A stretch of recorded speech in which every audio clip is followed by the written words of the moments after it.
Welcome to my channel. Warning: this fiction contains gore, profanity, sexual content, traumatizing content. Viewer discretion is advised. Have fun. Slimy Slime, authors, Warix, Viviana. Genres: LitRPG, Portal Fantasy, Isekai, Dungeon, Comedy, Non-Human Lead, Action, Adventure, Fantasy, Gamelit High Fantasy, Progression, Reincarnation, Slice of Life. Summary. What does it mean to be a god or a goddess? Who knows? But what does it mean to be a godling? That's much easier to answer and a lot more annoying. A challenge to become a god or goddess. A divine trial of life and death. Since time immemorial, literally, the two original forces of the multiverse, order and chaos, have only wanted one thing, more. It's really lonely being the only two peers in the universe, you know? That's not enough people for a party or even brunch. Christmases are really lame without any family. And so when Mark Wilson gets done in due to a stray bullet and finds out, whoops, he was a godling all along, a divine trial awaits him. And choices galore. Hero or monster, good or evil, goblin or cat? Who cares? There's only one answer for him: slime. With bold, and confused, steps, Mark casts off his name, his humanity, and dons a new species and a new name. Gone is Mark Wilson, now there is only Slimy Slime. The era of the slime is here. Chapter 1, One man's death is that same man's Isekai. It was late. Really late. Technically early, really. The moon was beginning to set and it wouldn't be long now till the sun began to rise.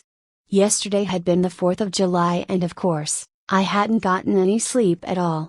Fireworks were just way too loud. Also, I had been up all night playing with fireworks, but honestly, who cared about the small details like that? It was my own fault.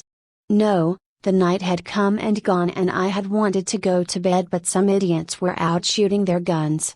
And boy, that was loud as hell. So nope, no sleep for me tonight, but that was fine. I was currently out in the woods, well, kinda. It was a little log cabin I had rented for the week. A nice quiet place to blow the hell out of a bunch of pure unadulterated big booms. It had been awesome, but now, I was kinda tired. And those dang gunshots weren't letting up one bit.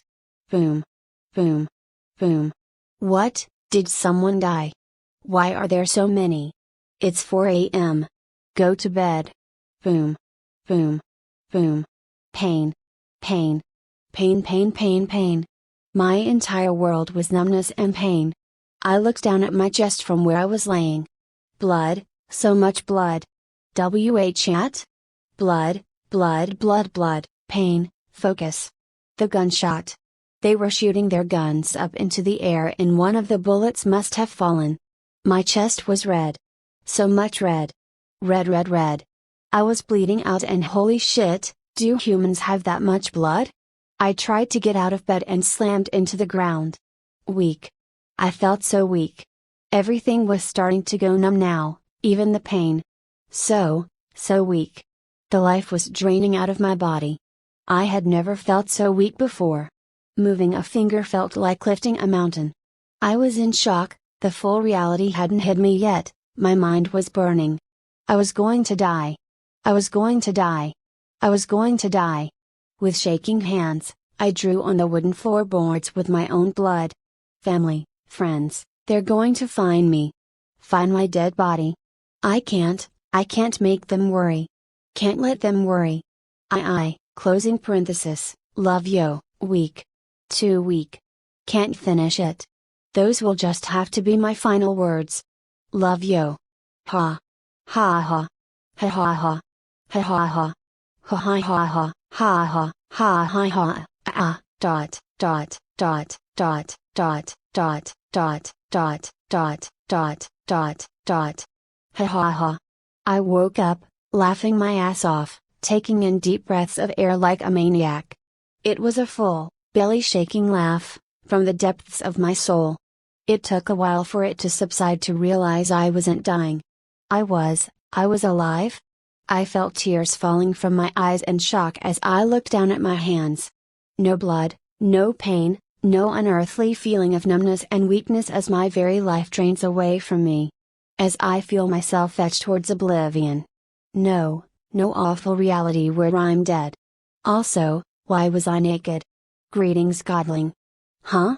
I looked up and my eyes practically bulged out of my skull because what I was looking at was crazy. Before me, there was an angelic-looking woman. She looked like she was dressing up in cosplay, but if so, I didn't know who it was. Also, well, she had wings. White wings. The more I looked, the more my jaw dropped. She was a powerfully striking figure. A golden chain tiara in her hair with a singular teardrop deep blue jewel, 4 white wings in an X shape across her back, wearing an extremely unusual mix of white and golden.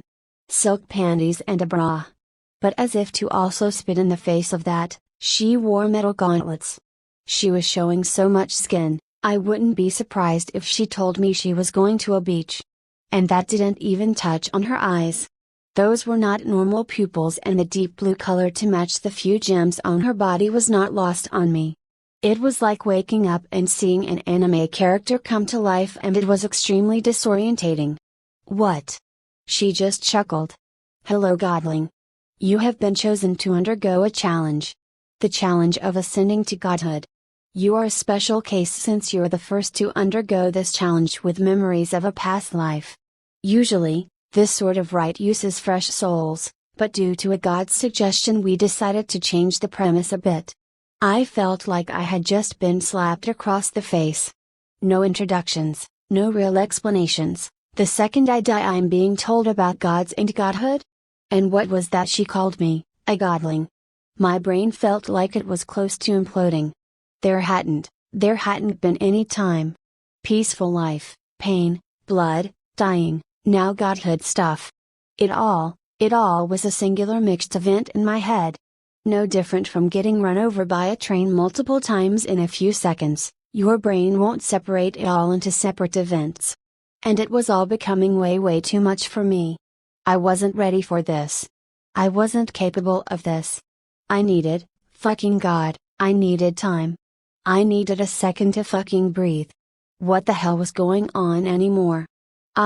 Since you're still conscious, I should introduce myself and the other gods, as it would be rude not to. I, one of the 2 true gods, or progenitor gods, am called chaos, change, erosion, while the other progenitor is called order, stagnation, calmness. We both made our challenges or rituals for our creations to become fellow gods and to help shape the worlds that we 2 progenitors make. All the other gods were fellow godlings that have ascended and took their place, as maybe you might too. Why you were chosen, you may wonder. Well, you seem to be in need, is the reason why? Anyway, let's see what your death has empowered you with. Oh right, I forgot to tell you, but you are dead. As she moved to go do something, my mind rebelled. It rebelled at all of this nonsense.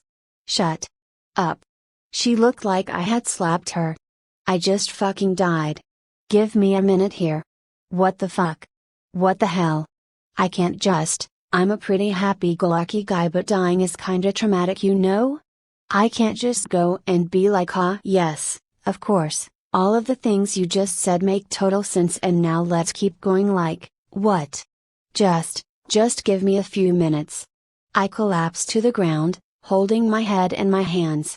Way too much. Need a moment. Gods, I need a moment. My head is pounding. I didn't even look at her. The minutes pass by. Some of the innate pressure in my head, that maelstrom, died down into a gentle wave. It came slowly. First, the acceptance of my death. That was the most immediate thing here, and next was the whole thing here. I had died. Well and truly died. This was the afterlife, the realm of the gods and souls and stuff. No, I had to focus here. I had died. A shudder of fear went through me. I had died, dead, gone, no longer here, went to go live on a farm. I was gone. But I wasn't. But I hardly expected to wake up again and be back seeing my friends and family anytime soon. I was estranged in a way. Death wasn't an oblivion, which helped ease away the tension. I was dead, in name only. Only by pure technicality. All the important facets of being alive, of being capable and sentient, were still right here. I was still, alive. In my own way. I let out a giant, massive, sigh of relief. I was dead but alive in the ways that count. Dead was just, apparently, a state of being. Like being cold or warm. Alive was more than that. It was your totality until you ceased to be and exist. I let that pure feeling of relief flow through me for a while, but I couldn't shake the next part those words had unlocked in me. I was only alive because someone changed the rules around here a little bit. Otherwise I'd be just as dead as anyone else. Okay me, time to tackle the next thing. Godling, afterlife, potential godhood. That was, strangely easy to accept. I mean, I was dead and still alive at the same time. Dying and there being gods. Easy stuff by comparison. Everyone knows either there's nothing or something on the other side, and turns out there's definitely something here after all. I couldn't quite get a grip on the whole being a god thing. It was too abstract. It was just there. But what I could get a grip on. This wasn't an easy package deal. This was a challenge, with a capital C. That's what the goddess in front of me had said. Oh shit, the goddess. I looked up and she was staring at me in guilt. What? Huh? Godling, I apologize. I didn't mean to overwhelm you. We don't get many passing souls here and the bounds of mortality have long left us. I didn't realize how hard it would be on you to pass on. No. I'm sorry. I shouldn't have blown up at you. I promise, I'm not usually that kind of guy. It was just all a bit too much, you know? I felt like a lame boyfriend that had yelled at his girlfriend. Gah. What type of guy was I? Still, chaos? Smiled and seemed relieved. All is well, Godling. Would you like to continue to see how your death has empowered you? Sure. I mean, hell, becoming stronger through dying seems pretty neat. But stronger for what exactly? Different elements play a part in what will lead to a soul's empowerment through death. For starters, there's the reason. She waved her hand and the reason came back in full details. I saw a bullet leaving a gun and traveling through the air, before it finally landed, going through my roof and hitting my body. I grimaced hard. That was me only moments ago, and it was clear it had struck right next to my heart. Hell, maybe it actually struck my heart. I wasn't a doctor. The view panned back to the gun wielder and it was clear he was just shooting for fun. It wasn't anyone I recognized, and honestly, I felt no malice towards the guy. We all make mistakes. His were dumber than most, but, well, that was life. An accident. How unfortunate. It seems bad luck caught you and ended your life. It seems you've obtained the danger sense skill. I blinked. Bad luck, huh? Well, I guess that was all it really was. But danger sense? That sounded entirely too useful. If I had had that a few minutes ago, I'd probably still be alive, huh? Guess that was the reason I had earned it. Still, I don't think I wanna actually need it, but I have a bad feeling about the future. Next is the time. My vision swam again, but this time it was a view of outside my house. It was night, dark, dusk, but the moon was slowly falling and soon the sun would be rising. It wasn't quite sunrise, so I wouldn't really know what to call the time myself. Super early morning? Moonset. You died right as the moon was falling to its nadir. With this timing, you've obtained the magic skill, Dark. My eyes widened for a number of reasons. For starters, there is absolutely no way Moonset is a real thing, she just made that up. Secondly, what on earth is nadir? And third, magic? Oh boy, dying was the best possible thing to ever happen to me. And wait, darkness magic? So I could make shadow clones maybe? Wait, no, make things dark? Well, I'm sure I'll figure it out. Your magical skill will start at tier 2. No idea what that meant, but before I could ask, she continued. Next, the how. I gritted my teeth. I really hoped I wasn't about to see what I was about to see. But of course, reality was cruel. So very cruel at times. I saw the bullet fall and enter into my body and then, in X-ray, saw it as it landed right next to my heart, piercing an artery. My blood left my body in great gouts and I felt sick to my stomach. Luckily, the vision ended before I saw myself fully die. Blood loss via speeding object. You've gained enhanced healing and physical resistance, piercing, at Tier 1.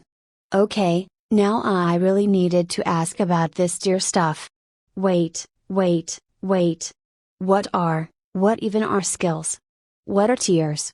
What is any of this? She smiled at me, in sympathy and shame. A very strong reaction that I wasn't expecting from a stranger I had really just met basically. I will explain it all, I promise you, but for now, it's best if we continue forward. There are important choices to be made and reaching the point where you can think about those choices would be best. I grumbled but nodded. I wanted to know now, but if I actually had decisions to make? Yeah, knowledge could wait a second, at least until I know what I needed to decide on. Thank you, Godling. My name is Mark. Or, well, was. Does dying make your name change? Questions for later. Thank you, Mark. This next decision is very important. Very important, so please listen closely, Mark. My ears were open and my eyes were laser focused. If a goddess was telling me to pay attention, I was going to pay attention. This will be the most important decision you will make. You need to choose a system. A system is what will allow you to ascend to godhood, if you make it that far. This system will be with you for the rest of your existence. Choose wisely, Mark. Alright, game face on. Godhood, system, okay, alright. Methods to become a god. I can do this. There are 2 systems. I will start with the crowned monster system. The crowned monster system. As a crowned monster, you evolve to a newer generation to increase your power.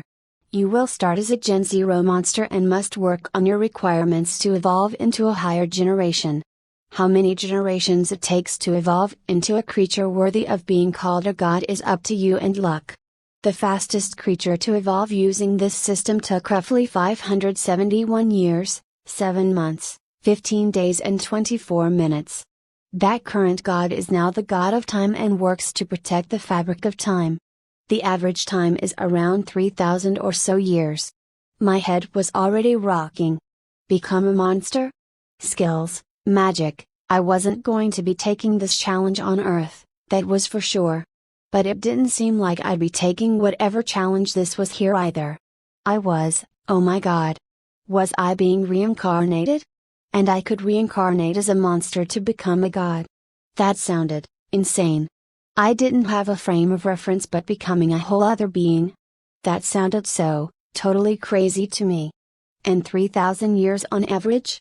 My grand total of 25 years wasn't even worth mentioning in the face of that.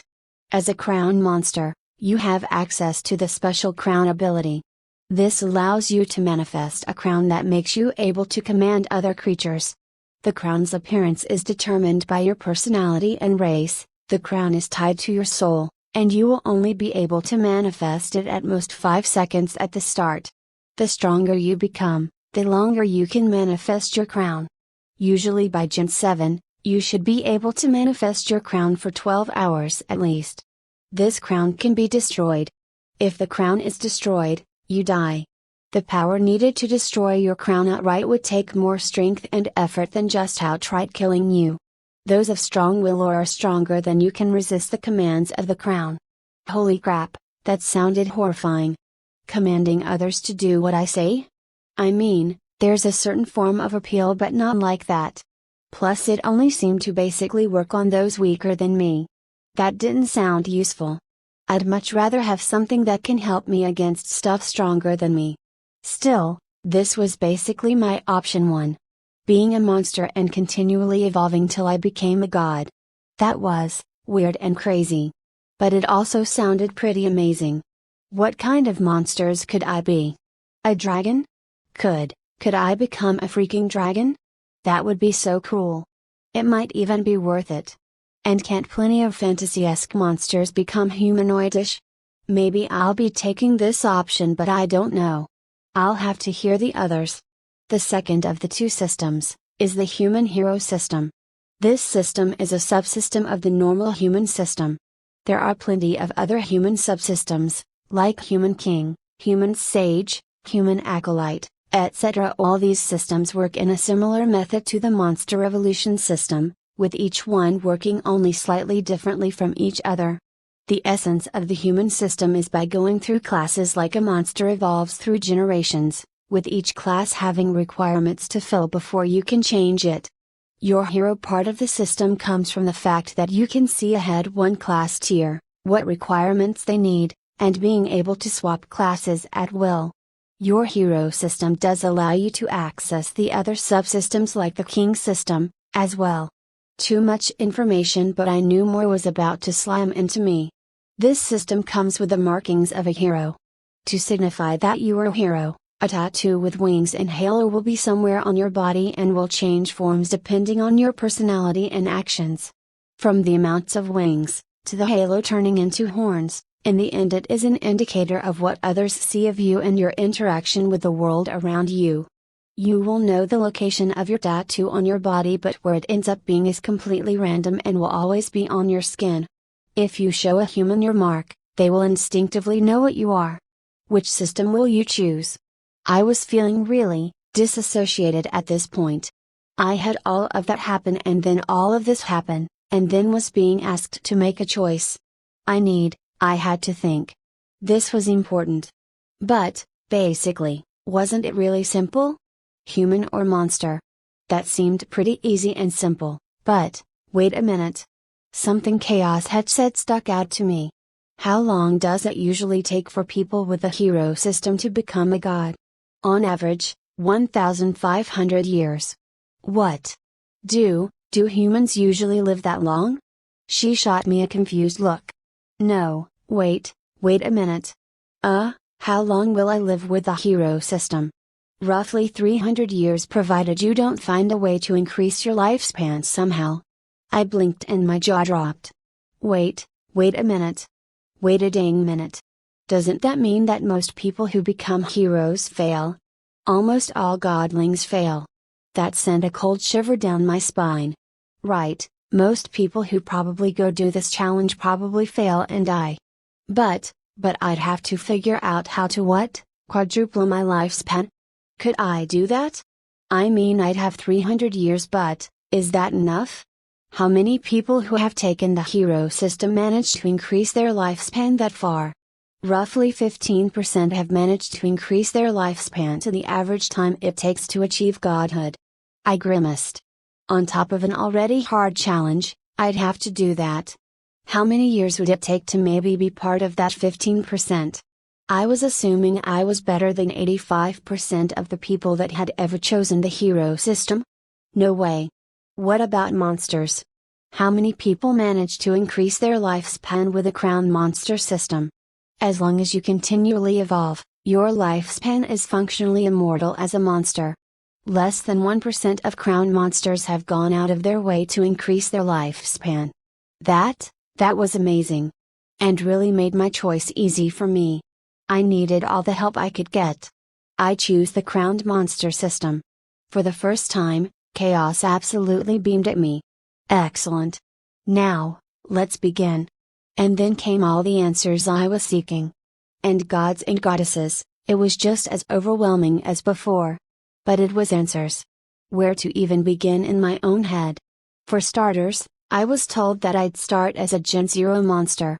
Every time I evolved, I'd go up in generation. I couldn't evolve or evolve into something I had previously been, but I could evolve into a lower generation monster while going up a gen myself. So I could go from super cool Omega monster and down to rat, but I'd still be Gen 20 or etc., and that mattered a lot. Because stats were a thing. Even if I went back down to rat, I'd still have the stats of a super monster. I'm sure I'll have to deal with it eventually, so it was good to know that evolution down didn't necessarily make you weaker. To evolve, I needed to meet my Astra requirements and whatever requirements for that evolution. Astra was apparently really important. It was, life force? Soul power? Everyone generated it, and older monsters and people had more of it. When humans hit their Astra limits, they died. Astra apparently caused things to age.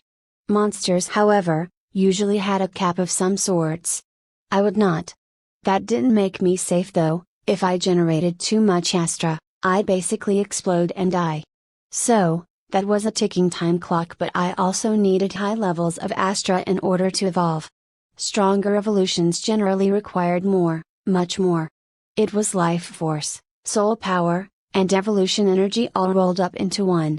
The requirements were only interesting because Chaos mentioned there were hidden evolutions. This meant that I needed to find them, ASAP. Those hidden evolutions could be the difference between life and death where I was going.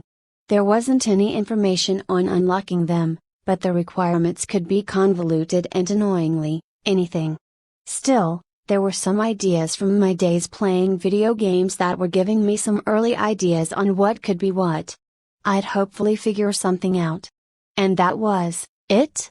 Not really. Chaos talked for a long while and I knew there was some information that just didn't sound relevant till I was in that particular situation, but overall, that was it. Now came only one more decision.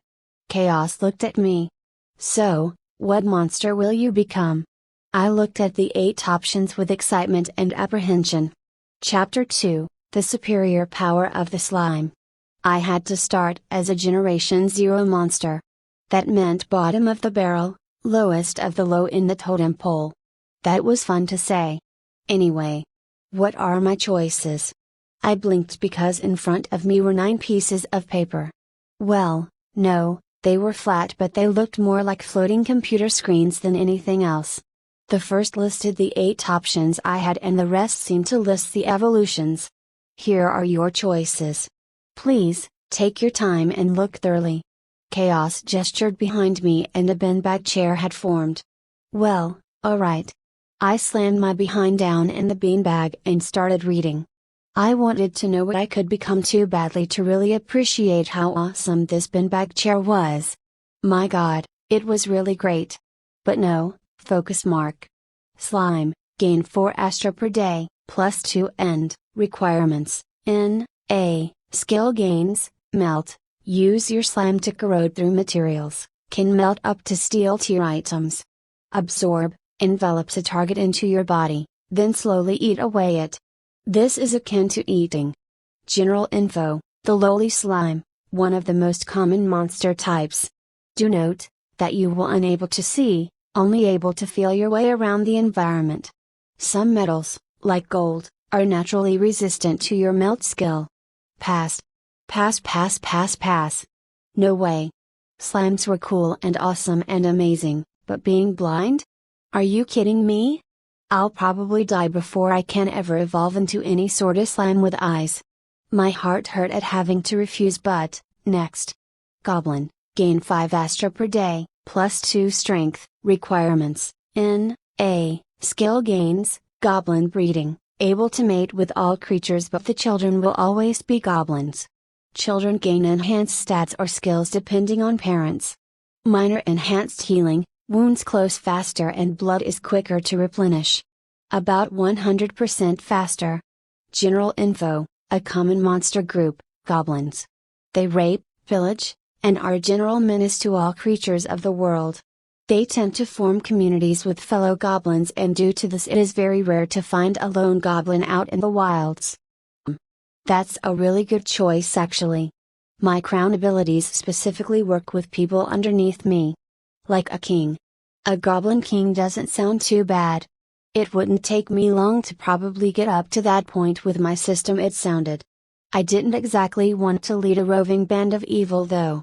Still, a solid choice because I had arms, legs, eyes, and could just leave if I wanted to. Imp, gain 3 Astra per day, +2 intelligence, requirements, N.A., skill gains, tier 1 magic skill, illusion, conjure and manipulate the illusion element. Minor flight, able to fly through the air at a walking pace. Can hover in place with effort. General info, Rare pranksters that go around and cause mischief among the various creatures. Seen more as pests than actual threats. And that was it? Well, that was still pretty interesting. This is clearly a road leading down into magic. Chaos had explained to me that there were 20 tiers of magic. T1 was so weak you had to be touching something to cause anything to happen, and even then. Still, with this, I could eventually get better and better magic. Honestly, I wasn't seeing a downside. It just overall seemed like a better choice than Goblin. Flight, magic, bests but not an evil threat, etc. It was currently well and truly in the lead. Ghost, gain 3 Astra per day, plus 2 Wis, requirements, N.A. Skill gains, drains a target's MP. If MP is 0 or lower, you can drain H.P. Instead, killing someone with drain gives you 1% of their total stats as free stat points. Ethereal, able to pass through objects and possess objects. Hovers through the air at a walking pace. General info, a specter of a creature that died horribly and due to the traumatic death has risen from the grave. You don't have legs but you can still walk and run though. Can choose any base look, like wolf or elf. I clutched at my heart. No way. A ghost. I was going to live, then die, and then what, stay dead but alive? No, absolutely not. The shivers of death still hadn't left me. I wasn't ready to stay dead and live like that, no fucking way. Not happening. I don't care how cool and awesome and useful drain is, I'll probably kill myself out of fright just by looking at a mirror or go into an existential crisis of dread. Cat, gain 3 Astra per day.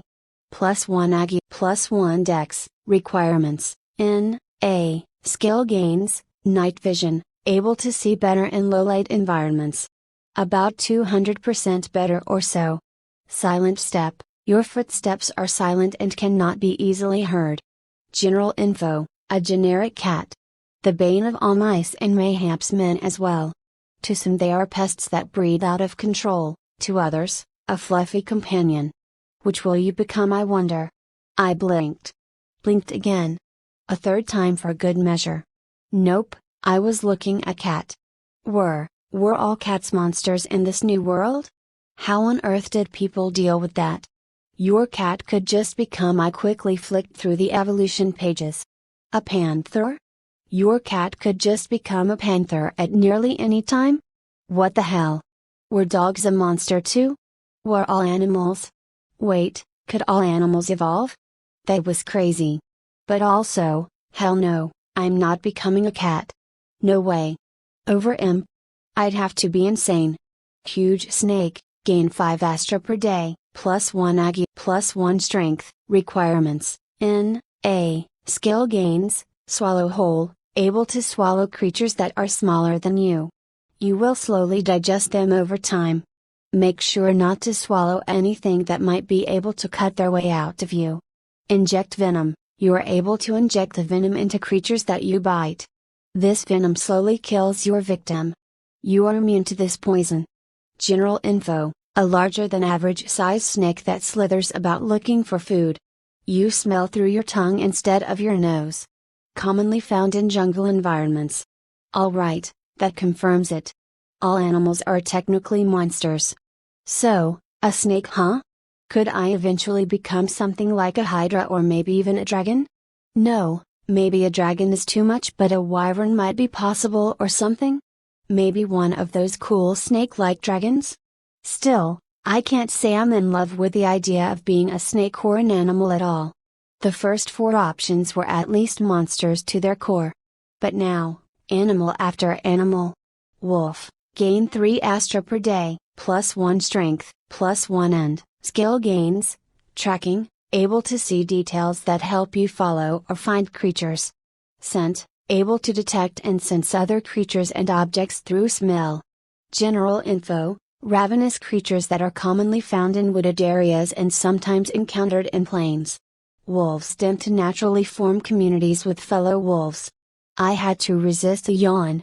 Yeah, sure, being a wolf is cool and I'm sure its evolutions were amazing, but I just wasn't interested at all.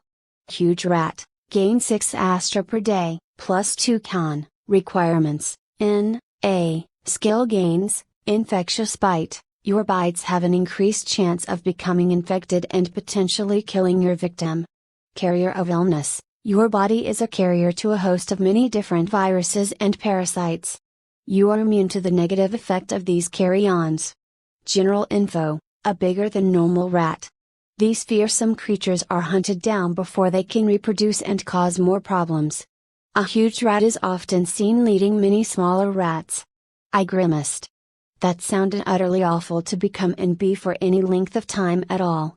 So, these were my 8 choices. Slime, goblin, imp, ghost, cat, snake, wolf, rat. Well, I wasn't going to be stupid about this. Let's check their evolutions, last to first. First is rat. Hum. I threw the paper at Chaos's feet. Burn it. Burn it right now. Chaos seemed surprised, but she was nice, and instantly, the offending screen paper thing burst into flames, never to be seen again. If I never saw another rat, it'd be too soon. The horror of some of those early evolutions alone had convinced me to never, ever, go into a city if I could help it. Shudder. The horrors. The horrors. Next is wolf. I don't know why I'm surprised, but I really wasn't expecting multiple werewolf options. Now that sounded more interesting. And this was only the early levels. Chaos had let slip that most monsters have an end of the line of evolutions between generations 7 and 14. I could only see up to generation 2. What on earth would a Gen 14 werewolf even look like? That sounded pretty godly to me. There were also just bigger and badder and more magical wolf options. So that was neat, I guess. Alright, snake. Snake was fascinating. Sure, one row seemed to lead towards bigger and badder snake, but another was clearly snake women. Specifically snake women and no men. But they also led to kobolds. Those lizard, slightly dragon-esque, people. A snake really might one day lead to me becoming a dragon. That was, wow. Maybe it wasn't such a bad choice after all. With a heavy sigh, I looked at cat again, but more thoroughly this time. On one hand, yeah, you had bigger and badder cats. Panther into Shadow Panther or Iron-clawed Panther. But you also seemed to have magic cats. There was even a path towards becoming a cat girl, but the less said of that option the better. Mainly because that whole line required becoming someone's familiar. And I quite liked not having to have a partner in crime. Especially when I read that to become a cat girl you needed to have a special connection with your master. No way. Ghost. I gritted my teeth but forced myself to read through the lineup. And it was about as horrible as I imagined. All of the options were good and in another life, maybe. But I wasn't going to stay dead in a world where I could be alive again.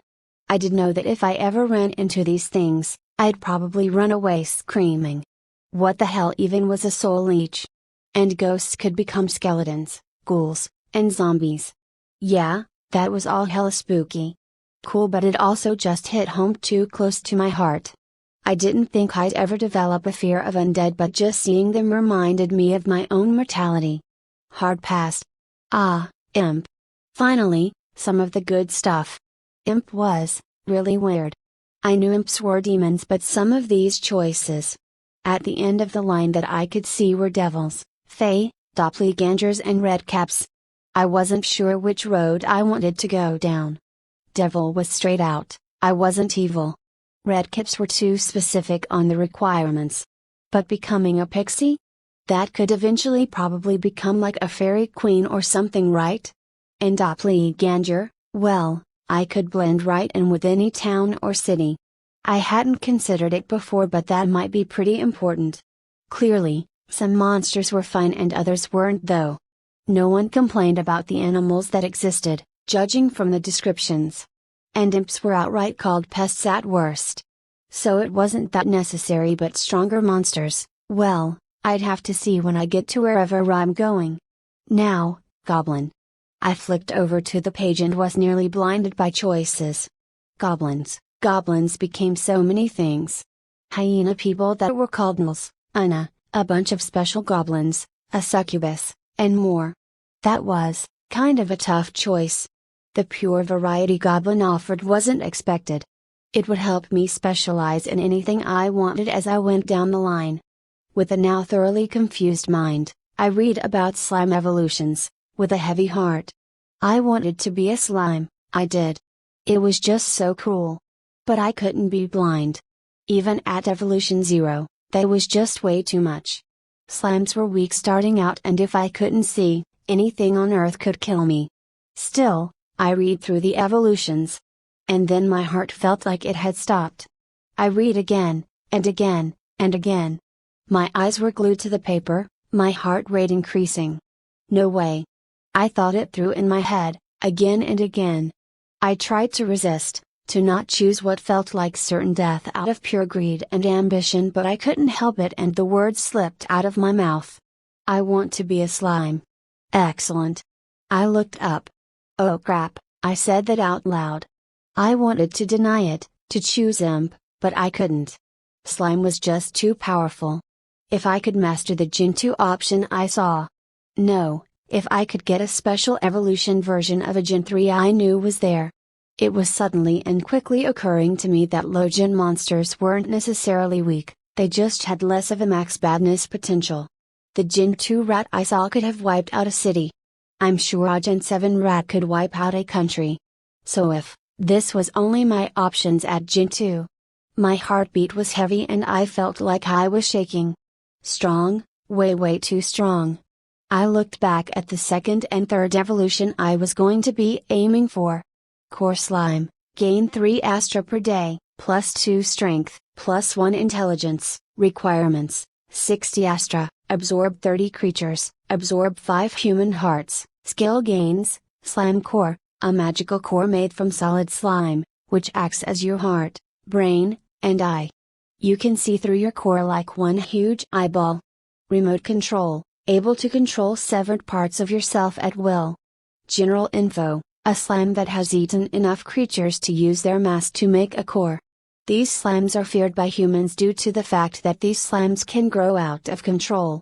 Princess/Prince Slime, gain 2 Astra per day, +2 con, +2 intelligence, requirements, 50 Astra, spend a total of 600 hours controlling your slime remotely.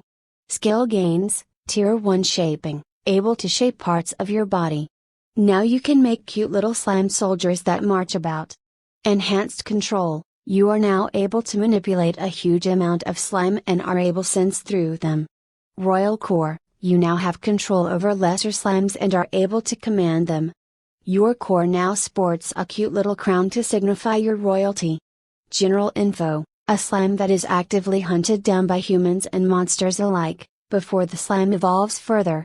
So strong, way too strong. I could become a one slime army.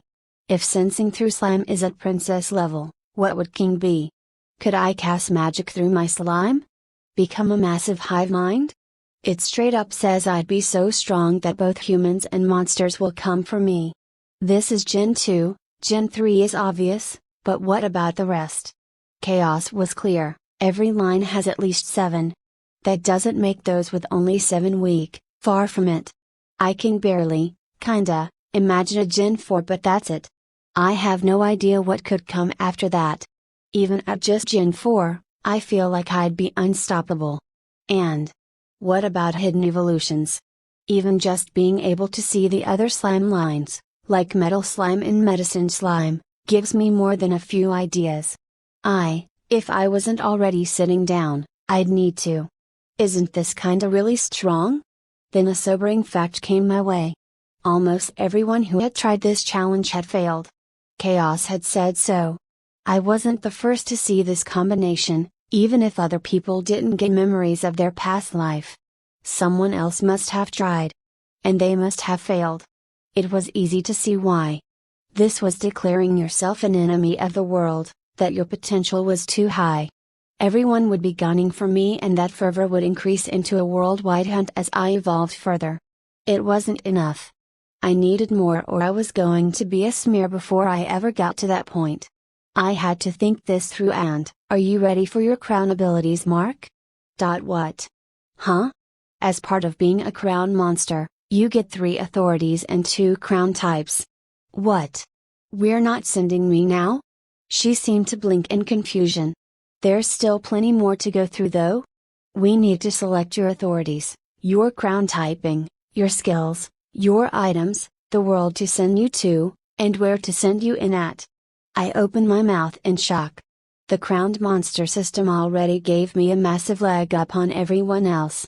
Just being able to see future evolutions and their requirements were worth their weight in gold, especially since I could extrapolate from those requirements what some secret options might be. But now, apparently I was also getting a bunch more stuff, down to selecting the world and where I ended up at. My blood ran cold. I think I finally understood that thing scientists said about discovering ancient civilizations on other planets. The saying goes that the closer we find life to our own, the less chance we as life will make it, because other life had failed. To the point that finding any kind of advanced structure was said to be a death knell for our whole race. Most people had all of these abilities, all of these options, and I'm willing to bet were far smarter or stronger or just more lucky than me. And they had all failed. Or at least most of them. Can I really come up with better synergies or ideas than everyone else? Even if all of those abilities made me stupidly op, I was starting to really feel the pressure. Because it meant that someone else, many people in fact, had been stupidly op. And failed. Again and again. I took a deep breath. Please show me them. I wasn't going to die twice. I'd find something to get me a leg up. I'd have to take every opportunity and scrap of strength or I was going to hopelessly die, again. I could still feel my blood pouring out of my chest as I tried and failed to write my final goodbye. Never again. Chapter 3, shockingly, sometimes authority can be a good thing. As long as I have it, of course. Chaos waved her arm and the world around us changed.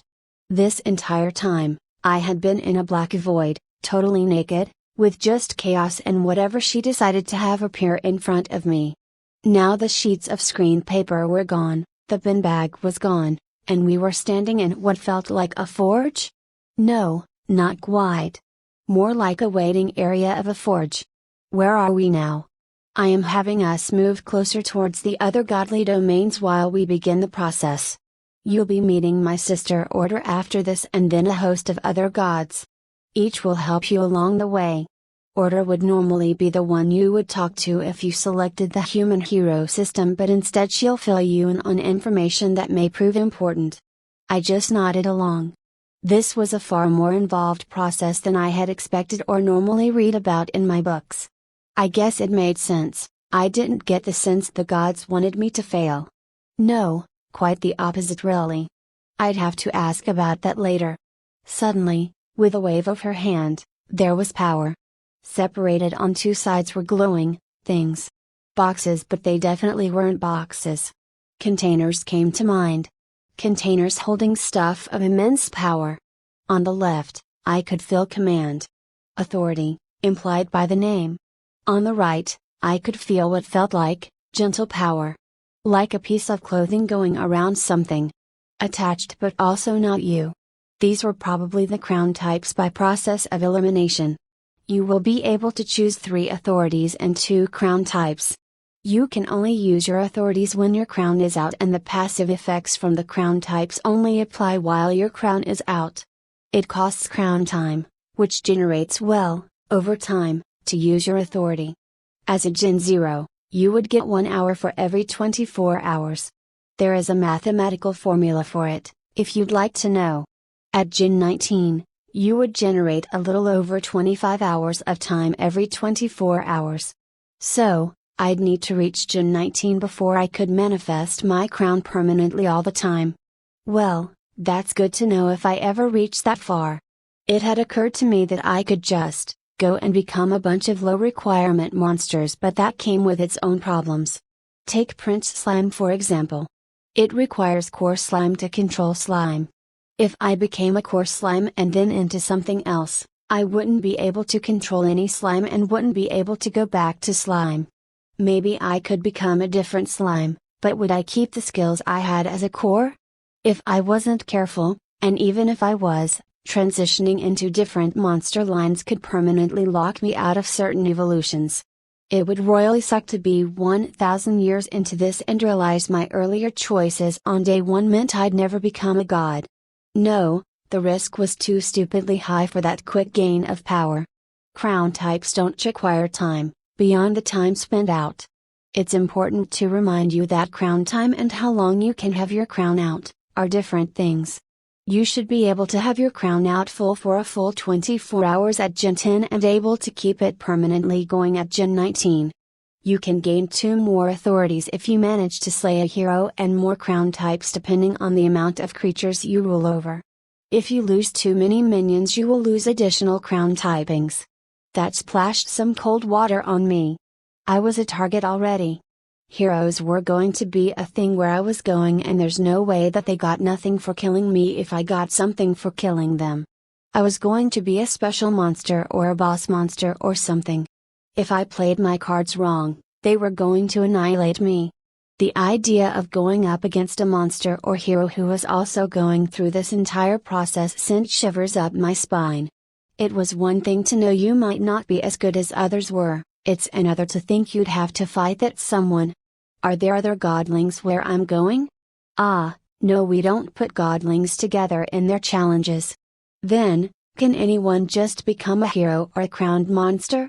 She nodded at me. There is a summoning ritual for heroes and an incredibly rare spawn for crowned monsters. Typically, only 3 each will be on the world at any given time. While they won't select most of their abilities or have memories of their past life, they will still gain access to the systems and naturally come by many of the same skills. So I have a build while they have RNG? That somehow doesn't make me feel much better. Instead of worrying about running into 5 people on a whole planet, I walked over to the authorities. And had to pick my jaw off the floor. Being a god was abstract. The abilities in front of me were anything but. True form authority, time consumption, 60 minutes, duration, 1 minute, you are now able to temporarily change your form into your true form. This increases your overall stats by 150%. Increases your mana regeneration by 1000% and health regeneration by 500%. What your true form looks like is based on your personality and history.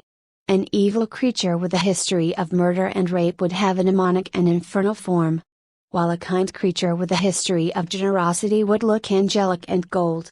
You won't know what your true form looks like until you use it, but it is a form that best suits you, for it is your true inner self made manifest. A 150% increase in all my stats? On top of a 10x mana and 5x health regeneration? This is a boss form. That's amazing. And not what had really caught my eye. While impressive, I still won most of those fights in video games. If someone can kick my ass, somehow, I don't feel becoming 2.5x as strong would be enough. No, it was the next thing that had flabbergasted me. Creation authority, time consumption, 20 minutes per 4 cubic feet of material, duration, instant. You are now able to create up to 4 cubic feet of copper, sand, dirt, rock, wood, obsidian, or clay. You can freely shape the material when you create it.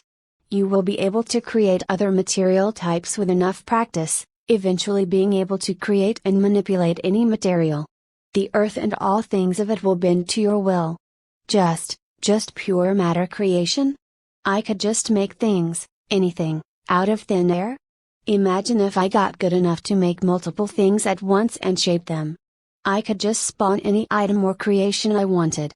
1,000 years from now I could just wave my hand and boom, a whole computer could just be made or something. It was the most godlike thing I had seen yet, and it floored me with the idea that I could just make stuff if I selected it. The only reason I wasn't immediately picking it as one of my 3 is because I wasn't insane. This was only the second option out of 9. Destruction authority, time consumption, 20 minutes per 4 cubic feet of material, duration, instant. You are now able to destroy 4 cubic feet of copper, sand, dirt, rock, wood, obsidian, or clay. You will be able to annihilate more material types with enough practice, Eventually no material will go unharmed from this authority. You can only destroy materials that aren't alive. Even the earth will make way for you. I felt bitter. Of course this existed, but it just wasn't as godly. Sure, instant destruction of anything was amazing and a godly power, but it just wasn't as amazing. Humans can destroy, anything can destroy, it was creation where things got really amazing. I had always held a personal belief in my heart that I wasn't able to share with anyone. That humans were above most gods in literature and religions. You don't see the Christian God making vaccines or the steel industry. You don't see Zeus coming down and creating concrete or glass. Humans have far outpaced the gods in most ways. Well, that was until I realized gods are a real thing. I wonder what the other gods have made besides worlds. But still, this was a great authority. It didn't really resonate with me, but the ability to just remove 4 cubic feet of anything at all was undoubtedly useful. Sustenance authority, time consumption, 45 minutes per 2 pounds of food or drink. Duration, instant. You are able to create any food or drink that you have eaten or drank before. You will eat like how a true lord should. Well, there's one of my 3 for sure. I had to choose this. I was going to be a slime, and the first word that had come to my mind when reading this was shortcut. Imagine if I ate a bit of steel. I could then just make 2 pounds of steel. Of anything. I didn't think it had to be human food. After all, I remember one of the things Chaos had mentioned. That food was odd in this world because, for example, skeletons could eat. They just put it near their mouth, bit down, and there you go. It counted and nourished them, as weird as that sounded. Ghosts draining stuff counted as eating for them. So I was fairly sure, as a monster, and an authority at that inorganic material was fair game. The options were crazy. Because it didn't say only 2 pounds, it said 45 minutes per 2 pounds.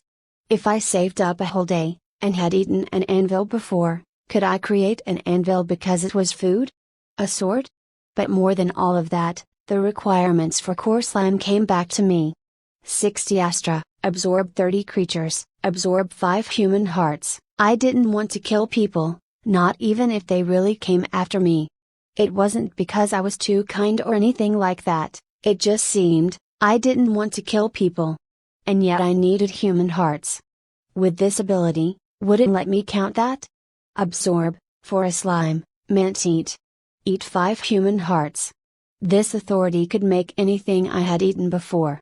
If it could make a slab of roast beef for a burger, which was the meat of a cow, it can make a heart, that's for sure. I couldn't see any reason it wouldn't count it. So with this, I might need to only eat 1 human heart. And if I played my cards right, I might be able to rob a graveyard or something. Find someone that had recently died somehow. Yeah, this had to be one of my choices because it just had too much potential and was just too useful as a slime. Space authority, time consumption, 10 minutes per 10 miles, duration, 10 minutes. You can now create portals to locations that you have seen or know sufficient information about, such as seeing a building's blueprint. The portal's max size is 30 ft x 30 ft. You and your minions can go through this portal, and you can close the portal early or increase the duration by using the same authority on the portals. It's best not to keep the Lord waiting. Simple, effective, and amazing. But also, lame? Like the previous authorities either had growth or allowed me to do something amazing. If I wasn't a slime, sustenance would have been odd, but I could still see its use in a variety of ways if you were particularly creative. This? There's no way space magic doesn't exist, and there's no way I couldn't eventually do this and more with it over the course of thousands of years and unlimited potential monster evolutions. Past. A passage from a book I had read came to my mind. Never take powers or abilities you can do yourself. Life authority, time consumption, 360 minutes, duration, instant. You are now able to resurrect the recently slain or King Helene and all wounds and illness in the blink of an eye. What is life if not another thing for a true king to rule over? Oh my god. Resurrection? I had the sinking feeling that I would need this.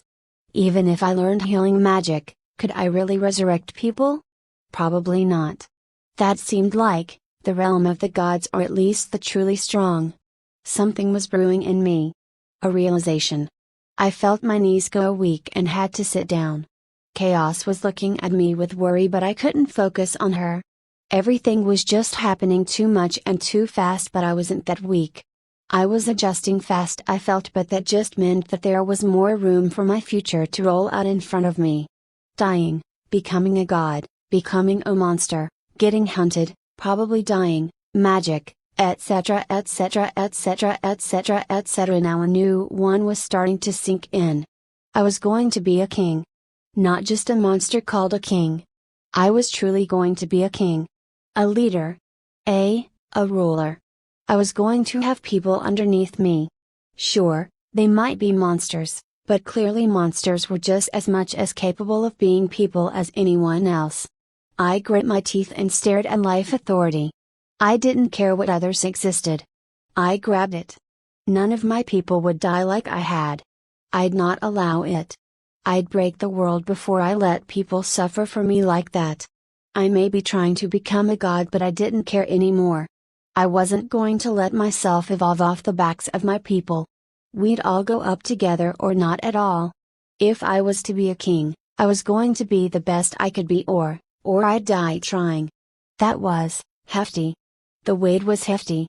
I had been subtly ignoring it along with a million other things, but crowned ability lets you command other creatures.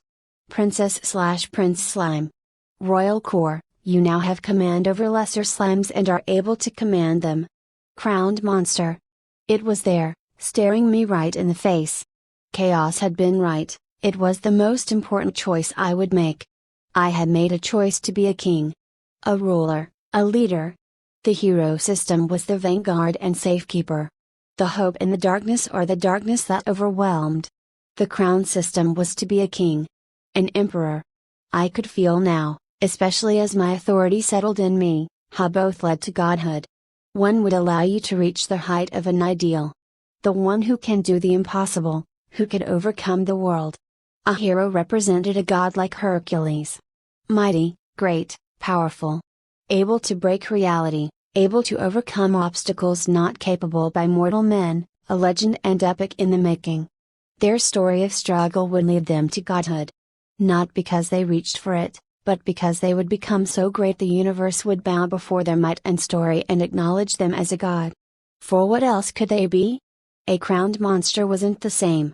Whereas a hero was an ideal, an almighty existence by virtue of their story, their legend, their epic and might, a crowned monster was a king. An emperor and ruler. They would ascend to godhood by pure virtue of their existence, simply being at a higher level than any other. They were a god the same way the Christian God was a god or Odin was a god.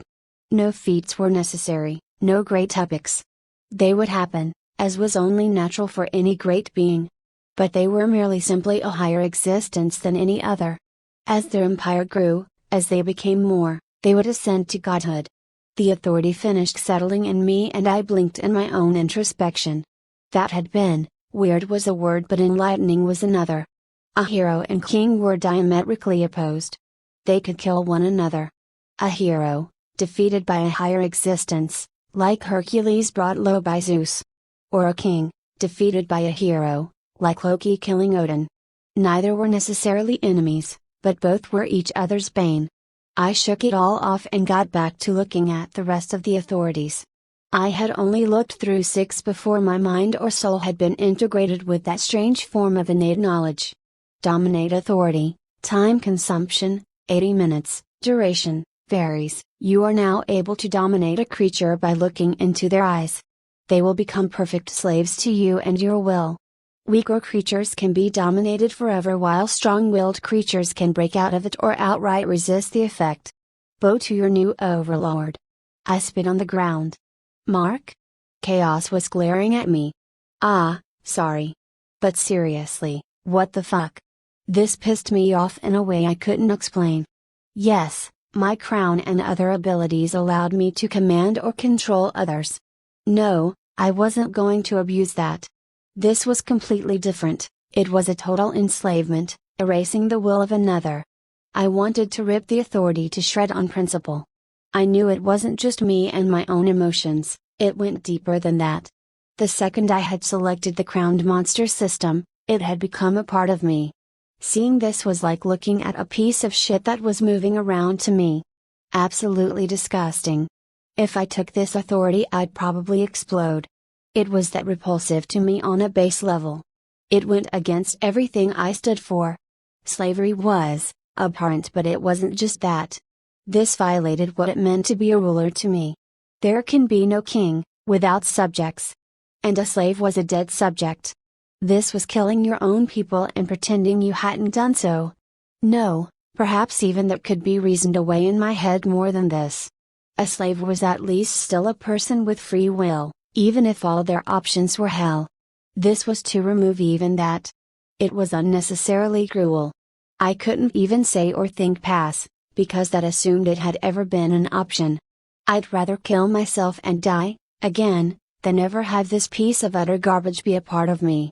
Magic authority, time consumption, 25 minutes per tier level, duration, 25 minutes. You are now able to temporarily form a 5-foot bubble that will cancel out all magic skills and mana activated skills of those tiers and lower. You will still be able to use magic skills and mana activations. Tier 1 would cost 25 minutes, Tier 2 would 50 minutes, and so on. Magic is but another form of your will and can be taken away from those unworthy.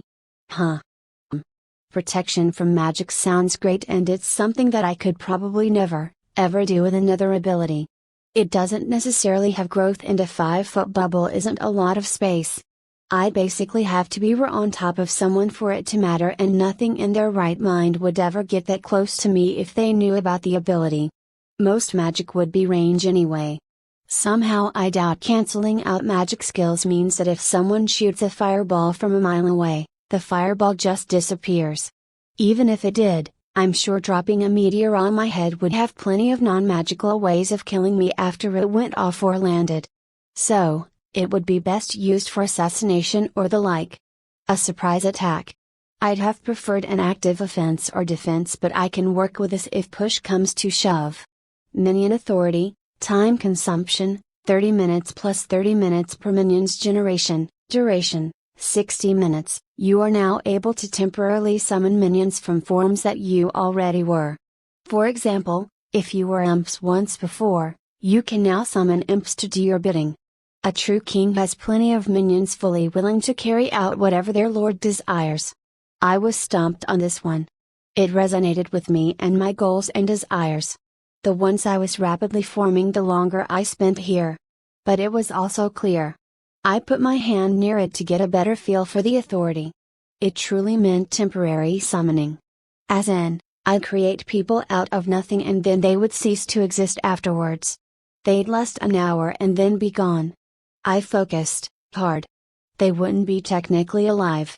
They wouldn't have souls. They would be simulations more or less. Powerful, capable, alive to an outside observer but without an inner world. Disturbing but useful. I could have an instant army or powerful monsters on hand within moments. The temporary nature of them, of having truly dead and false servants, rankled me something fierce. But the resonation was strong. It was like having to swallow bitter medicine. You knew you weren't going to actually like it in any way, but you knew you needed it. I tried to pull on that authority enlightenment I had received earlier to understand what the hell was going on here. And to my surprise, it worked.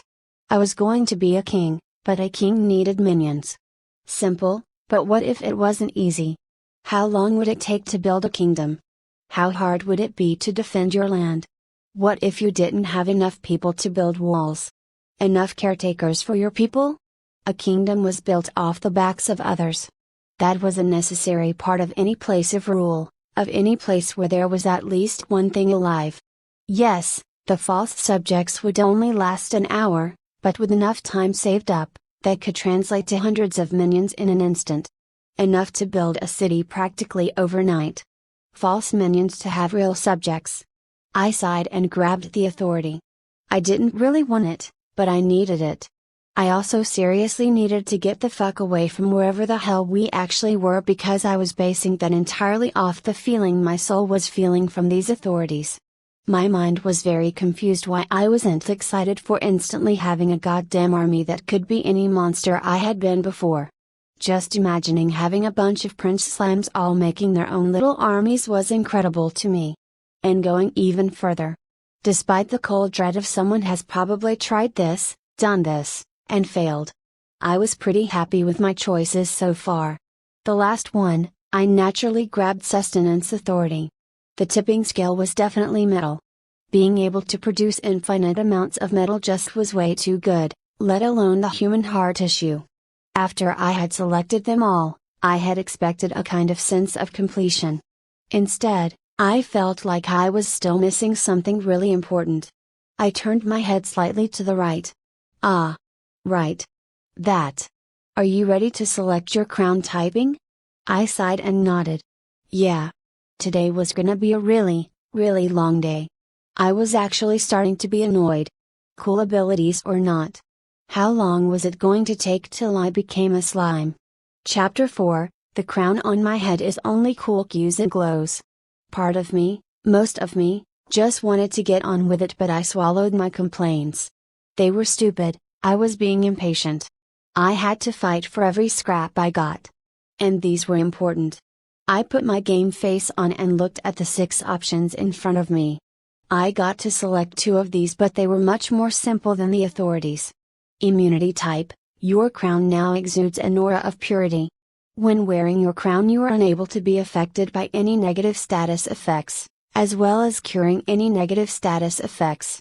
Pure of mind and pure of body, proof of a ruler. Enhancement type, your crown now exudes an aura of power. When wearing your crown your physical stats are increased by 15% and any minions within 2 miles of you gain a 25% increase to their physical stats. Only the strong can be called worthy of serving their king. King type, your crown now exudes an aura of respect. When wearing your crown, you will be seen as strong and wise. Creatures will be overall more convincible, willing to follow your lead, and follow through on their orders. A king that all will follow to their dying breath is a king indeed. Protection type, your crown now exudes an aura of indomitability. When wearing your crown, you gain an invisible magical barrier around you that can block weak attacks in comparison to your strength. No sword, arrow, or spear can touch the king. Desire type, your crown now exudes an aura of desire. When wearing your crown, you will be seen as the zenith of beauty. This will make it way easier for you to seduce any creature you want. Your minions are also much more attractive as well. To be king is to be perfect in body and mind, to the lust and envy of all. Learning type, your crown now exudes an aura of intelligence. When wearing your crown, you can learn skills about 10% faster than normal. Your minions also benefit as well. When your minions are within a 2-mile radius of you they can learn skills about 20% faster than normal. A wise ruler has many smart and useful underlings. Well, right off the bat, desire and king type are straight out. Desire for the fairly obvious reasons of being damn near useless, and king type because it's just trying too hard. You aren't a king because you have a fancy crown or the get-up or makeup or anything like that. You are a king because you are a king. Besides, I want people to respect me and be convinced by me, or at least, well, kinda. At the very least don't want people to respect me because of a piece of gear on my head. No thank you, pass. The next out is the learning type. Sure, it's super useful, but it's too long term. It would turn 10 years of training into 12 years for my subjects and 11 years for me. That's a significant boost, but I need to survive those 10 years. It just isn't going to be enough for me. That leaves immunity, enhancement, and protection. I was about to turn away protection immediately but then thought better of it. Sure, weak attacks were, well, weak. But wasn't this basically tailor-designed for fighting an army where you could be facing a million weak attacks at once? You'd never have to worry about death by 1,000 cuts again. Immunity was 100% being taken. If status effects exist, because of course they do and did even beforehand, then applying bleed, poison, confusion, paralysis and many, many more are probably basic standard fare when going up against a truly powerful creature. Which means I need that to not have a truly, truly bad time. It will never not be useful, especially if I get cursed or poisoned or something. I could just flip it on for a second to clear my system out and then turn it back off. The enhancement type was interesting. Not for me, necessarily, but nothing else had actually offered to empower my subjects beforehand. True form had only applied to me and learning was too long term. This, right here, could take a 10 and make it a 12.5. That could be the difference between life or death. Especially if I don't go around telling everyone I can enhance all of my people to be 25% stronger. And making myself 15% stronger isn't anything to sneeze at. I have the same opinion on it as I did with true form, being that no bonus would be enough if I'm truly getting my ass kicked, but a bonus is a bonus. My decisions made, I selected immunity and enhancement. Instantly, I could see and feel it as a crown was made. I felt like I could direct the process, to modify the look of what it would be, but because of the type I had selected, it had to be made from diamonds and magic crystals. Those materials were innate to the very idea of being immune to the elements and an item wielding power. Made enough sense to me. With that in mind, I molded my crown so that I had diamond running through and mixing with the crystal itself, streaks and fused material making up the crown, as I made a few spires stick out of it. There was really no reason or anything, I just wanted to make a cool looking crown if I was going to be stuck wearing it for eternity. It came out looking pretty well. It definitely was eye-catching, that was for sure. I was actually pretty proud of it. I had made the fused material and streaks on a whim, but it honestly didn't look like anything a regular person could make, yet it still was very clearly made in a design. It gave it it gave it a magical feeling. Like a creature beyond your understanding had made it, like a fairy or some kind of crystal alien. It didn't exactly give the feeling of anything divine, but that was okay. I liked it, and that was all that mattered. As it finished, I felt it mix and fuse further, becoming a singular entity, not just with me, but also with my authorities. It kept going and my mind and soul boggled from what was happening. Beforehand, the crowned monster system had become a part of me, but now, I was it, and it was me, and so were all the rest of me. The authorities were as much me as my own hand was.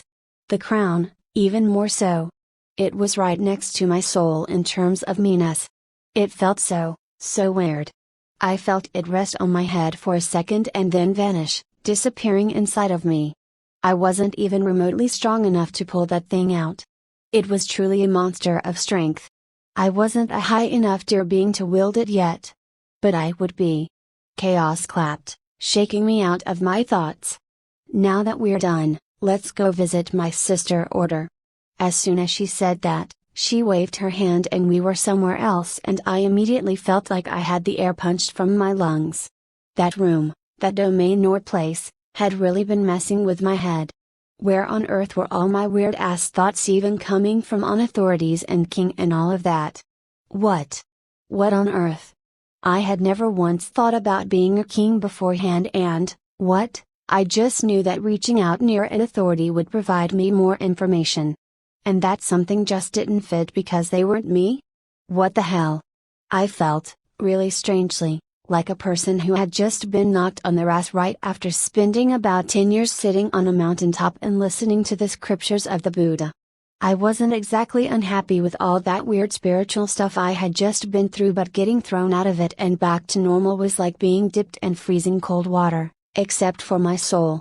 I shook my head like a wet dog and tried to focus and come back to being me. When I looked forward and focused on my surroundings again, we were in a white void and I immediately hated it. Way too white in my opinion. But there was also another person standing in front of me. Greetings, Godling. It was only a few hours at most since I had heard that, but I was shocked at how it felt like it had been days already. And how much more meaning that term now meant to me. I, as my sister no doubt mentioned, am order, a true god. Chaos had been striking and order was no less so. She was so much that it was hard to take in all at once. Where to even start? Well, she was wearing greaves or whatever you called iron metal legging that went up slightly past the knee. She was also wearing thigh highs, that went up her thighs. She had an extremely flowery, pink and see-through, I hesitate to say skirt, to her sides that were hovering and flowing as if she was flying in place. She was wearing what seemed like white panties, but the see-through skirt slightly covered them, so they could have been pink. She was wearing what I could call a bundle of something as a shirt. It was pink and cloth but showed off most of her neck. The reason it was confusing was over that.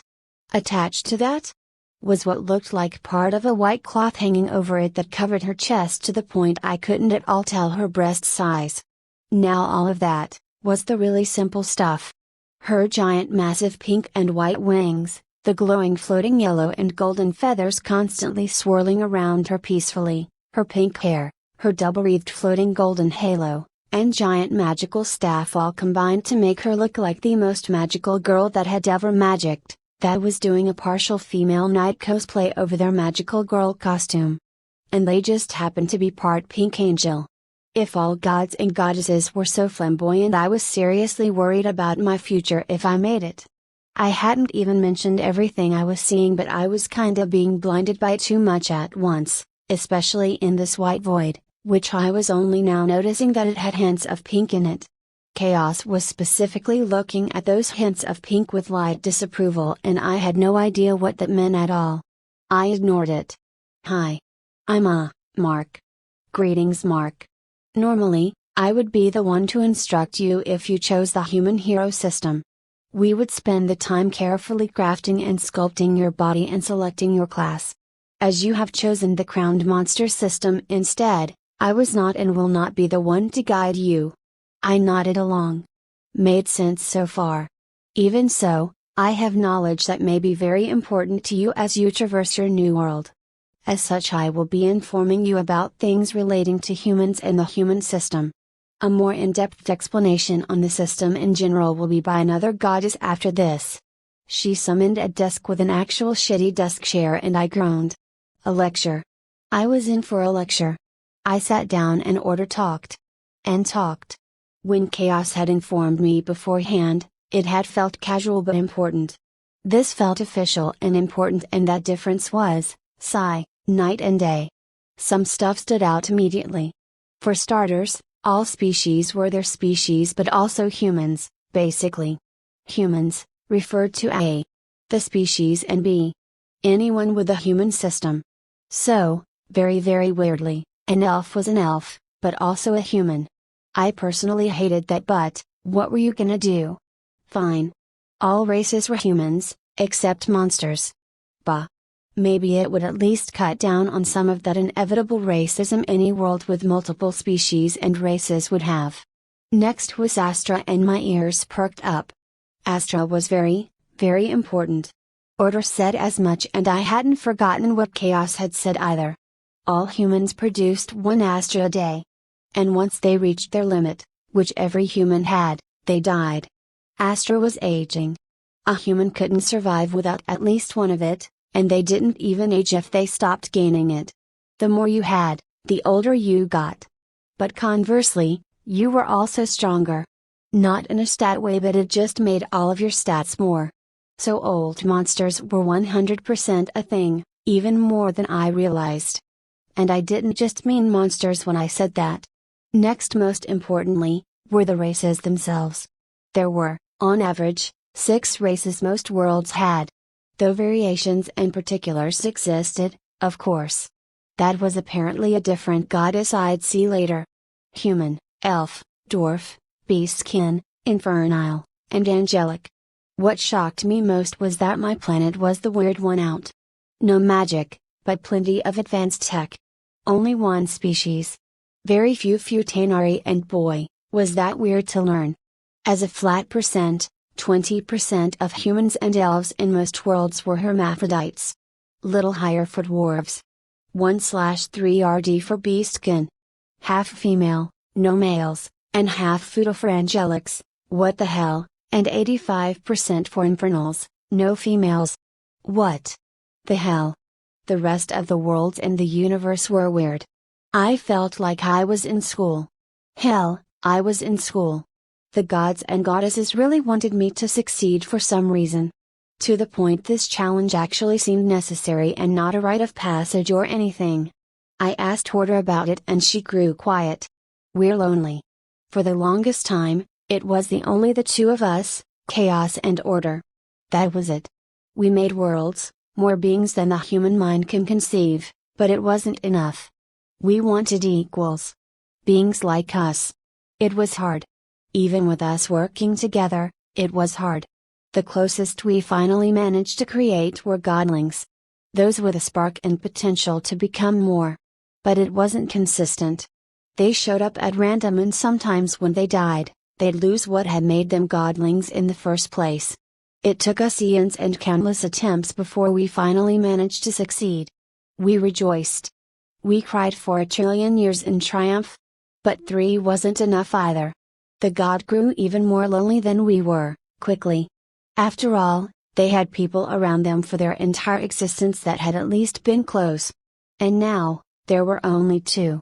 We worked together, tried new ideas and over time, we finally found the key to everything. The key to everything? She nodded. Strife and peace. I blinked. Chaos and order. Exactly. To become a god or goddess, one must be mired in both of us, as we are the forces that originated everything.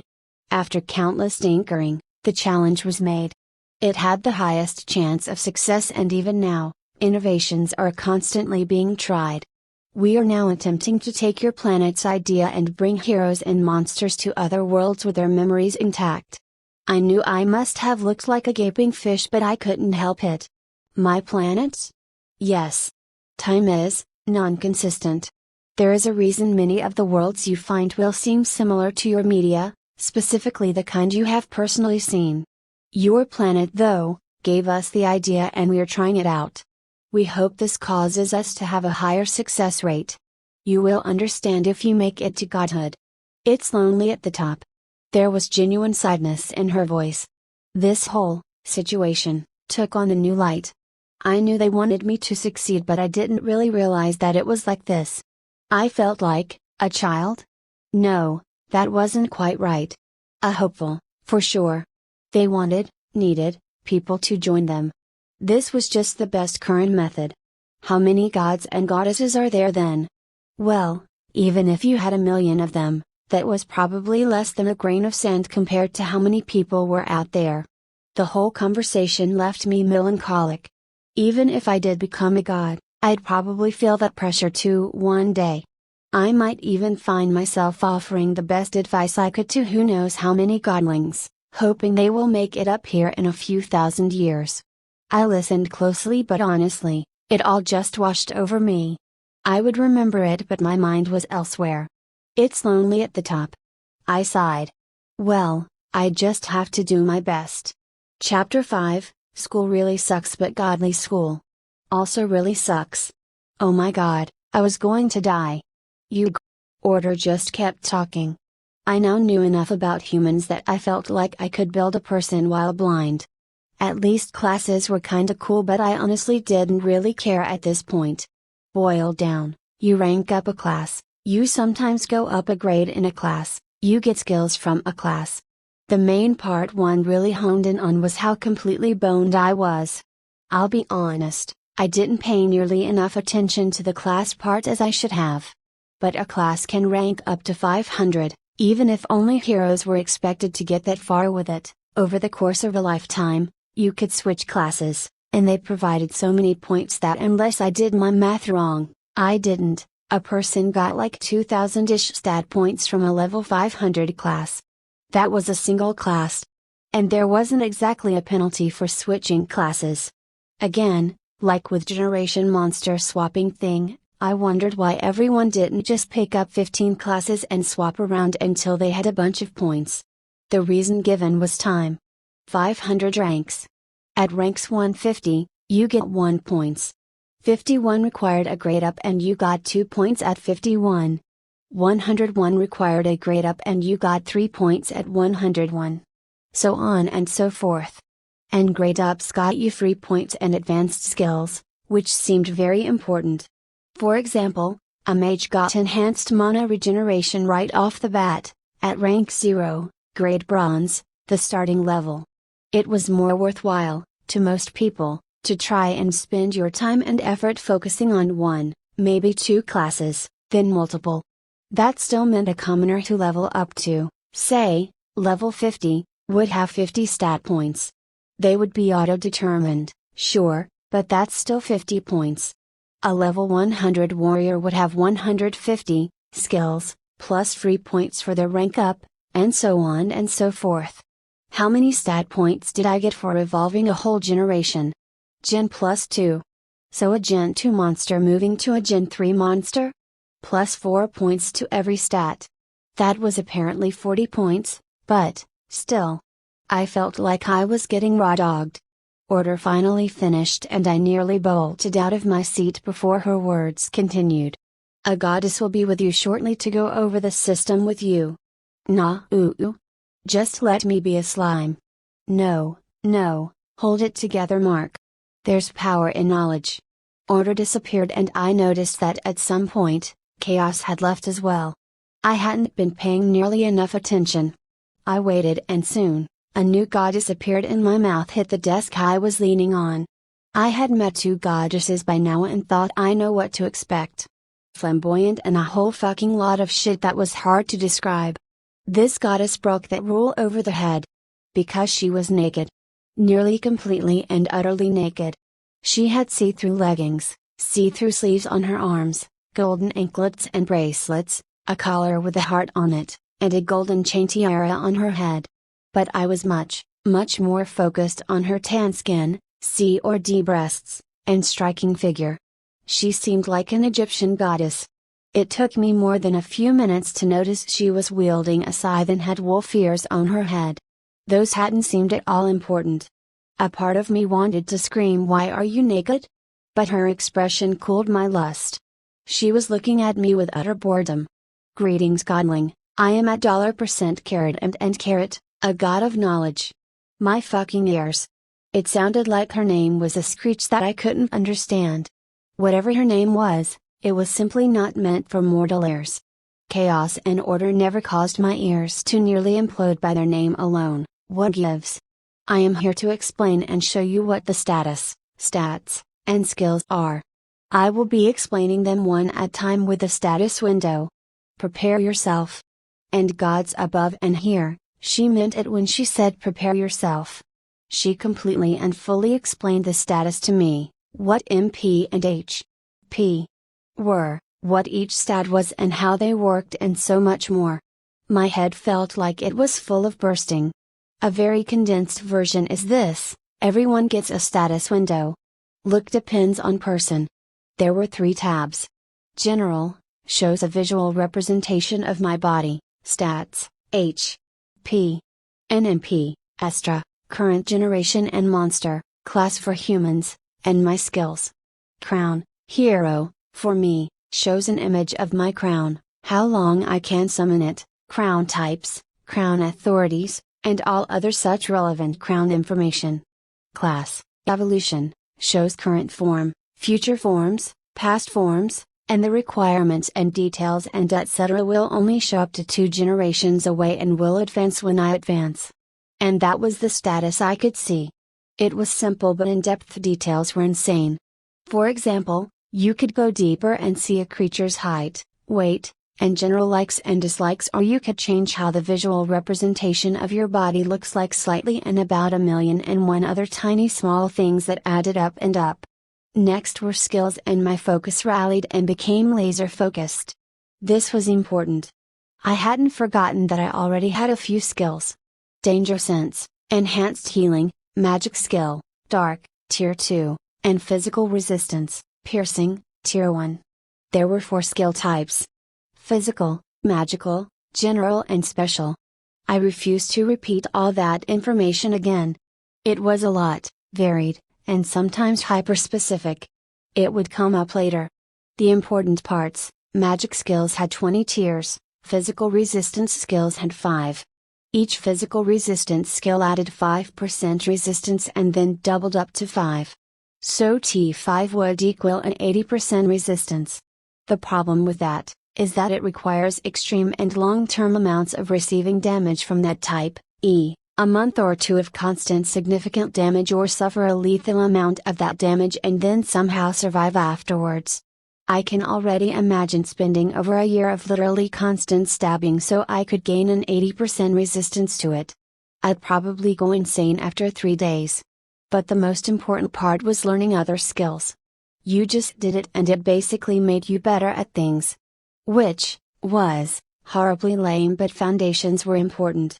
I didn't even know what skills to try and learn though. I felt like my best bet was to just work on my darkness magic skill and evolutions. There were 10 stats. Health points, HP. Magic points, MP, Strength, Agility, Agi, Dexterity, Dex, Constitution, Con, Endurance, and Intelligence, Wisdom, Wis, Spirit, SPI. They were basically what they said on the tin can. Intelligence didn't increase actual intelligence though, just mental reactions and mana efficiency. Wisdom increased mental fortitude but not actual wisdom. Spirit increased mental clarity, whatever that meant, MP regen and MP maximum, slightly. Points could be put into HP to increase maximum HP. Constitution also affected maximum very slightly but majorly affected HP. Regeneration. Points could be put into MP to affect maximum MP. There was a lot more information, but I had a secret. I hated stats. I hated all that calculation and figuring things out and blah blah blah. I hated it so much. I knew my stats were, at a base level, abnormal and higher than irregular monsters. And I even got a bunch of free stats too. I could really make a good build here, and it was probably super important to think this through, and I was just going to always make sure my stats were even and throw a bunch into HP and MP whenever I felt like it. I'm sorry, me of the future and past, maybe I will eventually change my ways, but come on. Stats suck. I don't care. Just let me be a slime or give me some cool powers again or something. Though. There was technically an 11th stat. It wasn't really a stat though. More of a resource. Astra. After everything else, this was the first thing the goddess had mentioned that actually drew my attention away from her stunning body and my own boredom. Astra was the source of, well, everything it seemed like, and I wanted to desperately know more about it. And I was mainly right about my early guesses on it. Astra was the energy of life and was responsible for empowering it and creating it. She mentioned how it was responsible for old age, how the older you got the stronger you got because you had more Astra, but the weaker you got because your body was falling apart from it. All creatures, even monsters, had an Astra cap. Except for crowned monsters. But too much and we would still die. I wasn't too worried when she mentioned the average cap for a human was 100,000 and for a cat was 16,000. Sure, a slime probably didn't have much, at first, but I was sure a higher level monster had a higher cap. I wasn't exactly in danger of reaching that cap, ever. Prince Slime only required 50 Astra after all. Which was less than Core Slime. But that all made sense. Astra was basically synonymous with age. To be a Gen 1 or Gen 2 monster, which was as far as I could see, probably didn't take you being very old. Technically, monsters were supposed to start off as children when they evolved, but crown monsters skipped that step entirely. That Astra limitation was probably just there because babies couldn't handle rapid evolution than any real requirements. I didn't expect the later generations to stay that way. There was going to be a steep jump sooner or later. But still, I desperately wanted more information, but that was it. Then came boring stuff. Of all things, she started telling me about how human stats worked and I zoned out. Then she said something that shocked me.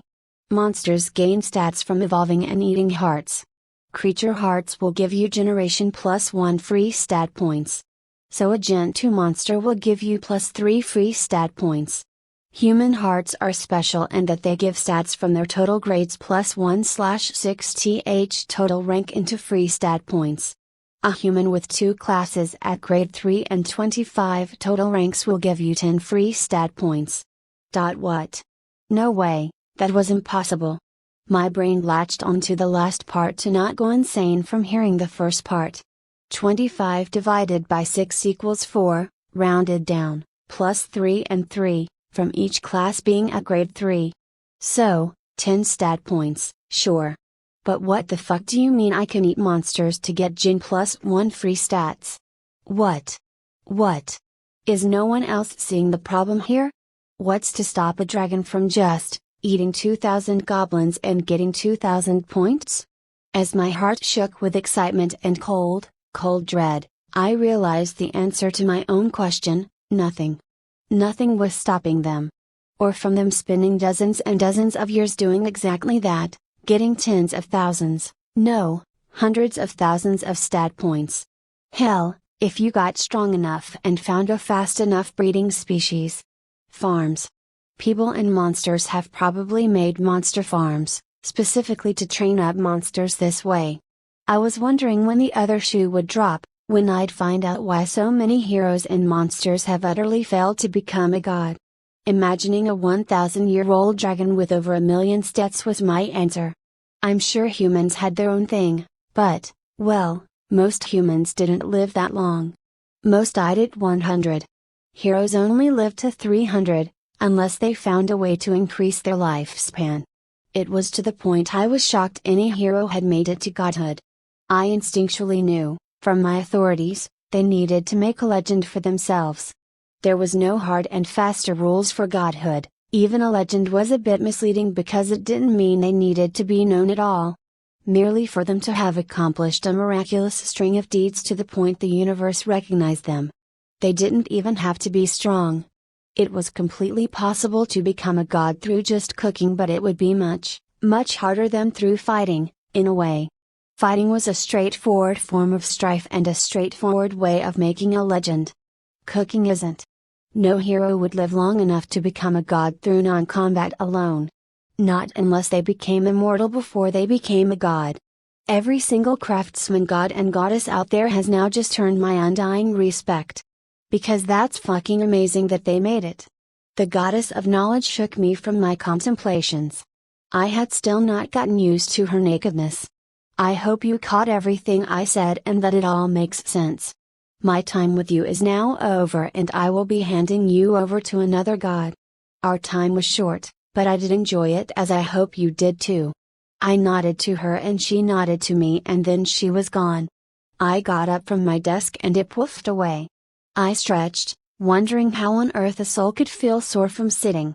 Whatever. I looked around and was annoyed and a bit disturbed. I had missed my entire area rearranging itself from a white void to what seemed like a forge at some point. Whereas where I got my crown seemed to be the outside of a forge or a waiting area or something, this seemed like the roaring heart of one. I could hear hammers against anvils in the distance, see lava flowing into what looked like furnaces and a bunch of other things. This whole place was just massive, and despite not seeing anyone around, it was loud in a weird way. It was a constant thrumming in the background of work.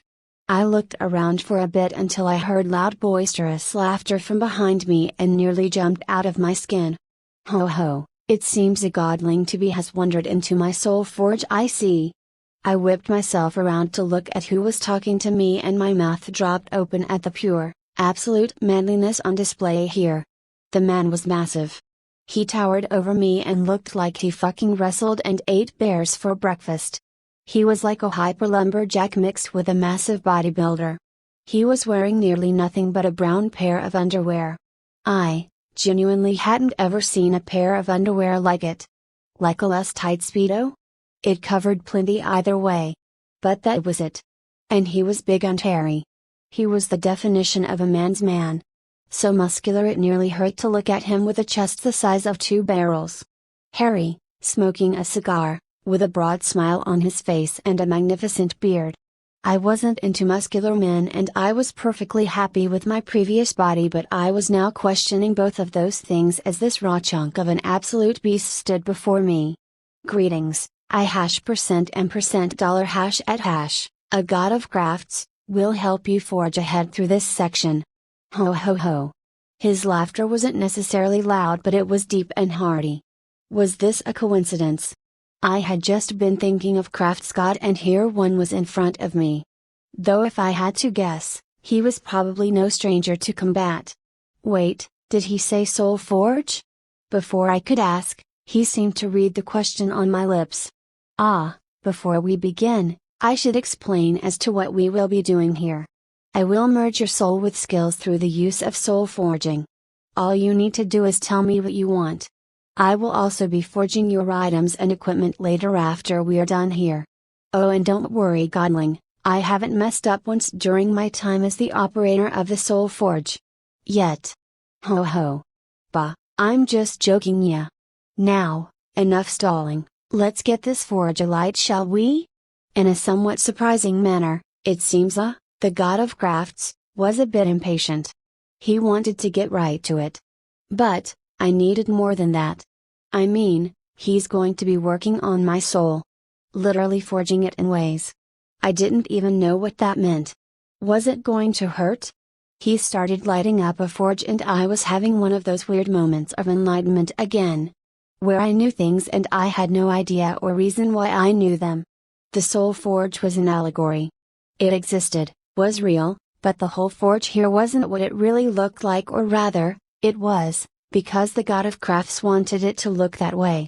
There was no normally it looked like this, it was whoever ran it wanted to look like. Which meant that all of the banging, lighting, crafting, was more a metamorph to mess with the metaphysical rather than, well, physical. It all needed to be done, of course, but someone else could forge in an entirely different way and achieve the same results, well, kinda. All crafts were unique after all. I shook my head. That kind of stuff was really getting annoying.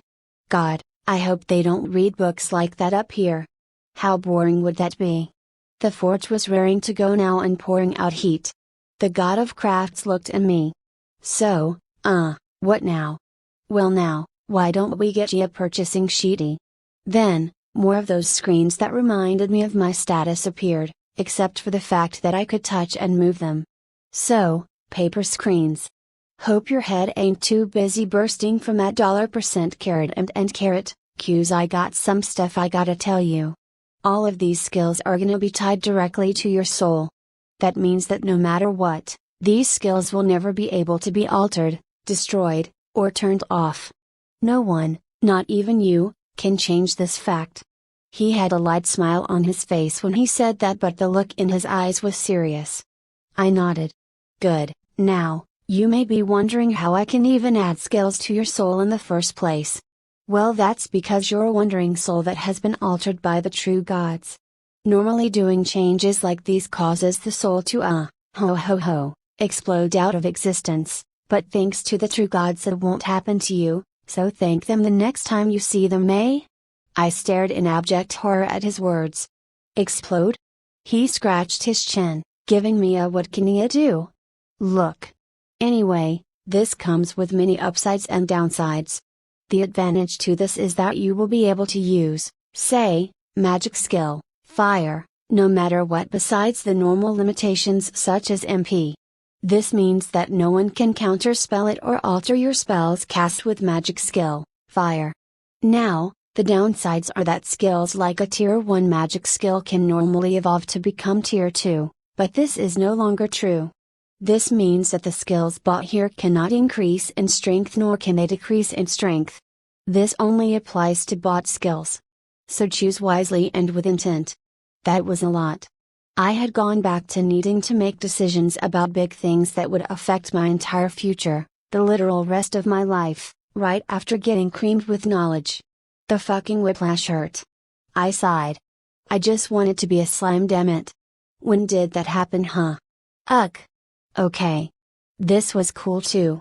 Skills meant power, power meant being alive. Can't increase in strength or decrease, total stagnation. Got it.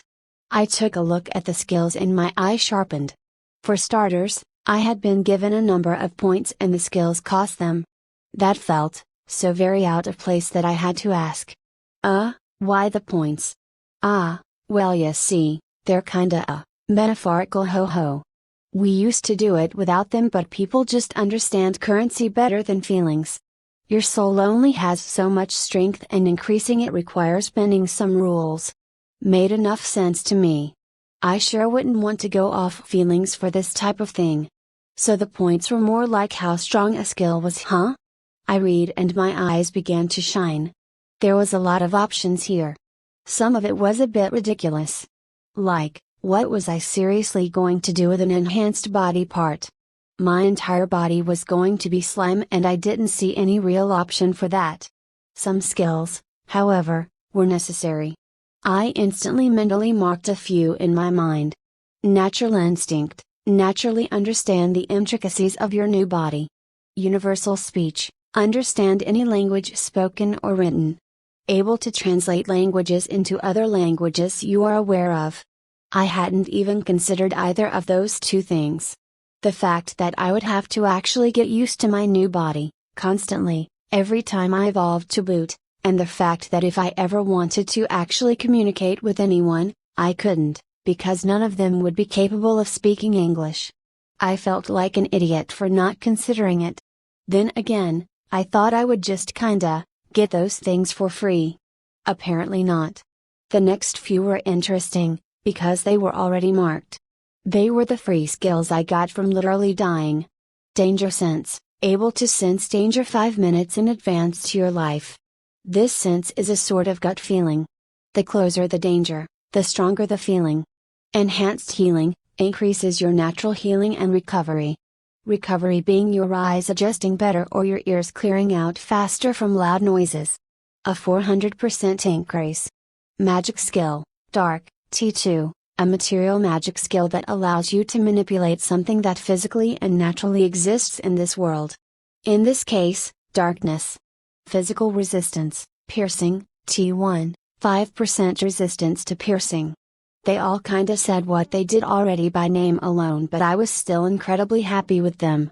Everything had been overwhelming so far, or too much information, way too fast and weird feeling, or etc. But this was worth it. These were what I had gotten for dying, to prevent me from dying that same way again. If I had had danger sense, that bullet would have never hit me. It had to have been in the air for at least 30 seconds. I could have dodged.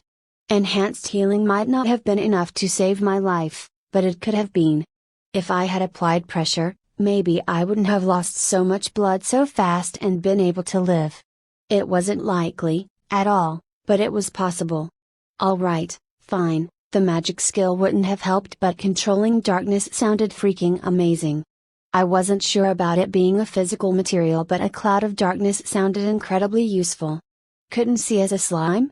Fine. Then no one can see. Ha ha ha. Piercing resistance. I really doubt it would have made a difference at only 5%, but it depends.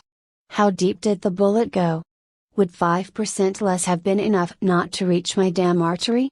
And all combined, 5% resistance, 4x healing, and danger sense, meant I was virtually immune to random falling bullets and a whole lot of accidental things like that. I took solace in that fact. I would, God willing, never die the same way again. It was a start. I took a deep breath and continued to look through all my options.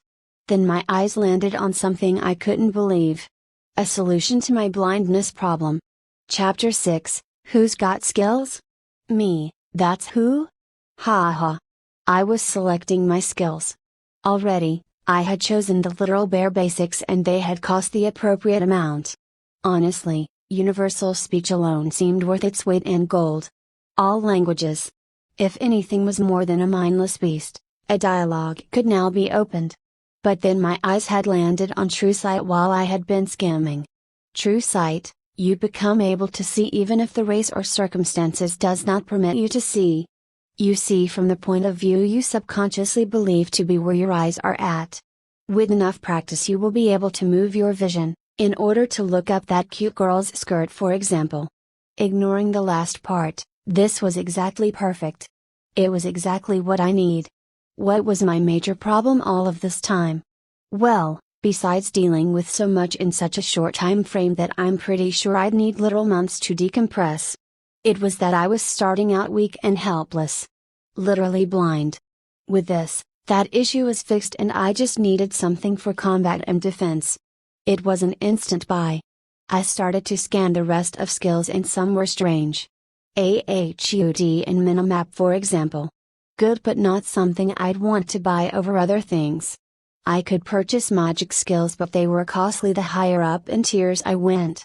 If I sacrificed literally all of my other skills, I could get a tier 8 magic skill in, well, anything. I didn't like that. It would be permanently stuck at that level and that just didn't sit right with me when that was going to be part of my soul. An appraisal skill I mentally marked and might come back to. More information was always good, even if I'd probably never really make use of most of it.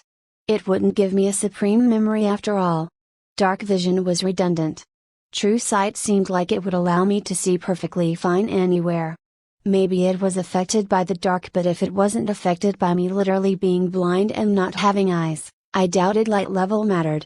There were medical skills I mentally marked but none of them were straight up healing.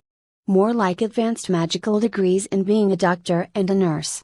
Useful, especially good combinations with my life authority I felt, but enhanced regeneration already made me heal at 4x speed. The physical skills were, well, they clearly weren't designed with the slime in mind. What was I going to craft for example? What body part or limb was I going to enhance? I didn't have any body parts. To say nothing of the strong bones skill. Enhanced organ, enhanced internal regeneration, extra limbs, etc. etc. etc. and so on. All useless to a slime. The only thing I was tempted by was the physical resistance, but it was far too expensive for a T5 or T4. I kept reading and found a pretty good one. I was still sticking by my philosophy gained from multiple fantasy books I've read, only take what you can't do on your own. The fact of the matter was, I had a really long lifespan now. I could probably, eventually, get T5 resistance in all 4 physical resistance skills. I could learn magic on my own and eventually reach those insane heights without any issue. Anything that I could do on my own, eventually, wasn't going to be chosen. Universal speech notwithstanding, because that saved me incredible amounts of time and I wasn't arrogant enough to believe that I actually could or would learn every language ever. I saw a skill called elemental resistance that made you, well, resistant to any element depending on how much mana you pumped in, and I was sorely tempted but I had to pass it up. It had a time limit of an hour so it would be way too situational.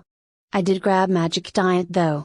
Magic Diet, able to suck out magic from magic enchantments and magic in general. You can eat magic spells with Praktos. Beware, eating too much magic power at once may cause you to explode or mutate. Honestly, it was perfect. It was a skill in the pure definition of the word. I could now do something I couldn't before and I, through my own power, could get better at that something. The skill itself would remain stagnant forever but I could practice to train myself to easily eat magic spells or possibly eat faster. Hopeful on that last one, but either way, this might allow me to be a mage's worst nightmare. If I ever get all of the physical resistance skills and get good enough with this, I'd be a nightmare to fight. All your magic, eaten before it ever reached me. All your physical attacks, at only 20% effectiveness. It was a good skill. Next were spells that were truly out of left field. For example, I could telepathically talk to the gods if I wanted. I mean, yeah, being able to have a phone call with these people would be kinda nice, but why? Well, I knew why.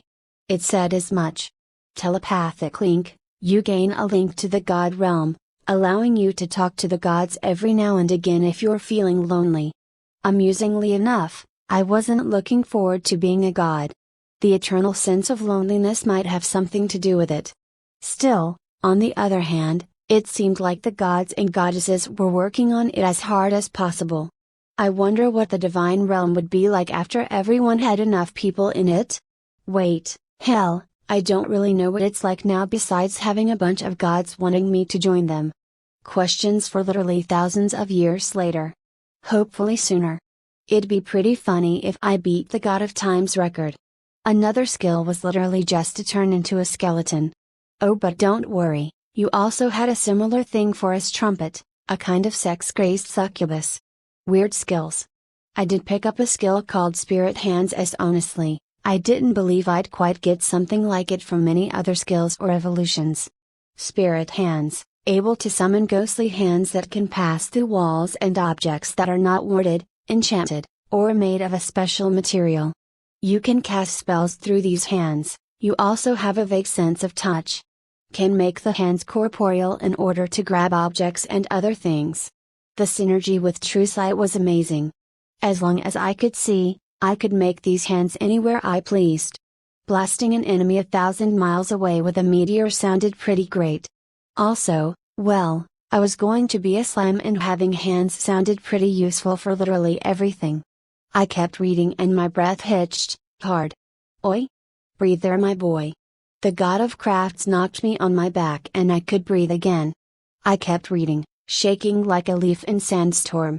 It only got worse as I went to the next few skills in the lineup.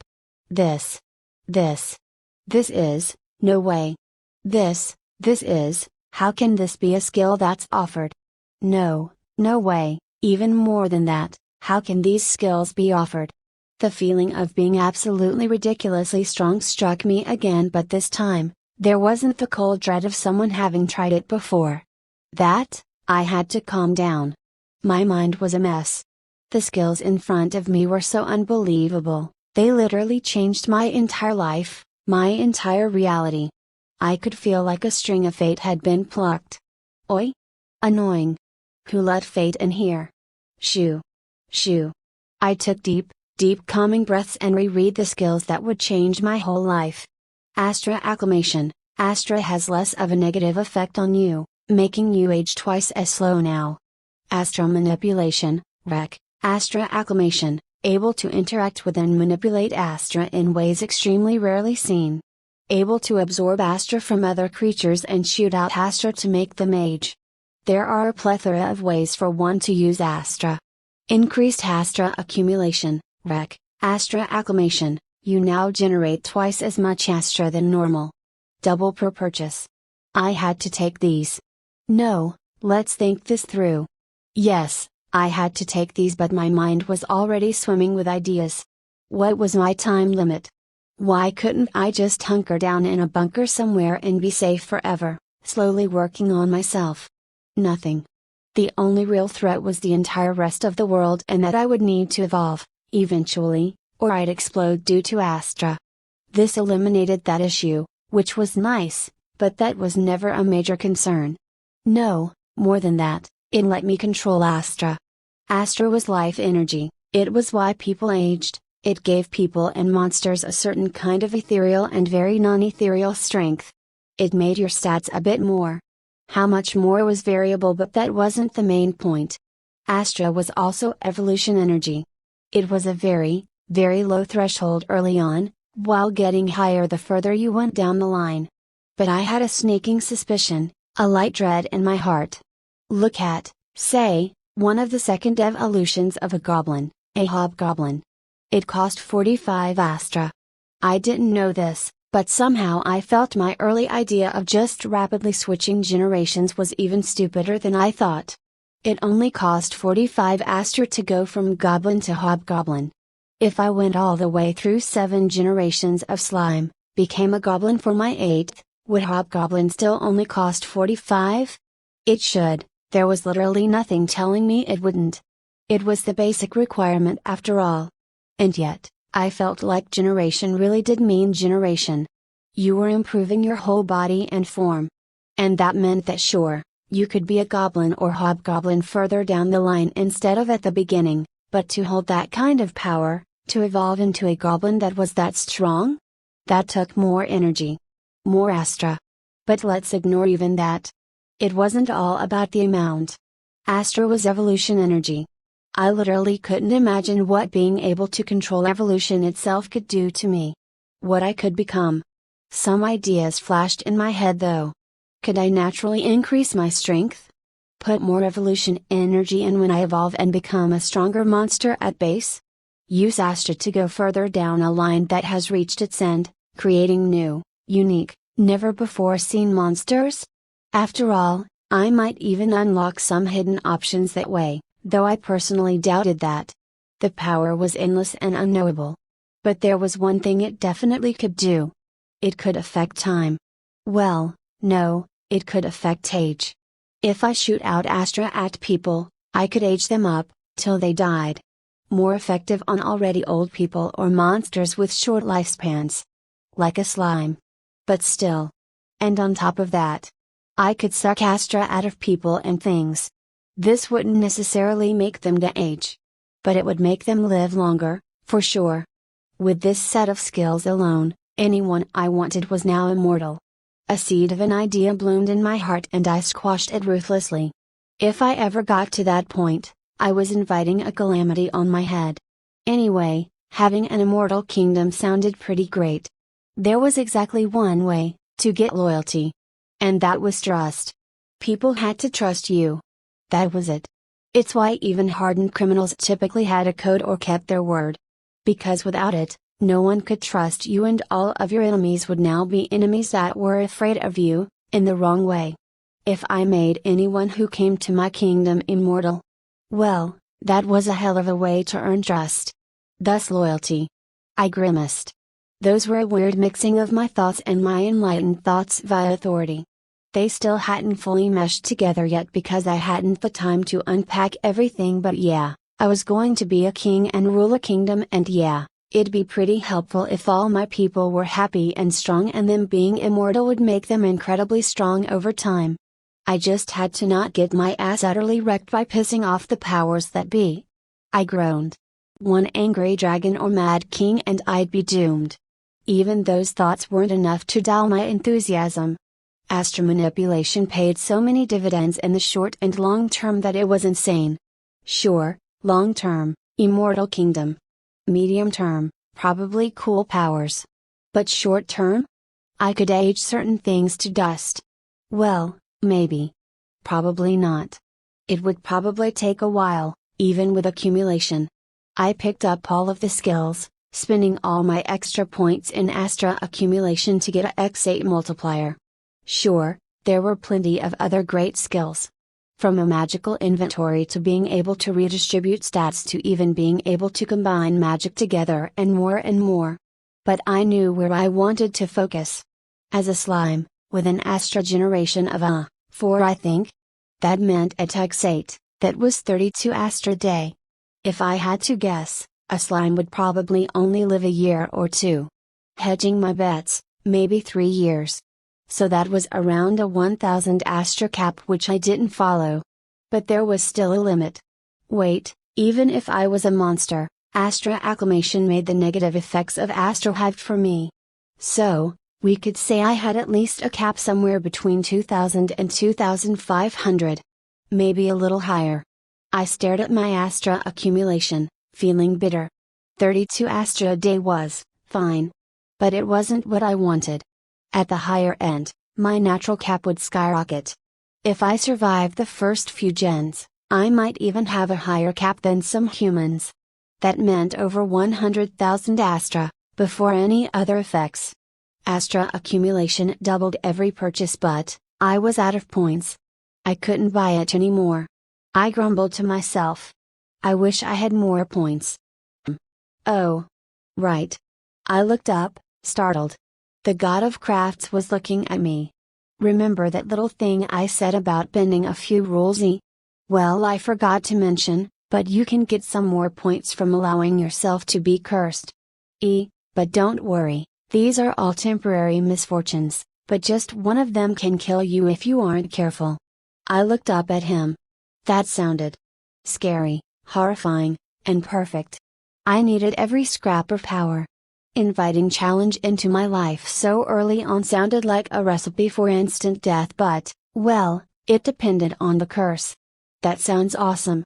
Thanks. So, what are the curses? Oh, wait, hold on a minute. I don't do curses. Hold still, godling, I'm gonna go god nap someone, ho ho ho. The god of crafts just vanished, which gave me whiplash considering he was like a mountain in my vision from just how freaking big he was. Moments later, he had returned with someone. This someone made me take a step back out of pure instinct. I knew that I had been told that Earth was weird for not having Futanari and only having one race, but I had only seen two angelic-esque goddesses, one goddess with wolf ears, and one human god so far. This person was not any of that. They were completely naked just like the goddess of knowledge, but looking at them was a completely different experience. For starters, they were a Futanari. Secondly, they had a horse cock. They looked like a satyr fused with a demon. They were, admittedly, very attractive as they had a female form. Pale skin, except for their entire legs and arms and the sides of their necks, which were covered in a very light black with even lighter markings going across all around. Like someone had done a nearly full body tribal tattooing. They had what seemed like ram horns on their head, going back and then curving upwards slightly near the very back, past their head. Their face seemed like a face of innocence, and their blonde hair only added to that. It was below the stomach where things got odd. They had what I could describe as a womb tattoo of a heart. And not the cute ones, but the kind you'd expect on a succubus. Then there was their giant horse cock. Order and the god of knowledge had warned me, but it was still insane to see actual futas and actual people with non-human genitalia. According to both of them, animal genitals weren't the only options out there either. The rest of the multiverse was scary. Going even further below, was hooven feet, like a satyr. Here they are, godling, worry not, I have, silence you fiend. Ah, greetings godling to be, I #, a god of misfortune and curses, am exceedingly glad that I get to make the wandering soul's new life a literal hell of pain, for the promise of power. Now, let's get down to what omens you will be cursed with. I felt a shiver of horror go up my spine. The god had said all of that with a gentle smile on her face. As if it brought her the utmost peace and pleasure. I wanted to run away right then and there, but, no, this is exactly what I needed. I'd do anything for more power. I just needed to survive it. I firmed my will. Alright. I'm game. Ho ho ho, well, I'll still be here if you need me, godling. We can finish your forging after you select your curses. With that, the god of misfortune walked towards me, and I had to resist two different impulses to run away. The first out of fear of her, the second because her massive fucking cock was coming with her towards me. I'm sorry, okay? I was getting a really bad vibe from her. Let us begin. These will not be tied to your soul, as it is a curse that bends your fate ever so slightly to cause bad things to happen to you. Once the omen happens, it might not happen again, although fate truly is a harsh mistress. Take as many as you like, but even one can end you and multiple can make your starting situation an unsurvivable one. So please, choose a lot for me, Tilda. Holy crap, she was an evil god. Of course they had to exist, but this was the first one I had met. Wait, no, maybe I'm reading too much into this. Maybe she's just a sadist? As she flicked her wrist and screens with curses appeared in front of me, I knew I was dead wrong about that. She was bad to the bone. The first curse alone guaranteed that. Omen of rape, plus 20 skill points. An exceedingly powerful creature, like a dragon, has seen a vision involving you and now will hunt you down in hopes of you or it conceiving a child. It won't stop until a child is conceived between you, or it dies. The creature is always a Futanari. My, how fun, Tilda. Chapter 7, Curses aren't curses if you're smart about it. Omen of rape, plus 20 skill points. An exceedingly powerful creature, like a dragon, has seen a vision involving you and now will hunt you down in hopes of you or it conceiving a child. It won't stop until a child is conceived between you, or it dies. The creature is always a Futanari. My, how fun, Tilda. My mouth gaped in horror. That was the starting option for the curse? Get raped by something so much stronger than me that it might kill me on accident? Be forced to get fucked by a dick, specifically? I forced myself to not glance at Misfortune's clock. And finally, be forced to have a child? Can a slime even have children with, well, anything? My only option to get out of this would be to kill it, and I feel like that would go over just as bad now, as it would if I was Generation 100 with over 100 years of experience. Hard pass. Omen of Thorns, plus 25 skill points. The first time you genuinely fall in love with someone, your first love will catch the attention of unsavory humans. They will take your lover, rape them, and then kill them. They will force you to watch if they can. You can prevent this, but the humans will be stronger than you. Oh, I wonder. Can you stop them? Or will you break like so many others? Foo, I can't wait to see it. This time I did stare directly at Misfortune, and her smile was radiant and peaceful. If I hadn't just read what I had and heard her words from earlier, I would think of her as an innocent young woman. I gulped. Hard pass. Pass. 100% pass. My heart hurt just thinking about it. Thinking about who she had applied this curse to beforehand made me feel sick to my stomach. Omen of Ire, plus 35 skill points, a king, or some human in a high social position, wants you dead. They will send men, monsters, and anything they can in order to kill you. They won't stop till you or them are dead. Typical humans, disgusting. This was the first real option, wasn't it? I seriously doubted I could beat a dragon somehow, almost, ever. And watching my first love be raped and killed? Yeah, hard pass. But making an enemy of a whole nation, a king specifically? It was survivable. Barely. In theory. The problem was after. Say I killed this king, so what? Unless I was literally stronger than the whole kingdom, they'd still be after me, now for the crime of regicide. And what about the other kingdoms? They sure weren't going to just leave me alone, a monster strong enough to slay a king. The whole world was going to be after me, but I couldn't handle that from day one and survive. That also sounded like a great way to draw the attention of a hero. Sigh. Pass. I needed something I could actually handle and was worth it. Increased Astra accumulation cost 10 points. That meant that if I took this, I'd go from X8 to X64. Great, but worth ruining any future long-term plans? No. Omen of Stagnation, plus 40 skill points. You will now be unable to move no more than 30 miles in every direction away from the location you first arrive in your new world. The omen will last for 1 year. Food, water, shelter, etc. is not guaranteed. Try not to die from thirst, that would be very boring to watch. I looked up at Misfortune, whose smile seemed to have grown. But, wait. No way. She was clearly writing these out, in real time. Little jabs and thoughts and messages at me. But, I had sustenance authority, and even more than that, I was going to be a slime. I was pretty sure slimes didn't need anything. Like, they subsisted off little grass and dirt, and that was enough because they were, well, slime. Maybe they needed water, but that wouldn't be too hard to get the bare basics, even if it was just sap from a tree or something, and endlessly produce it. I had to look back at the curses to not give myself away. Misfortune, as I was calling her till I could actually understand and hear her name, didn't know any of my previous choices. She had just been flown in and knew my current desire for curses. And judging by her last curse, she probably thought I was going to be a human hero. Because of course the human decides to continue being a human. Oh, I can work with this. And the curse itself. That was perfect. I didn't need to travel the world. Hell, I really shouldn't.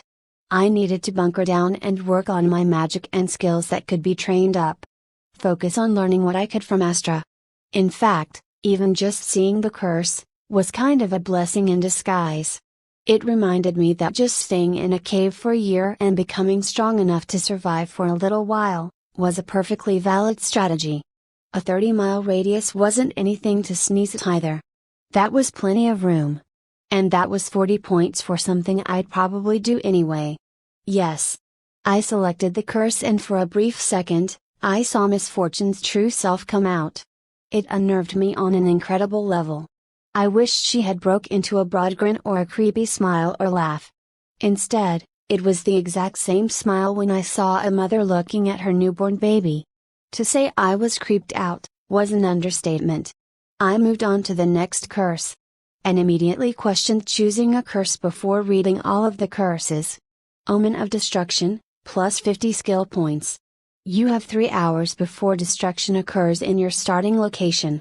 It could be a board dragon dropping a meteor on your location or the earth sundering or anything really.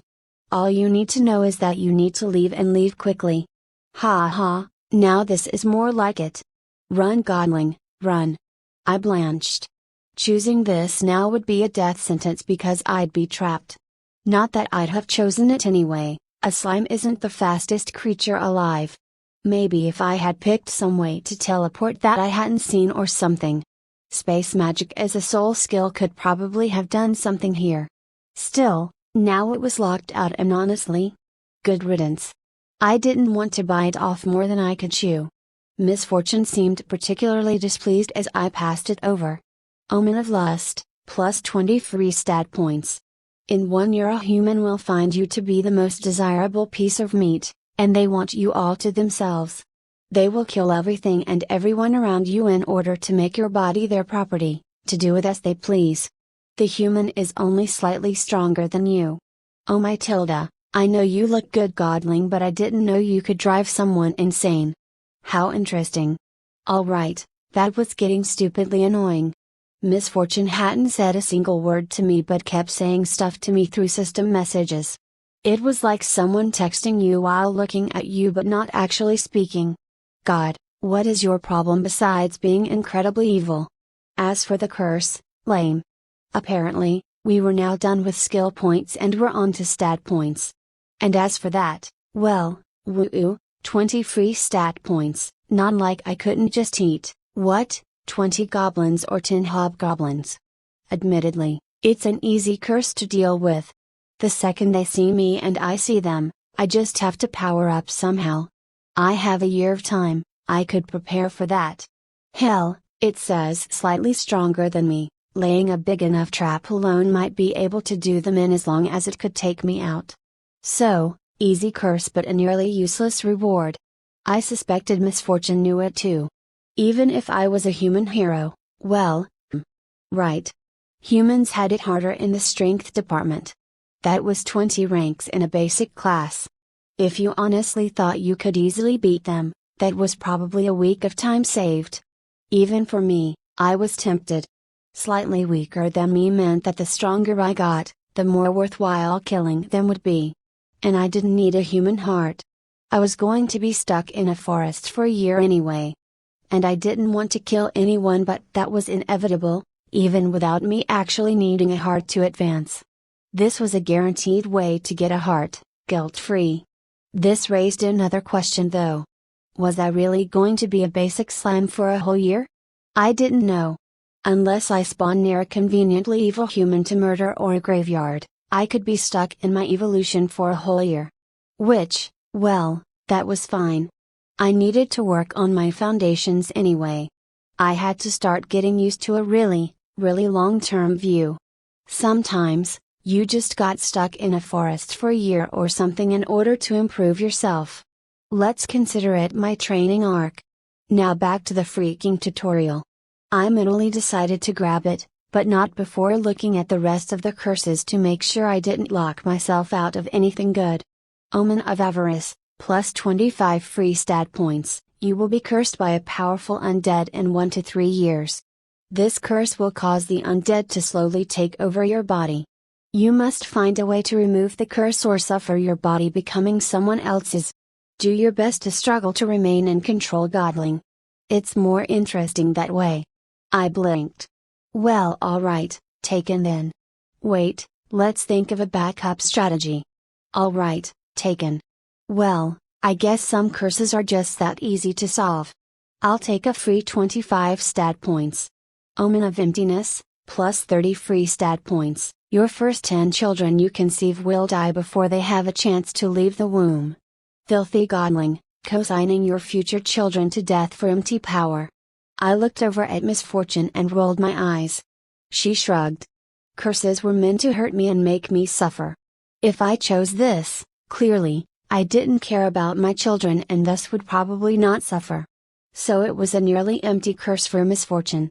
Close enough to almost be her showing goodwill towards me. If I chose it, I didn't care about my children at all, and thus wouldn't suffer. So she gained nothing. If I didn't choose it, clearly, I wouldn't suffer from it. So she gained nothing. I almost said thanks but then just moved on. Sadly, I had a goddamn heart. I wasn't even sure if slimes could have children, but I wasn't going to doom them to death. The next 3 curses all gave me item points, which was annoying, because I didn't even know how many item points I was going to have. All I knew was that Kraft had mentioned it. It felt weird to refer to gods by their domain, but their actual names just clearly couldn't be heard by mortals, so there you go. Omen of the Fool, +2 item points. Every time you try to use a weapon or armor, you will absolutely fumble and make a fool out of yourself. Ho ho, foo foo, I looked up sharply. Kraft was there, with a smile on his face. He was laughing at me through the damn text now too. You too, Kraft? Ho ho ho. Don't worry, Godling, we're laughing with you. I don't believe that for a second, Misfortune. Her smile was as innocent as ever. I grumbled and went back to the curse. I had missed a line. This curse turns off in 6 months, right? All of the curses are technically temporary. Omen of Nudity, +3 item points. You are now unable to wear armor or clothes that cover more than 20% of your body. Yes, Godling, show off the body that was handcrafted for you. Can't let a good body go unseen, I say. This curse turns off in 1 year. I glanced at Misfortune and I swear I saw her cock twitch while she was looking at me. I quickly moved on to the next curse. Omen of Fragility, +5 item points. Your gear just breaks more often and in dire circumstances too. The items made for you by the god of crafts will be immune to this curse. Bathing in the blood of 10 innocent human virgin maidens will break this curse. Foo foo tilde, trust me, you can break this curse. I now wanted as far away from Misfortune as possible, as that was clearly a sexual advance on me. So, fumble with armor and weapons, can't use wear armor, and items break for me. I'm a slime. I'm already going to be naked and not use armor or weapons. The only one I really didn't want to take was the last one because it didn't wear off. I had to break it by bathing in the blood of innocent people. No thank you. So, that left me with, Omen of Stagnation, stuck in a 30-mile area for 1 year. Omen of Lust, get attacked by a murderously lustful person in a year. Omen of Avarice, deal with an undead trying to take me over in 3 years. Omen of the Fool, fumble weapons and armor for 6 months. Omen of Nudity, no clothes for a year. Which translated to, 40 skill points, 45 free stat points, 5 item points. I selected all of the curses and absolutely forced myself to not look at Misfortune. Eventually, I dared and she was her normal smiling self but could not look more pleased with me. Foo foo tilde. That's all I have to offer, cute godling. Do try your best to live. And then she was gone. Oh, thank God. I kept accidentally glancing at her massive horse cock. Ho ho, finally, now we can, ha ha, what is this, friend? Trying to keep the godling all to yourself, are you now? Ho ho, good friend, you are just in time for me to start forging items for this godling to be. Are you now? Well, let us get to it. Been a while since we forged together. It has been. I'll get started over there.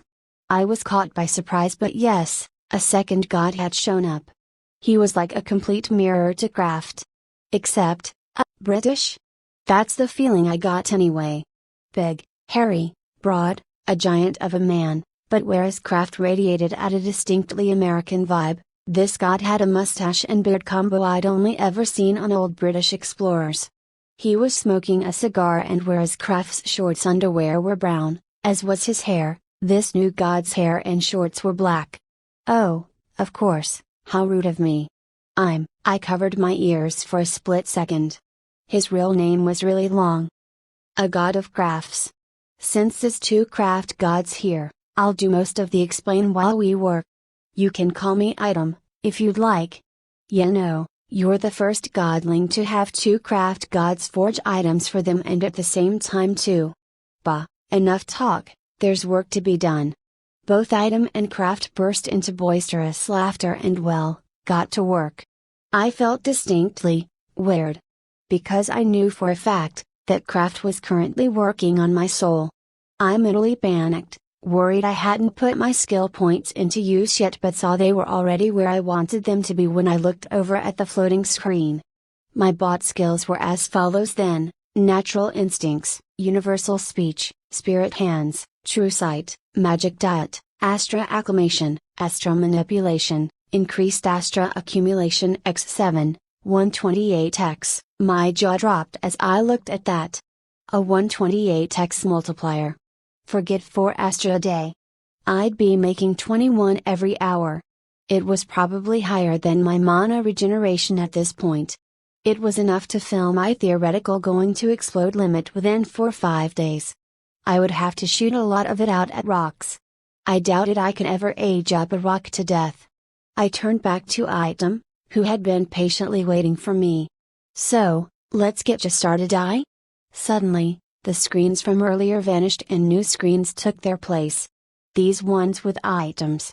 The items below will all be equipable by all creatures, so don't worry if you thought you'd be unable to use them. I was thinking exactly that. Because how on earth did you make a heavy Warix for a slime? They'll all magically retrofit onto you, they are items crafted just for you godlin after all. Alright, they can be lost or stolen, but you will be able to track them down as you will be drawn to them as the items will be drawn to you. Well, go ahead and pick what you want. I looked at the list. There were 4 categories: weapons, armors, accessories and consumables. Well, the first 2 categories just weren't going to work. Ignoring my slimy nature, my omens made it impossible. That left accessories and consumables. I looked at the most expensive items first and saw some truly amazing things. The list was long. And it was scrollable. I sat down on the ground, only to be surprised to land in a sturdy metal chair instead. I nodded in thanks to Item and got started looking through all my options. Chapter 8, Items Galore and Worlds Collide. A few hours later, I had made my choices. It actually required me looking at the armor tab near the end to fully decide on everything. Here's what I had chosen and could actually afford. Black mage cuffs, a pair of pitch black and gold cuff bracelets once worn by a strong mage. When worn, it gives the wearer the ability to use the magic skill, Dark, at tier 4 and the ability to turn into an inky immaterial shadow once per day. It didn't seem like much at first glance but I instantly knew better. I had been listening and tier 4 magic was at high apprentice level. It went 1-5 apprentice, 6-10 general mages, 11-15 master mages, 16-18 grand master mages, 19 is Lord King and tier 20 is Lord Emperor. And I had the sneaking suspicion that magic was one area where stats could be wholly misleading. It was, even a force multiplier wasn't the right terminology. If a child had a tier 20 magic skill, somehow, they'd probably be able to destroy much more than a whole city, even with low MP. The multiverse, again, was scary. Magic wasn't just about constant repetition in order to level it up. Yes, constant repetition is a completely viable strategy, but when it comes to tier skills, using the skill the right way and at a higher level of understanding, vastly increases skill gain. This meant that using tier 4 dark magic would allow my own dark magic skill to rise insanely fast up to that level. This is probably an item any mage would kill for. Forget just skipping absolutely years of effort, not everyone could easily become a mage. If you passed this thing around through a school, within a year, you could have a whole school of mages with the dark element. Kingdoms would go to war over this for that reason. It wasn't a godly made item for no reason. Next, Ring of Regeneration, you gain an increased healing factor when wearing this ring. Making wounds close faster as well as regenerating any lost limbs. This ring also has a special enchantment that allows the wearer to recover from one fatal wound. The enchantment takes a week to replenish. Healing in this world probably wasn't exactly rare. Something that could straight up prevent death though, would be. Not only would it increase my already increased health regeneration, this was my answer to physical resistance skills. I just needed a single blow of each type that would actually kill me. Yeah. Sure. That sounded easy, not. The idea of willingly participating in nearly dying so many times was horrifying to me. Still, even without that absolutely brutal way of thinking, it was a free life, once a week. I valued it more highly than my black mage cuffs, even if they were more expensive. Mana potion, a small glass bottle that can fully recover your MP. Has one charge but can be recharged. To recharge you must fill the vial with your mana by pressing the opening to your palm and pouring your mana inside the bottle. This will take 60% of your total mana to fill up. If you don't have enough MP, it will begin to drain your HP. Instead. Healing potion, a small glass bottle that can fully recover your HP. It has one charge but can be recharged. To recharge, you must fill the vial with blood and wait 4 hours. You can tell when the process is complete when the vial stops glowing. A potion that broke magical thermodynamics and one that turned basic blood into a life-saving potion. These were, simply, incredible. For starters, they were refilling. Literally infinite uses. Secondly, they were full restores. I hadn't exactly made it to the new world yet, but every game I saw always had restores X amount of resources. I felt like any potion that fully restored everything, was gonna be a pretty big deal. Say I had 1,000,000 mana, without this, I'd probably be stuck waiting for mana regen. And fully restoring health was yet another measure to stay alive. I had the feeling I was going to need all of these things and more. To be honest, after those purchases, I was stumped. I had some points left but I didn't know what to get. I considered getting a cool weapon just so I could eat it and eventually give it to my army, but I had a suspicion that wouldn't work with divine made items.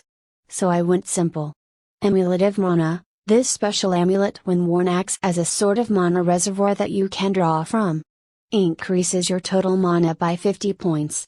Infinite Space Bag, a nice bag in your choice of material. This bag is enchanted to be able to hold a huge amount of items. The space is 25 slots total. I had item, the god, explain the infinite space bag to me. Basically, the only limit was weight. And boy, was that barely any limit. It could store anything that could fit into the bag. The weight limit simply meant that if you put something too heavy inside, it would fully take up that slot. Which meant that lighter things. You could store a whole lot of them in a single slot. So I could have, say, 99 berries if I wanted, or it could hold a 1,000,000-pound barbell. Admittedly, I had no idea what I was going to use it for. It couldn't store living creatures. Plants were a variable maybe, but mostly leaning towards no. I was going to be stuck somewhere I could hardly move around in for a year. But it was right there, and a bag that could store so much sounded incredibly useful in every way. Who knows? It'll probably come in handy. Oh, and the amulet was really just bought with leftover points.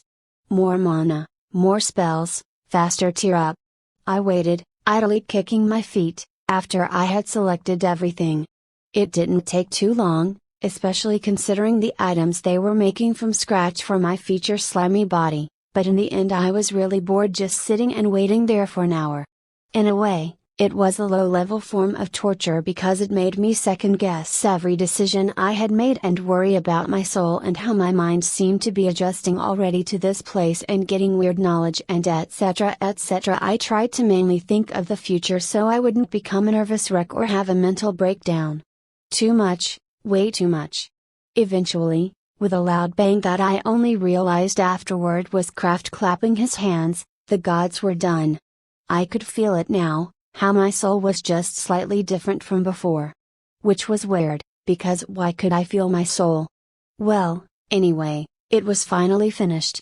Come godling, me and, crap, my ears. We'll escort you to the next goddess. I followed after them as we went through a long tunnel. Soon, I blinked as they seemed to have disappeared and sunlight was beaming down on me. I looked all around me and I was worried I had accidentally walked right into another world. It was all so green. A whole forest spread out before me, but with a clear trail. I followed it, looking at all of the many plants and foliage. It looked like a massive garden. I turned a corner and stopped dead. Era, what an interesting godling to be you are. The goddess in front of me was another slap to my reality. She was fully naked, and at this point I was just getting used to the fact that gods and goddesses had no reason to wear clothes, but she was also clearly a plant girl. She was green-skinned, sitting in a giant flower, was part of the giant flower, and had vines and stalks of plants roving around her. They were also clearly a part of her but attached to the flower instead of her female-looking body. Her hair was long but on closer inspection, instead of strands of long flowing dark green hair, it was a single thing, like grass. There were flowers petals blooming on top of her head. I welcome you to my workshop, Tilda. I hope you and I can get very well acquainted. Oh dear me, I got too excited just now and forgot to properly introduce myself. I am a god of worlds, or more specifically, I am a goddess that creates new worlds. I hope you and I can get deeply involved in that process. I felt my heart racing. It seemed like I had turned a corner and ran into sexy Mother Gaia. Creator of worlds. That sounded powerful. All of the gods I had met were strong and powerful, but the idea of someone creating a whole planet was another level up. I had to ask about it. You make planets? Not just planets. Many worlds are more flexible than that. The look she was giving me was not subtle at all and was absolutely not meant to be. I'm sorry, goddess of creation, I'm not in a good spot right now to deal with the horny. Please, call me back later after I've got my head on straight. So, what am I supposed to do here? Oh well, there are pre-existing worlds we can choose for you. Or we could create a whole new world together. There are many options too. Past. Go through, huh? Hard pass. No, absolutely not. A whole world created just for me? Absolutely not. I'd feel responsible for literally every single bad thing that happens there. No, I'd die of an aneurysm or neurosis long before becoming a god, brought on by the stress. Please, just shove me into a normal magical world that has already existed and has absolutely nothing to do with me. It occurred to me that was probably the most I've said to a god so far, besides maybe chaos. But the fact was, I was kinda just along for the ride right now. Sure, I was thinking, I was planning, I was taking this seriously, but it was all so much and also damn stressful. I needed a long sleep and I wasn't going to get that for a bit. But seriously, a whole world created just so I can maybe become a god there? I can't. I literally fucking can't. Just know it makes me feel, I can't even describe the emotion it gives me. Like I'm a fake? Like I'd be creating fake people? Sick to my stomach and stressed just imagining it. Worrying that my own world was created just so someone else could use it for a little while. Billions of years worth of history, of existence, just so someone can maybe become a god in a few thousand years or most likely die within a few hundred. It felt wrong and selfish in the extreme. Tilda, if that is your wish, my dear godling. I can see many things are weighing on you. I can also see you want something simple. Would you like me to take the lead? I was going to have a lot of sex as a god if I made it there, huh? But fine, sure, whatever, let's go for it. Sure, just, please. A basic normal magical fantasy world. Gaia smiled and an image popped in front of me. It was an image of a planet, but not Earth. Green, blue, some other colors. A regular basic planet. Altraza, this is exactly the type of world you desire, my godling. It contains all that you would expect and much you wouldn't. Monsters, dungeons, multiple races, adventurers. A world of might and magic with technology slowly advancing along. Would you like to insert yourself into this world? I sighed in relief. Thank God. A simple and easy and direct decision. Yes. Her smile wilted. Perhaps we can build worlds together another time, after you ascend to godhood. Ah, damn it. I felt like an asshole. I had completely forgotten that all gods and goddesses seem to suffer from chronic loneliness. How long has it been since she's seen someone new that might join her one day? And I had spent, 5 minutes with her? I'd like that. I'll come back and make a few worlds with you. Her smile lit up and took a distinctly lewd edge. It was pleasant meeting you, godling, even if our time was short. Perhaps we can go a bit longer next time, Matilda? I'll hand you off now to the gods responsible for your insertion into the new world. Tata Tilda. And like that, she was gone. Well, to say more precisely, I was gone, and now instead of a forest garden, I was standing in a celestial border. To my left was a bright blue night sky and stars. Like a nebula. To my right was a bright red night sky and stars, also like a nebula. In front of each respective side stood someone. To my left, in what was clearly supposed to be the good side, was a beautiful naked angel. And that was it. There was nothing overly special. She was naked, she had white petite wings, she had a cute petite body and blonde hair. She gave off that feeling of me wanting to protect her. I had seen simple before, sure, but there always seemed to be some kind of really extreme extra. But no, just simple. It was surprisingly relieving. And on the right, well, that was not relieving at all. There was muscular guy that looked like a total jock with red hair, small demon horns, small red demon wings, a red demon tail, and was almost wearing nothing. Honestly, I would have preferred it that way. He was wearing a jockstrap kinda? Except it completely showed his cock, in all its length, with the last half being inserted into it. Like seeing a sword in a sheath, pointed downward, with half the blade out. On the half of his, thick as fuck and long as fuck cock, that was showing, was a red spiked metal cock ring.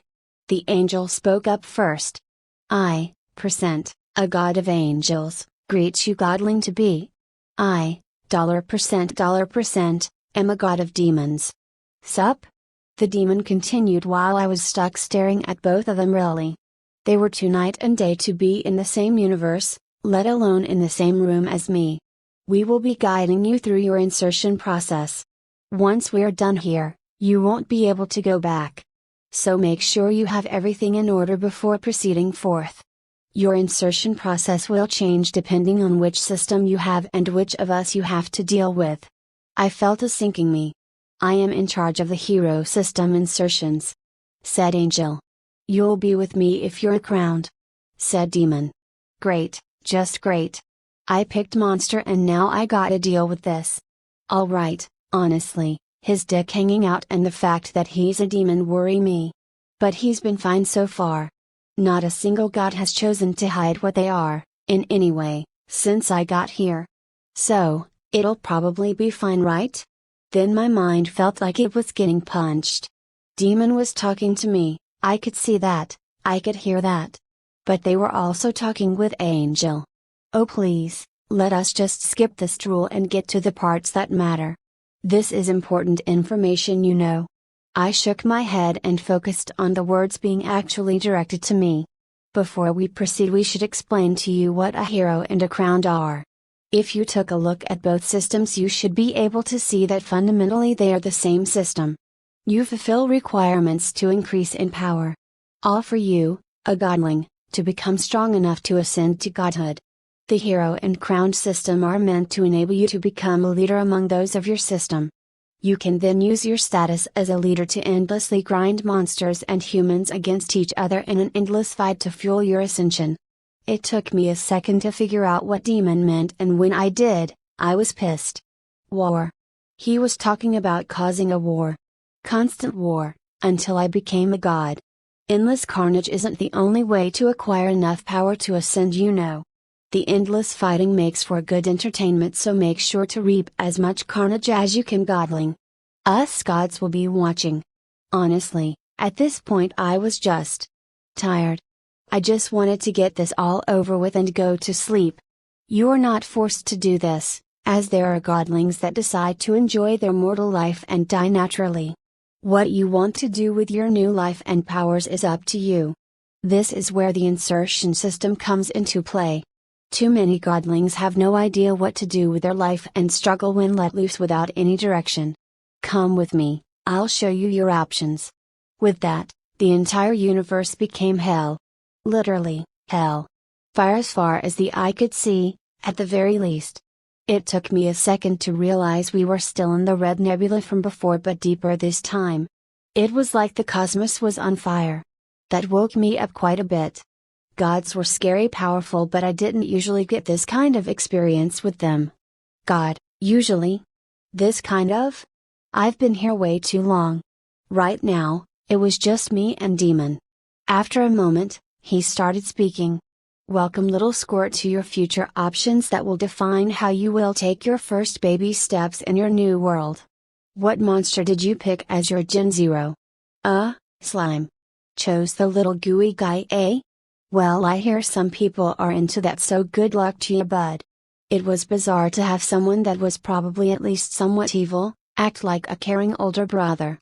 Bizarre but welcome. We went over my options for starting as a slime and I had exactly one thought about them: they were crap. One of them, literally. I basically could either start in a slime ranch as a familiar to some farmer. Or in a sewer.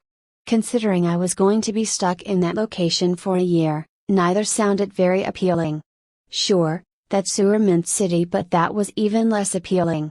A city meant people and at least one person strong enough to handle those people. Meaning not anyone I could deal with anytime soon.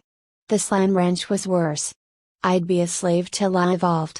Well, of a sort. And there was no way I could act and pretend I was a normal slime for more than 5 minutes. I didn't think I had it in me. The items appearing around me alone would probably give it away. And while familiar contracts were variable, not attacking your master and listening to their orders came bog standard, apparently. So slavery for a while or extreme danger. I was quick to tell Demon how I felt about these options. With a lot of very colorful language. Listen here, you overripe bat. I've had a very, very long stressful day. I died, I got revived, I found out gods and goddesses were real, was forced to take part in a death challenge, learned about the multiverse, was told I was getting put in a new world with powers and as a goddamn monster. Was forced to cram like my life depended on it from 2 different goddesses, had to make decision after decision after decision on stuff I should have been excited about and was but now just feel burned out, and after all of that, all of this, you're telling me I'm going to be a slave or end up stuck in a place where I'm probably going to die? I swear on every single one of you gods and goddesses that if those are my only 2 choices that I'm going to ascend, come back up here and rip off your cock and shove it down your throat. I was done. I was usually happy and funny, my friends had described me as goofy and playful and sometimes even airheaded. I liked to do whimsical nonsensical things and try new stuff. This all was a dream. But it was a dream that had been soured right from the get-go. I'd never see my friends and family again, and even if I did, I'd be too different by the time I did. I already felt different and I didn't know if that was exhaustion or because my literal fucking soul had been forged and authorities and power fused into me. If I had to choose, I'd go with the damn sewer, but I'd hate my entire life for a year. Demon looked at me and smirked. You know what, you're right. Most of these options suck, no matter what monster you'd choose. Tell you what, I'll give you a different option.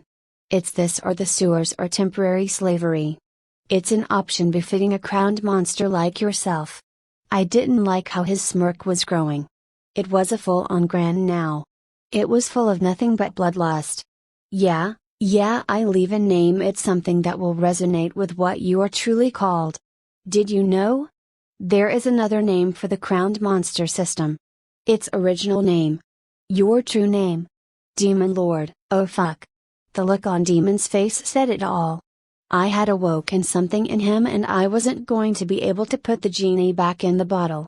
Also, of fucking course the crowned monster system was actually the Demon Lord. Come on, heroes always have a counterpart in stories, and who is it they always end up fighting? Demon Lords. That's what I was. Great. That, Really changes nothing but sure puts things in perspective. I blanched, hard. I felt like I was copying a certain anime I had seen, but honestly, there's a reason that went well. Slimes were cool as hell, monsters were powerful, and building a kingdom just seemed inevitable apparently. Ugh! It rankled something fierce. I didn't reject the title though. Demon Lord. Fine. Okay, sure, what even is this option? Had that feeling that I was in for some bullshit. Now we're talking godling. Instead of being tied to silly things like insertion points, I will just drop you anywhere in the world you choose. No silly forced slavery or stupid sewers. Just you against the environment. Alright, so far so good. I nodded along. All I wanted was a mostly peaceful forest away from humans where I could practice magic, practice my skills, and not get eaten but maybe eat a few things. This seemed perfect for that. Now, I won't drop you down there naked. Well, you'll be naked but whatever. What I mean is, I'll give you a special item called a dungeon core. Oh god damn it, fucking no, I already had enough on my plate, no more, please. This core will be stored in a special slot that you can access anytime. When you take out the core you can install it in the air or the earth. Doing so will allow you to turn about 15 miles around you into your domain that you will have direct command over. You will become a dungeon master and become able to summon minions, traps, and even make a demon castle fit for a demon lord such as yourself. You can also replace a dungeon core from a normal dungeon that you find to effectively take over the entire dungeon for yourself. Well, that was going into that special slot and never coming out. I didn't want to run some kind of, or any, dungeons. No way. That seemed so, outside my skill set. Regardless of my inner turmoil, Demon continued. In order to make minions and modify the land, you need to feed the dungeon core with mana. This can be from yourself or from sacrificing living creatures to the core. The stronger the monster sacrificed, the more mana you'll get. The core also generates about 1000 mana a day as well, at full development. Mana is a free-form currency for the dungeon core, able to build walls and structures with just mana. You don't have to bother with trife things like lumber or the like. You are a demon lord and the world will bend to your will. I felt stupid. Of course there's a reason he feels so strongly about this. I was looking at a previous demon lord, now risen to godhood. His very words shook the fiery domain we were in. Still, burst of adrenaline or not, I was still exhausted. Let's break it down. I lose nothing here and gain an item I might somehow one day use. Maybe in like 1,000 years. Sure, fine, as long as I get to get put in a forest. Fine. I accept. Put me in a forest at least 200 miles from the nearest human settlement, with a bunch of weak creatures like slimes. He smirked and I was already regretting letting a previous demon lord decide my location. I absolutely knew I had just fucked up. I just sighed. Have fun godling. And then I was falling. Chapter 9, apparently more than just stars fall from the heavens. I was falling, from outer space. Rapidly. Forget terminal velocity, I was seeing stars pass me by. I was probably moving faster than the speed of light. Before I could sigh in exasperation, a form lit up in my vision. It was Chaos. She floated near me while I fell. Or was she falling with me? I really couldn't tell. Well godling, this is it. You made it through the whole process and are about to be sent to your new world. Just before you go, the gods and goddesses you've met so far would like to say goodbye. Myself included. I hope you enjoy your new world godling to be, and good luck. With that, she remained where she was at, while I continued to fall. The gods and goddesses I'd met along the way started to pass me by before I could say anything. Order, do your best and don't give in to despair godling. Knowledge, satiety isn't a stat you can see. So make sure to eat plenty of food and drink plenty of water, okay? Craft, make sure to go out and test your skills to the fullest godling, they're my best work yet after all. Ho ho. Misfortune, I'll be rooting for my crew, I mean you, godling, of course. Hey, item, I know you'll put the items you chose to good use godling. All I have to say is good luck to ya. Ha ha. Gaia, I'll be waiting for you to return, godling. I'll be eagerly waiting to be regaled by your stories. Angel, try your best to make the world a better place, godling. Demon, go out there and kick some ass, godling. I'm rooting for ya. I looked up as they all passed me by and I felt tears start to come to my eyes. I had died and been overwhelmed from start to finish, but I hadn't just been thrust into a shitty situation and left to fend for myself. I had been patiently worked with from beginning to end. Given explanations, taught, given space, guided. Everyone, all of them, had helped me along the way. And they wanted me to succeed, they wanted me to return, to take my place as an equal among them. They wanted me to win even more than I did. I wouldn't disappoint them. I'm going to come back. Wait for me. My old life was over and my new life was just beginning. It had hurt, still did, that I would never see my friends and family again. It hadn't been long enough to even process it, let alone truly mourn for a loss of that magnitude. But now, seeing everyone wish me well, I knew I had gained as well. I had gained a truly weird and fucked up family. But honestly, that sounded about right. It felt like one weight of many had been removed from my chest. I fell from the heavens with a light heart, and when I opened my eyes, well, I couldn't. For I was a slime and slimes were blind. Alright. Step 1, see. Sadly, that was not something that was innate. No, instead I felt as I was a slimy, gelatinous blob, but I ignored that feeling entirely. It would have been overwhelming to say the least, but thank the gods I had chosen, natural instincts. Natural instincts, innately understand the intricacies of your new body. My skills were different, but one thing at a time. Right now, I needed, true sight, to activate. True sight, see without restriction. Sure, but how? I clamped down on my rising panic. The exhaustion from earlier made that not as hard as it should be. Skills were new, despite them literally being grafted onto my soul. No, now being innately part of my soul. So they were like my arms or my eyes. Something I just did. I wanted to see, but what I was trying to do was open my eyes. Things I didn't have. No, focus, instead, let me try and see. Suddenly, I was overwhelmed. But only for a moment. All around me were trees and they seemed humongous. It took me a second to realize they weren't large, I was just really small. I moved forward. Don't think about it, don't think about it. Just let your body take the lead, and started to explore where I had landed. Well, it was a forest.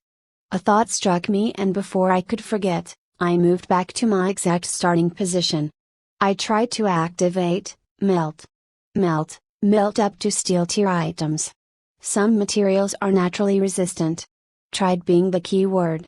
It was like I was trying to do things with my mind or body, and that simply wasn't how skills worked. It was deeper, around the soul level, even for skills that weren't actually part of my soul. And I had absolutely zero experience in that field. It was like a baby trying to walk. It has all the abilities and functions, but it's never had to do it before.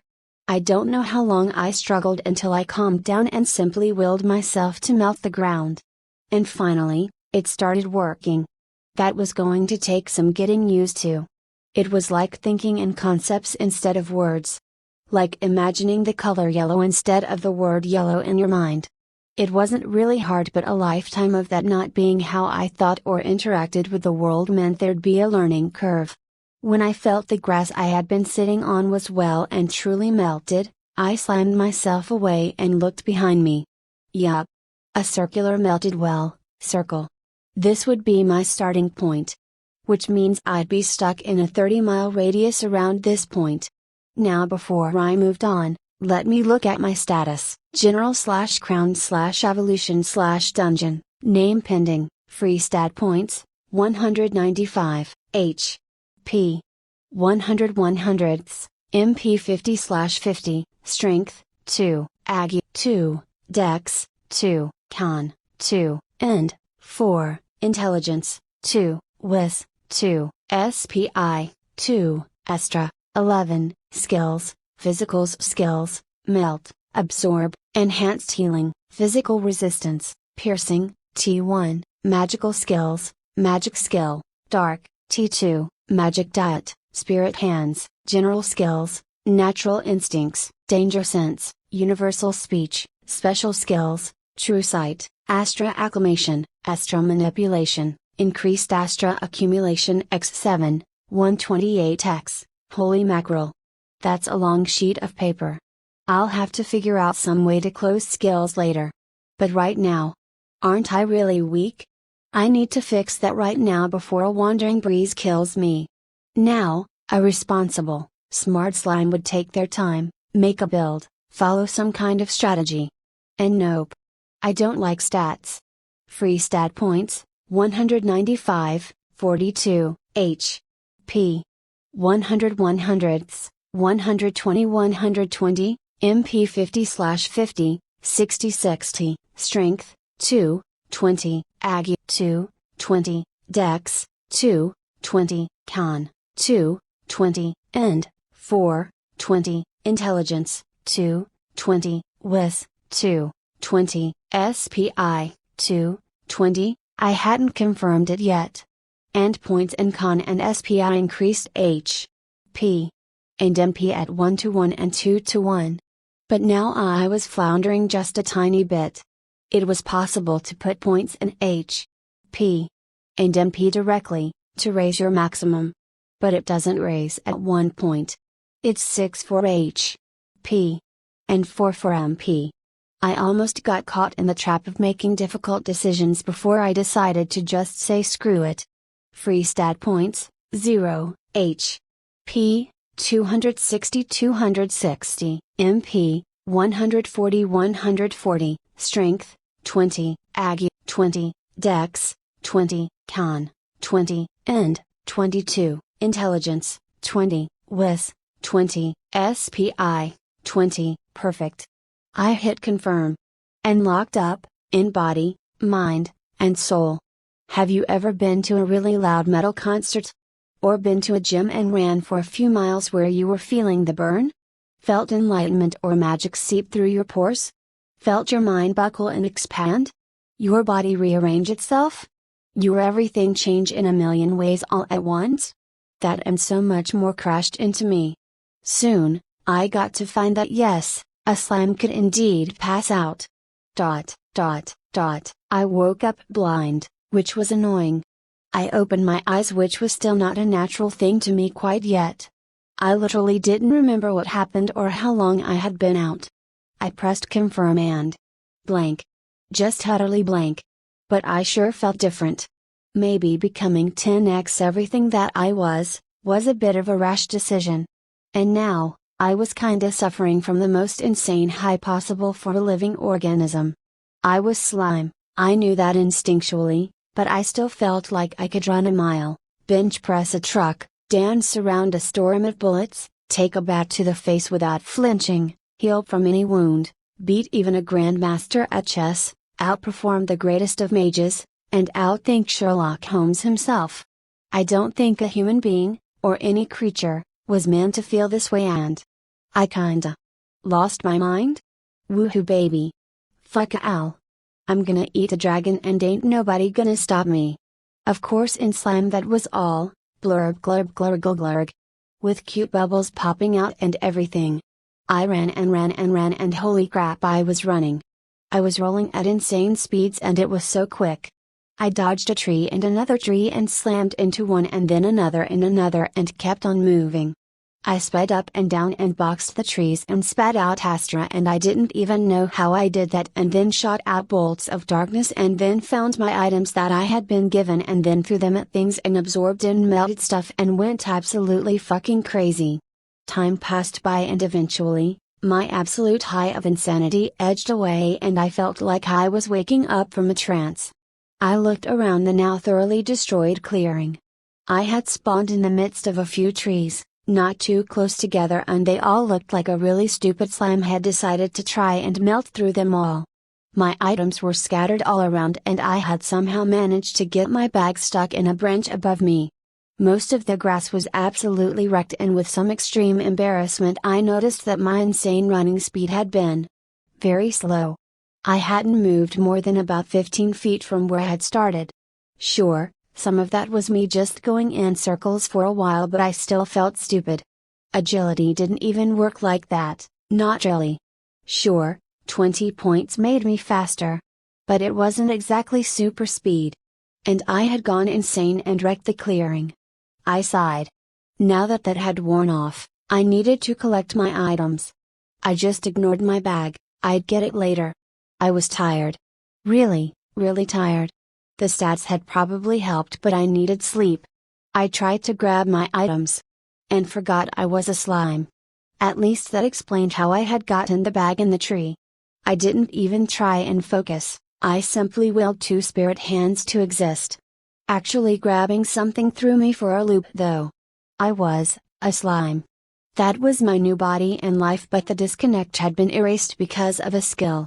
Having actual hands nearly ruined that disconnect, and if any skill was working overtime, it was that one.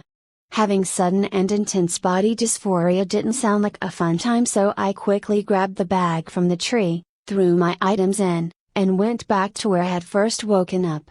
If anything wanted to attack me, they probably would have by now or been scared off. Actually, how much noise could I have realistically been making? I shook my head of those nighttime thoughts. I needed sleep. I hadn't slept since before I died, and I had already been tired then. It took me only moments to pass out. I didn't dream at all, but it was a good sleep. I needed this. A great, relaxing sleep that let me burn out everything that had happened to me. To help me reset and rejuvenate myself. It was, of course, ruined when I woke up to being eaten. Chapter 10, Wolves are scary in any universe. I was being eaten. Pain, pain. I could feel sharp teeth piercing my slime and separating me. I reacted with the slime equivalent of a scream and trying to melt everything around me. That made everything worse. Suddenly, I felt myself be torn apart and be splattered against the tree I had been resting against. I opened my eyes and saw a wolf staring down at me. It was huge. It was easily 5x my height and had parts of me dribbling down its mouth. It was the middle of the night and it must have black fur, because even with true sight, it seemed to blend into the background. It swallowed the chunk of me it had torn off and glared down at me. I want you to imagine a creature 5 stories tall. A giant. Now imagine that giant ripped off your arm and swallowed it in front of you. The terror that passed through my soul was indescribable. I was going to die, and I had the feeling I wouldn't arrive back in the divine realm if I did. The wolf was angry. Really, really angry. A bit of blood leaked out of its mouth. Right, I had tried melting it from the inside. It swiped at me and I wasn't fast enough to move. It felt like I had my stomach torn out. Oh my god, I'm gonna die. I'm gonna die again. I'm gonna die again. The wolf slashed me and that was it. I felt myself be cleaved apart. P 0240, ring activated. I was alive. Alive. I felt myself be pulled back together and put into one piece, all of the damage healed. Along with those pieces of slime, I finally noticed something. One of those pieces had something else in it. I hadn't even realized. It was my ring. Ring of regeneration, increased healing when wearing this ring. Able to regenerate lost limbs. Once a week, recover from a fatal wound. I had accidentally equipped this earlier. During my stat trance. I had forgotten about it. I hadn't even noticed it had been missing. And it had just saved my life. Physical resistance, / tier 1 gained. Oh my god, I died. Again. I looked up and saw a hungry open maw. I screamed and reacted on instinct, trying to punch out with my arm. It worked. A spirit hand came into existence and pushed the massive mouth away from me. My non-existent heart was racing and beating like a drum. The pain from earlier still lingered in my mind. The fear of death and terror of it all was crushing me. But it was nothing compared to the fact that the wolf was still here. It was going to kill me. Again. I panicked. I summoned 2 spirit hands, 4, 6, 10. I felt my MP dropping, but I wasn't in the right state of mind to care. I punched and punched and punched and punched and punched and punched and punched and punched. The wolf bit my hands and I could feel it. Could feel my hands be shredded apart. The pain only caused me to break down further and punch more and more. Teeth shearing through me. Claws ripping me apart. Pain, pain, pain, pain. I didn't stop. I couldn't stop. That wasn't a concept in me anymore. There was only pain and terror and fear in my screaming. Hours passed, but I didn't notice. I was stuck in a hell of terror and horror where I was going to die and die and die again and again and again and just keep dying. Eventually, my MP ran out. My HP started to take a dive as my spirit hands started to use that instead. My regeneration kept up, for a while. Eventually, my own danger sense was screaming at me that I was going to die if I kept going. I froze in horror. The light of sanity touched upon my mind and I looked at the wolf. It was dead. I had been beating a corpse for hours. At least I assume it had been hours since the first rays of light were touching upon me. I wanted to sleep. Mana exhaustion and regular exhaustion were tearing me down. But the last time I slept, I had been attacked and eaten. Nearly on autopilot, I rolled my body over to the wolf and began absorbing it. I could feel it melting underneath me, but there was no relief, just more exhaustion. It took, I don't know. It took time. When I was done, I summoned a single ghostly hand to pull my bag with me and wandered off. I needed to find a safe haven. A cave, a hole. I needed to find a place to rest. A wolf's howl echoed through the morning air and I sped up. I was really getting sick and tired of losing my senses. I felt like I had been rolled over like a pancake and squashed flat even further. Like every bone in my body was broken and my soul was wounded. If I wasn't a slime, I'd have expected there was something wrong with my body. But being a slime makes that element kind of hard. I was in a cave I had found. Of course it probably had residents, but I had seen a small crevice and squeezed myself into it while putting the bag over me. And then finally got some sleep. And now that I had, it was time to reassess. I had died. Again. The pain, terror, and my own PTSD had caused me to freeze up in the middle of that fight and get murdered. I hadn't done any better when coming back to life either. It was pure luck that my spirit hands saved me. They were magic but seemed to copy my own strength. And apparently, I was strong enough to beat a wolf to death, if there were 10 of me. I tried to think back and froze up. Pain, teeth and jaws snapping, hands being torn apart, over and over and over again. Shredded. Torn apart. Pain. Okay, no thinking about that. Nope. It's enough that I'm alive. After all, besides my life, I had only gotten 2 things out of that. Physical resistance, T1 minus 5% resistance to slashing damage. Free stat points, 1. Great. How many stat points did that fucking wolf have? It had to have been eating creatures since it was born, but it seemed like a regular wolf to me. I tried to recall how the world of stats worked, but it was slipping from my mind at the moment. Were any animals fair game? Or did it need to be specific animals? It couldn't have been all animals or it would have had thousands of stat points. No wonder it wanted to eat me so bad. I represented an actual increase in strength. Or maybe it was just hungry. But then again, no normal wolf would have eaten a slime beforehand on Earth. Or would they have? I was going in circles. I was trapped in a small crack, in the dark, underneath my bag. Could I stay here for a whole week so my ring could reactivate? Probably not. More than that, I really didn't want to. I decided to pull up my status.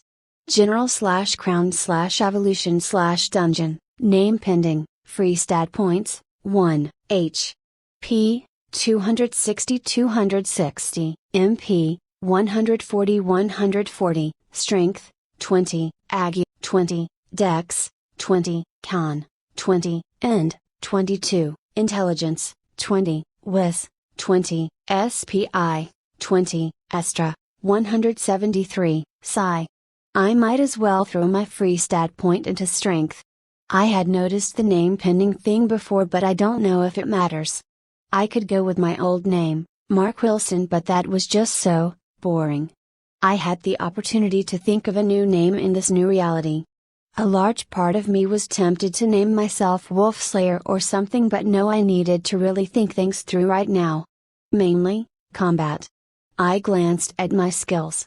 Physicals skills, Melt, Absorb, Enhanced Healing, Physical Resistance, Piercing, T1, Physical Resistance, Slashing, T1, Magical Skills, Magic Skill, Dark, T2, Magic Diet, Spirit Hands, General Skills, Natural Instincts, Danger Sense, Universal Speech, Special Skills, True Sight, Astra Acclimation, Astra Manipulation, Increased Astra Accumulation x7, 128x. Okay, so, which of these is going to help keep me alive? Let's start with Danger Sense. Danger Sense, sense danger 5 minutes in advance to your life. The closer the danger, the stronger the feeling. It should have warned me about the wolf. But I was asleep. Dead asleep at that. Maybe it would have woken me up if I had been less tired, but I couldn't say for sure. So I needed a safe place to rest in the future. This cave might have to work for now, but it could hold bears or a whole pack of wolves. So, don't sleep out in the open like an idiot. Got it. Melt up to steel tier items. Some materials are naturally resistant. Absorb, envelops a target into your body and then slowly eats away at it. This is akin to eating. Second thing, both of these skills need to be used together in a fight. Melt clearly turns anything touching me and inside me, into slag. Absorb only works on something inside me, but both together should make materials disappear faster. The problem is that it will melt things, eventually. Not instantly. Not useless in a fight, but I'll need to get up close and personal and shudder. That sounded like a recipe for disaster. Still, it might save my life. Enhanced Healing, heal and recover 4x faster. With my Ring of Regeneration, that was a 5x healing buff.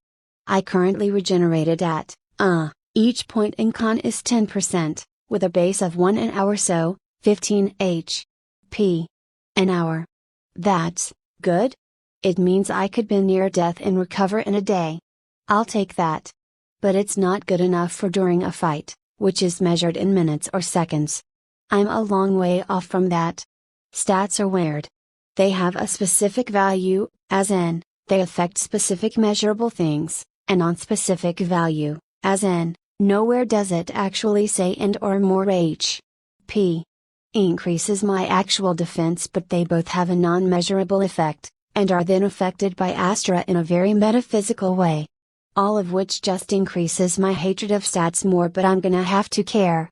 Still, focusing on the specifics, if I nearly die, I'll need to hide away for a day before I'm ready to go again.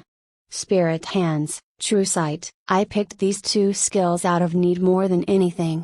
Eyes and Hands. I didn't think they'd save my life. I wouldn't have even been able to see the wolf without True Sight, and Spirit Hands was literally what killed it. Which pulled from my strength and MP. I'm sure my others' stats came into play as well. I hadn't even considered that Spirit Hands might have combat applications. It was just meant so I could open doors and carry stuff. It doesn't use a lot of mana, but it requires an initial cost and a channeling cost. Both of which are low and flexible enough that usually it doesn't matter. Till you summon 10 of them and have them be constantly torn apart fighting a wolf. Focusing, that means that it can be done again, without me going crazy. I'll have to practice. Slime of 1,000 Fists sounds good. That was the first thought that had me perking up. Laying waste to my enemies with a ton of hands as the slime was probably the funniest thing I could think of. Still, while apparently having great combat abilities, it wasn't meant to be one.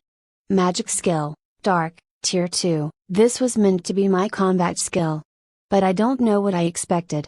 Using magic in a fight requires a calm and steady head, and more to the point, I have no idea what I can do with it yet. It hadn't even occurred to me during the fight to use it. This was a gained skill, it was part of me, it could grow. But it wasn't literally part of my soul. Which meant it wasn't innate, something I almost had going on reflex, like my other abilities. This was something I had to train to learn anything about. But the only thing I could really think of was blindness. Firebolts do damage because they are fire. But I don't know how shooting darkness at anyone would do anything besides rob them of vision. Surely there's more than just that, removing vision, but I don't know. Which means it might help me in 2 or 3 days or 2 or 3 weeks, but as of right this very moment, it wasn't useful.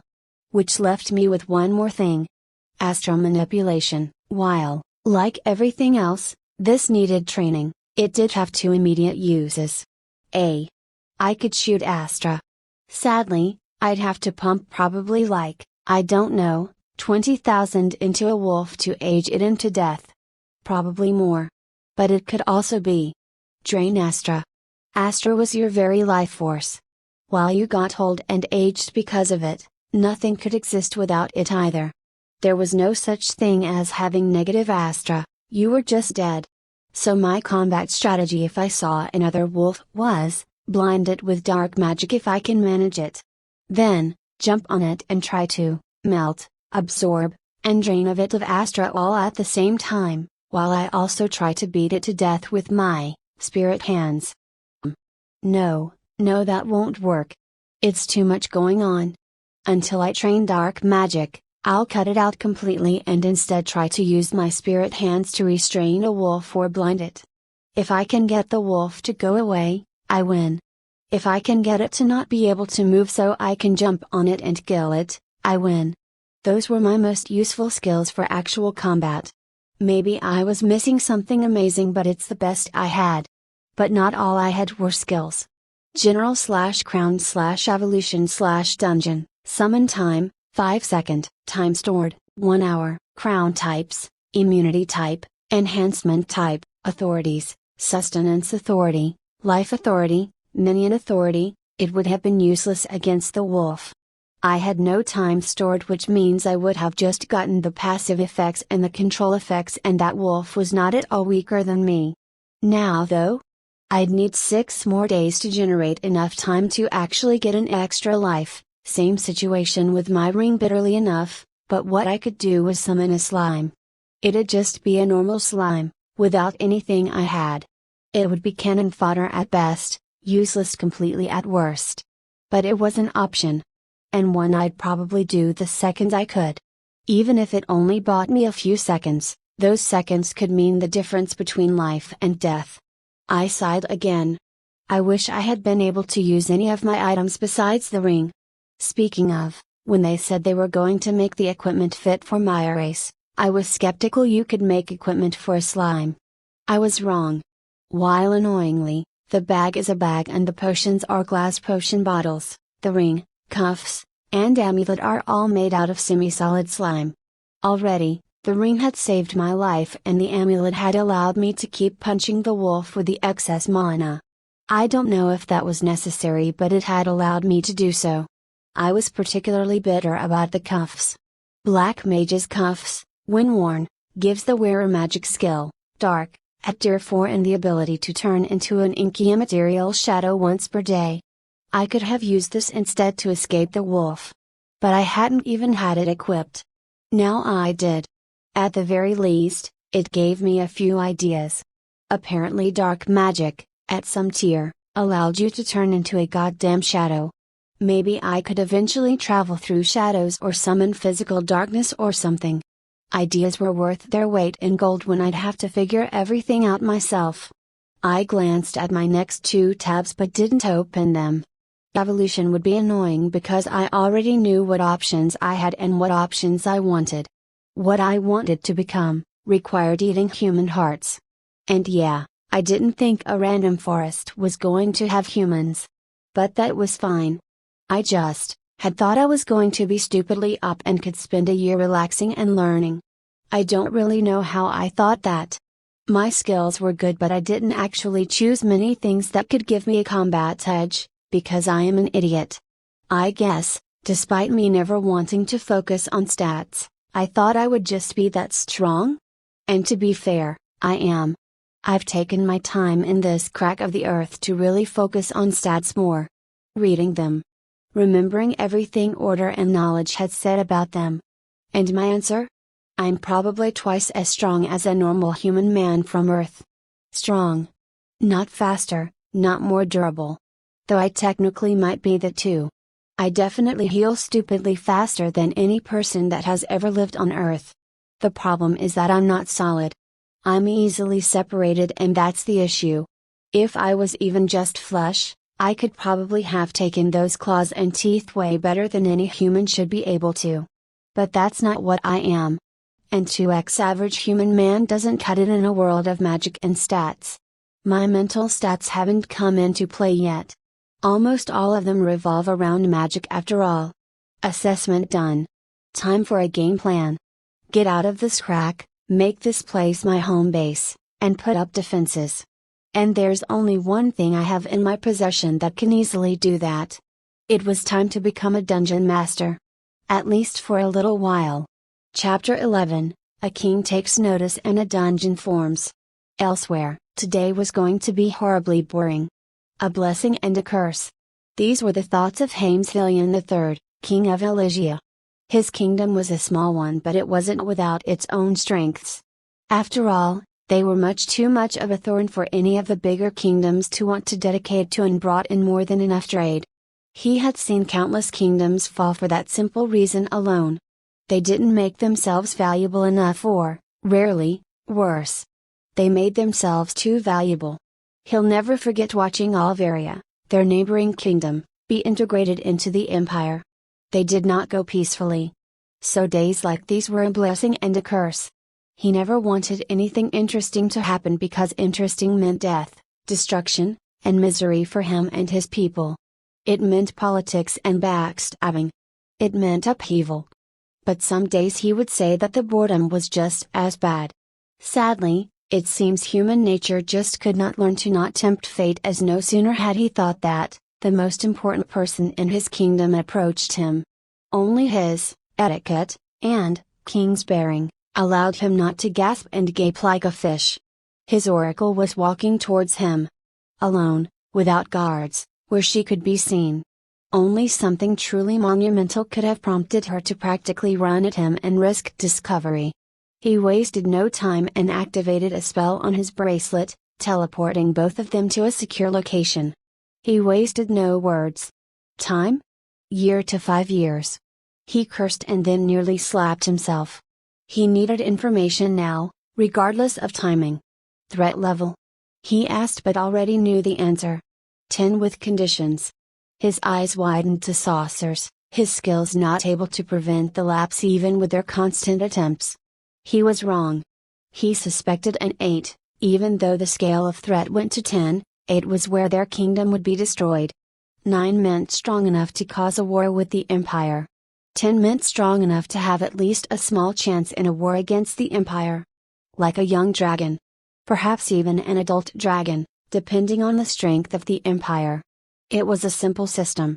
His oracle sometimes received feelings from the future. True future sight was the range of the gods and the insane. What, oracles, could tap into was world essence and time. But neither were clear nor set in stone. Time shifted about like smoke, and the world essence was just an imprint of the entirety of reality at once. Most oracles couldn't tell you anything useful. His oracle was different. She was over rank 300. A diamond ranked being in his kingdom was such an insane idea that it was laughable. And yet, here she was. He hadn't known why she chose to be here, but he suspected it was related to something in the far future. He hadn't much cared either way. A gold does not tell a diamond what to do, and it had been a perfectly amenable partnership. She was the biggest state secret his kingdom had, and was appropriately, if somewhat unnecessarily, guarded and hidden. Her existence becoming public knowledge could erase his kingdom off the map, but it was on days like today where he was reminded why she was worth the risk. But what she said had sent a cold spike through him. With conditions? She nodded and he prayed for more. It was completely possible this was all the knowledge he would get. A looming disaster with a rating of danger, and he should thank the gods and goddesses he got that much at all. Some other oracles could only tell you bad, and that could mean poison food to a devastating earthquake in a year. Dangerous, but I sense no hostility or malice. I do sense desire. He frowned. That was vague, yes, but had too many answers. Any great monster could want to murder without having any hostility or malice in it. Like a man swatting a fly out of the sky. The feeling of desire could be completely unrelated. It could be a feeling it only feels in the future, possibly after it kills them all. Or it could mean that the Empire was finally coming time to take his kingdom. And those were all the most likely answers, but it didn't need to be monster or man. More things than that existed in this world. But it was at least most likely a thinking being and not a flood or a meteor. The oracle looked pensive. There was more. Why are you hesitating? She normally would have given all information at once, not piecemeal. He would never rush her, but he had to know why. Everything is vague, but I sense a future connection. With you and your kingdom. And a location. His jaw didn't drop, but his heart rate sped up.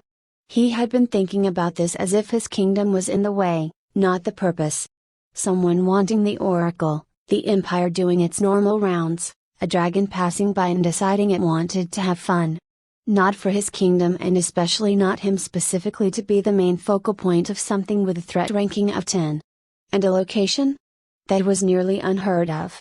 There had been minor threats and timely interventions before, but never something so specific as a location. It's in the Wolf Forest. Haemsvillian III, King of Elysia, grit his teeth so hard in fear they shattered. Elsewhere, stupid dungeon nonsense. I don't even like dungeons. Stupid. I was never a fan of the dungeon stories. You make a whole place and then people constantly end up dying in it, and the whole book focuses on shit I couldn't really imagine all that well. And it's always outside factors that make the stories interesting. No, that last fact hit too close to home on my real problem. Dungeons were issues and opportunities. It'd be like a man walking around made out of gold. Everyone would want a piece of him. Even monsters are probably going to want to go into dungeons here in this world. For adventurers it was free training and loot they could probably sell. For monsters, well, I doubted my mana summoned minions would count for free stats, but they might count as food and things needed to eat. Free loot and levels and somewhat free food. Great. Might as well just be yelling at the forest to come take a bite out of me again. And yet, I needed defenses. I might be able to do something with my spirit hands, but constructing a fucking wall or gate was just going to be beyond me without tools. I tried to look on the bright side. Defenses and minions and traps meant that if anything tried to attack me and killed me, I could eat it. Eating stuff meant I got stronger. Where these wolves probably ate rabbits, which didn't count, I'd be eating wolves, which currently counted. A few dozen wolves and my stats would take a jump up. I crawled out of my crack in the ground and looked around. The cave was shallow enough for me to see all the way to the back, and it was connected to a natural incline of a hill. Meaning this location sucked, but whatever. I took out the dungeon core and it floated and glowed. It looked like a diamond from a playing card, but three-dimensional and blue. I instinctively threw it at the back of the cave and it started to float. And then I felt a pulse and connection go through me. And that was it. At first I felt like I had been robbed, but the sensations were trickling in. Options. It wasn't anything nearly as precise as screens. I popped open my dungeon screen. General/crown/evolution/dungeon, dungeon core integrity, 100%, intruders, 0, mana, 1000, current dungeon, dungeon.png, below current dungeon was a map of, well, my dungeon. It showed me 15 miles in a circle, but it was all grayed out. I hadn't been there, seen there, or knew anything about those locations. It was a top-down map, but I could change that to seeing it in real time or from a normal perspective. I had options, but that was where things got incredibly vague. For example, I could build a nice simple wooden wall, right? Well, I could build it however I imagined it. I could build trees made out of cut wood or stone or even metal. But building literally anything out of steel jumped the mana costs an order of magnitude or more.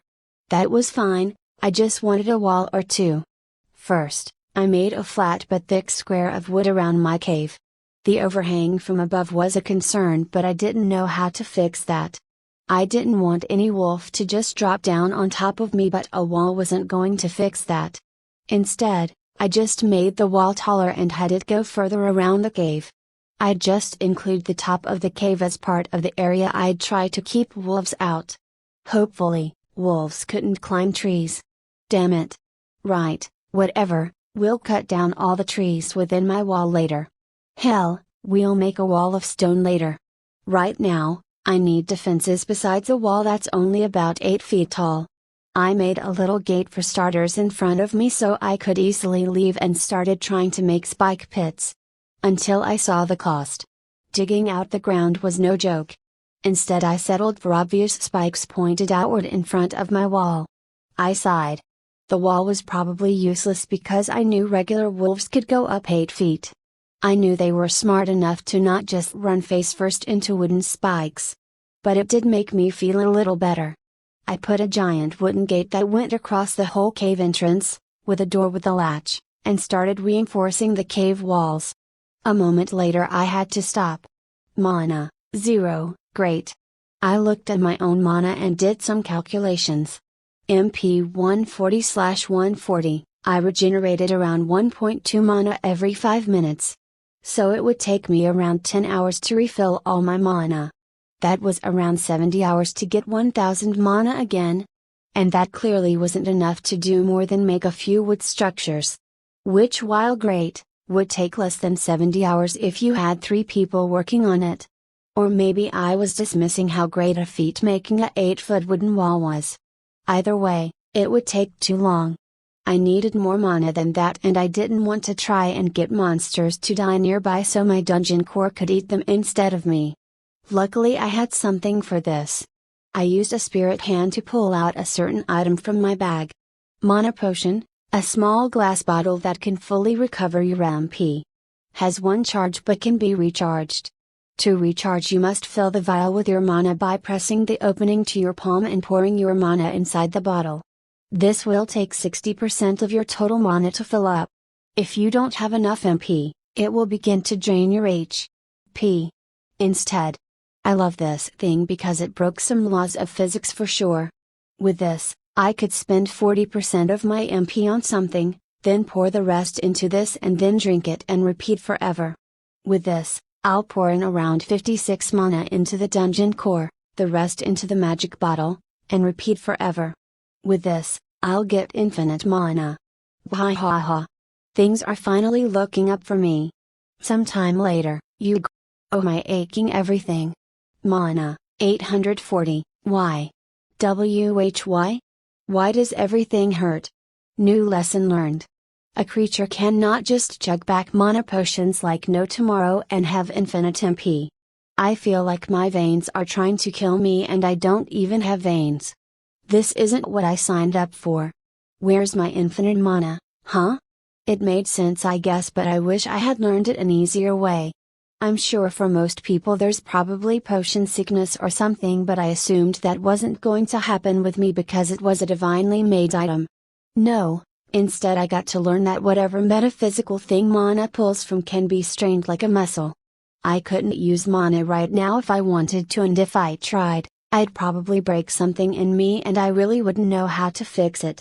I don't know if I can regenerate broken mana channels. Yeah, those. Still, the mana was enough for now.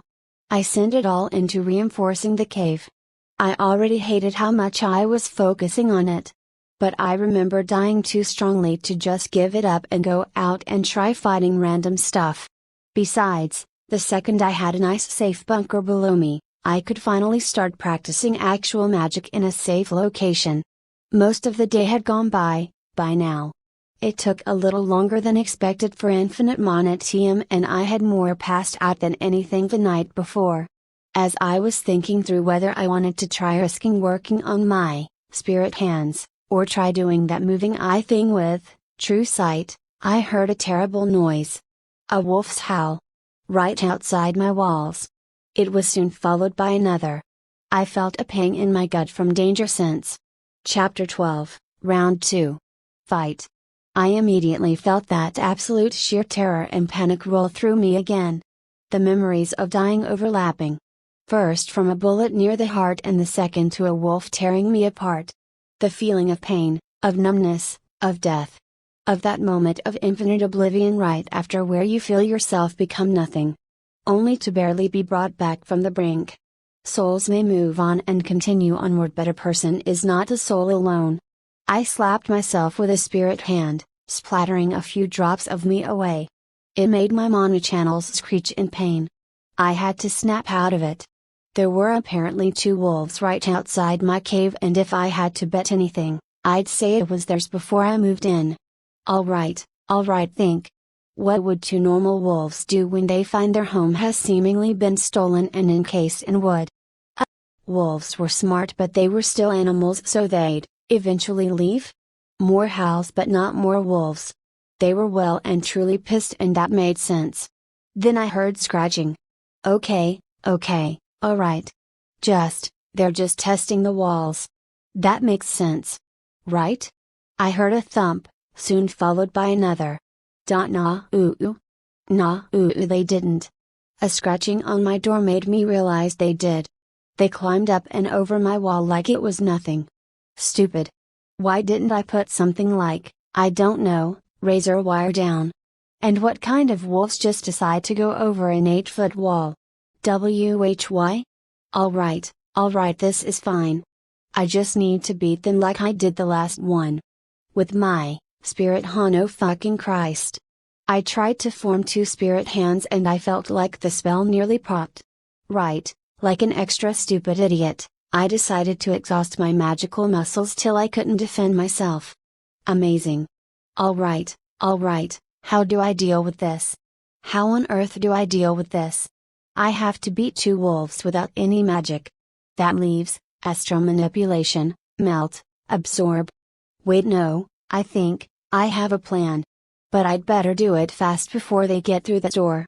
I hadn't even been here 2 days yet. But I had been here for 1. Which meant I had an ability I could use. I took a deep breath and prepared for the second fight for my life. 2 wolves were scratching against a door. They had come home from a long day of hunting and were enraged to see it had been stolen and blocked off. Not well enough. With ease, they ran up the side of the walls and to their fury, found another barrier. They attacked, trying to tear down the obstacle. They would kill whatever had tried to take their territory away from them. As they were attacking, a blue slime came out from under the door, slipping through it. They both attacked immediately, ripping it to shreds even as the slime weakly fought back and stung their mouths. They raised their heads and howled, satisfied that they had killed the intruder. They turned back to the door only for one of the wolves to start yipping and screeching like crazy. The other turned in alarm to see another blue slime, this one on their partner's face. The crown was interesting, but I had no time for that. As soon as I summoned it, I had activated minion authority and made a blue slime minion. I sent it out through the crack to provide a distraction. They killed it in moments, almost too fast for me to use. That was a painful sight for me to see. My options of attack hadn't changed. I still only had basic, simple attacks. Less now. But I understood myself and wolves better. For starters, I knew I was strong. Not durable but strong. I could slam into something with the force of a boxer. Secondly, my melt and absorb might not be strong. But neither were eyes. As soon as the wolves were distracted, I jumped onto one of their faces and specifically aimed for their eyes. It seemed that eyes were something of a constant for me. Slimes couldn't see, but I had true sight. My magic's most immediate uses, if I hadn't overworked myself, were blinding people. And my melt, absorb combo was too slow for regular flesh but just fine for weak eyes. I was going to somehow be blinded one day and I was not gonna be happy about it. My plan worked like a charm. The wolf let out a truly horrible screeching and I hopped away just as it tried to slash at me. Its partner was already running towards it, but the wolf was in a state of panic. I was very familiar with that. Not only was it blind, but my leap was like a full force kick from an adult. Not enough to truly hurt it, but that was probably incredibly disorientating. Its partner approached and caught a claw across its body for the trouble. I landed not far away and the sound caused both to turn towards me. I was out of useful skills, but both wolves ran at me. I could see their anger and fury. Could see their eyes practically glow with hostility and murderous intent. Could see their open maws ready to end me again. Their hot breaths in the cold night air as my life flashed before my eyes. I was out of useful skills, but not out of useful abilities. Both wolves fell into my spike trap. Their cries were sharp but short. I looked down. Dead. I couldn't believe it. My slimy heart was beating a mile a minute in pure adrenaline-induced fear and horror. But a new emotion was swelling up in me. Victory. Sharp, ecstatic, and pure. The feeling of euphoria from defeating your demons and coming out on top. Blurb. A slime's exhilaration of winning needed work, but at the end of the day, I was alive. I had been handed shit for what felt like forever. Just reacting, over and over and over again. Along for the ride. Making choices where necessary, but only that. Even the dungeon was only a reaction of panic. I knew wolves or even dogs could climb the wall I made, and still, I had wasted all that mana on it. Same with, well, everything else. But now? Now I had made a plan and acted on it. If anything had gone wrong, I'd be the one dead for good this time. But I wasn't. I had made a plan, I had won, and now I was alive. I opened up my status and looked at my name. I was tired of all this nonsense. All of this bullshit. None of this was me. It was time to do things my way. Name selected, Slimy Slime. The era of the slime was coming. Chapter 13, Sometimes, all you need is a good plan to make yourself feel better. I was feeling great. Good even. I had eaten the 2 wolves, greatly ignored how weird, awful, and gross that was, shimmied my way up out of the hole, and then repaired the minor damage to my door. Then I had taken a nap. Or, as I woke up to the sun shining on day 2 of my year stuck here, asleep rather. And I was feeling absolutely amazing.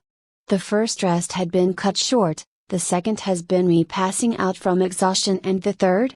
The third had been heavenly. Alright, new day, game plan. Making a spike pit, even a small one, had used up almost all my mana. I could spend the next few days literally storing up all my mana and working on my home base, or I could totally ignore that and finally play with magic. One of the issues with having something be part of your soul, is that it's part of your soul. It isn't other. Meaning, even though I had been a slime, due to natural instincts, it felt almost as normal as being in a human body, except with now being surprised at what your body can do. Meaning, even though I had literally summoned ghostly ethereal hands and multiple of them at that, it had seemed almost normal. Like reaching out with my normal human hands. But my dark magic skill? Oh no, that was entirely a learned thing. Meaning it still filled me with awe and amazement. I stood outside my home and shot a few dark bolts out. It wasn't innate, but it's not hard to point and push out energy. Well, point for a slime, that is. It just conjured what looked like a ball of darkness that zoomed out and hit the wood. It exploded a little and then just faded away in the light. It was so fantastical. I mean, can you imagine it? You just point and boom. A ball of darkness gets launched out, traveling at good speeds before boom. It hits something, only to then melt away in the sun like a mirage. It was amazing. Magical even. And feeling magic was weird. It wasn't like I exactly knew any spells. It was all under one thing. To say I didn't understand it would be an understatement. I just felt this energy, pushed, and out it went. Next, I tried controlling it but had to find some shade as it kept melting because of the light. I was shocked. Just keeping a ball of darkness hovering in the air and not going anywhere took both a ton of focus and a lot of mana. It wasn't like the dark mana wanted to go anywhere. It was more like I was barely holding something and it kept threatening to slip out of my metaphysical hands. It got so much worse when I realized I was wearing the bracelets and unequipped them. My natural skill with my skill was so much worse. Suddenly, the mana was slipping out of my fingers and directing the bolts of darkness towards anywhere was a massive pain. My MP started to bottom out and I had to take a break. I wish I had been less excited, just a little bit. If I had only used 40% of my mana, I could have abused the mana potion a little, but as it was, I'd just have to wait till I was at least at 60%. I wasn't going to be caught with my pants down again. In that vein, I had finally found an absolute direction for my stats. Mana. Not just any mana, specifically, max mana. I had all the regeneration I needed right now and every point in MP raised it by 4. It was a numbers game.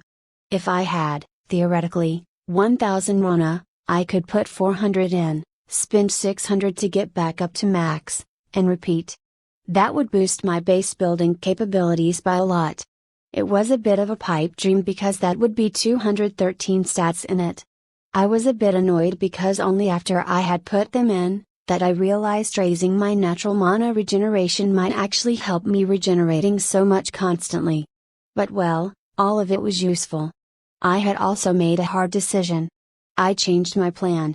I wasn't going to wait to evolve into a core slime, and then a princess/prince slime. Even if I technically had plenty of combat options, I still felt too weak. I could see up to 2 generations ahead. Which meant I could see 10 different evolutions. From slime, I could evolve into core slime, liquid slime, and acid slime. All great and amazing options. From core slime, into prince/princess slime, or mimic slime. From liquid slime, into water slime, liquid metal slime, or medicine slime. From acid slime, to alchemist slime, or acid metal slime. I needed strength and I had to walk before I could run. Evolving into core slime, then prince/princess slime, was still my goal, but they required eating human hearts. Something that even if I had access to, wouldn't be that easy to get. I might have a walking solution in a year due to my curse of lust, but until then, I'd have to come back to it. That meant I was going to be aiming for acid slime. Acid slime, gain 3 Astra per day, +2 and +1 con. Requirements, 70 Astra, melt 30 unique items, skill gains, enhanced melt, use your slime to corrode through materials. Can melt through adamantite items and gold. Devour, your absorb skill is enhanced and is able to eat objects at an increased pace. Skill loss, melt, general info, acute yellow slime with increased melting prowess. The bane of all adventurers and smiths around. Although alchemists like these slimes due to them being able to create a strong acid base. It was, in a word, perfect. Enhanced melting and absorbing powers, an influx of stats from evolving, and not even that hard to obtain. For the Astra requirement, well, Astra, 598, I had it covered. 30 unique items was just as easy. I'd already eaten grass and wolves. I was eating a wooden spike I had made right now. Wood kind of annoyed me. Flesh took hours to absorb. I gave up on bones, but I'd have to revisit the ones in the pit. Wood seemed to take even longer than flesh, but still fast enough not to entirely stop doing it. I could probably scavenge a rock from a cave, a bone from the wolves, and then I'd need to either create the items from the dungeon core or go out and try to find some stuff. But it's a forest. What am I going to find? Trees? Plants?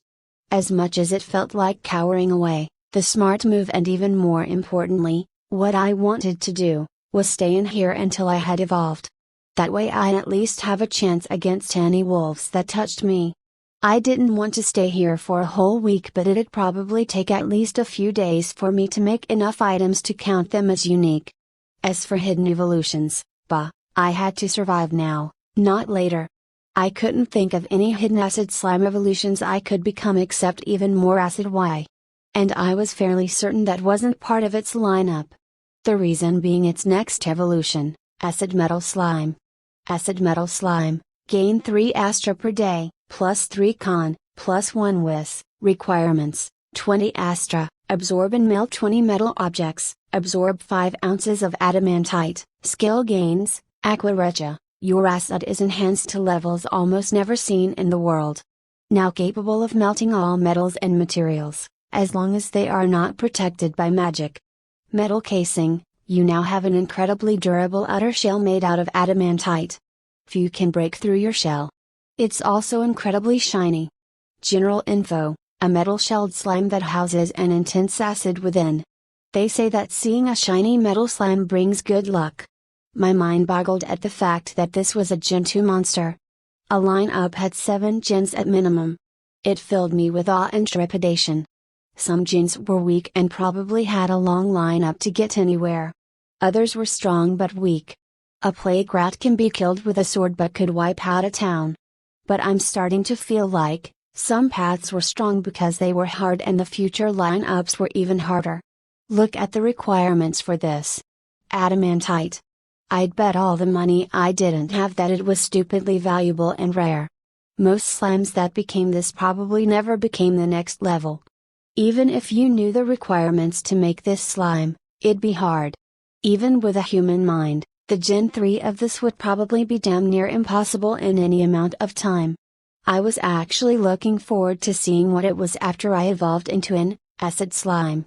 I was also filled with trepidation because not all monsters are created equal. Intelligent monsters had to exist. I was sure of it, especially based on evolutions. While dragons were the obvious big badasses of any fantasy area, they weren't alone. Knowing that this planet probably had at least 1 or 2 Gen 7 monster, I had a suspicion in my heart that the big leagues were well and truly over my head. Country-destroying monsters might not be common, but the fact that they exist and might not be the most dangerous things by a long shot, well, I was going to have to keep my head far, far more down than I expected. I had to keep reminding myself. Even if I ever become up, most godlings fail. That means there's something far more dangerous out there. Which was necessary because I started to drool at my own future. You don't usually lose skills when you evolve. Meaning, you can usually keep all the previous ones. If I could become a metal acid slime, and then eventually a prince/princess slime. Oh yeah. That's the ticket, baby. No, focus Slimy Slime, we have magic and eating to do. Speaking of my name, I regret nothing. Ha ha. Final plan, become acid slime, train magic, complete bunker, murder any wolf that attacks me, train more magic, see how much mana it'll cost my dungeon to make adamantite, and finally, train my Astra. Chapter 14, Magic. I hate melting and absorbing things, so much.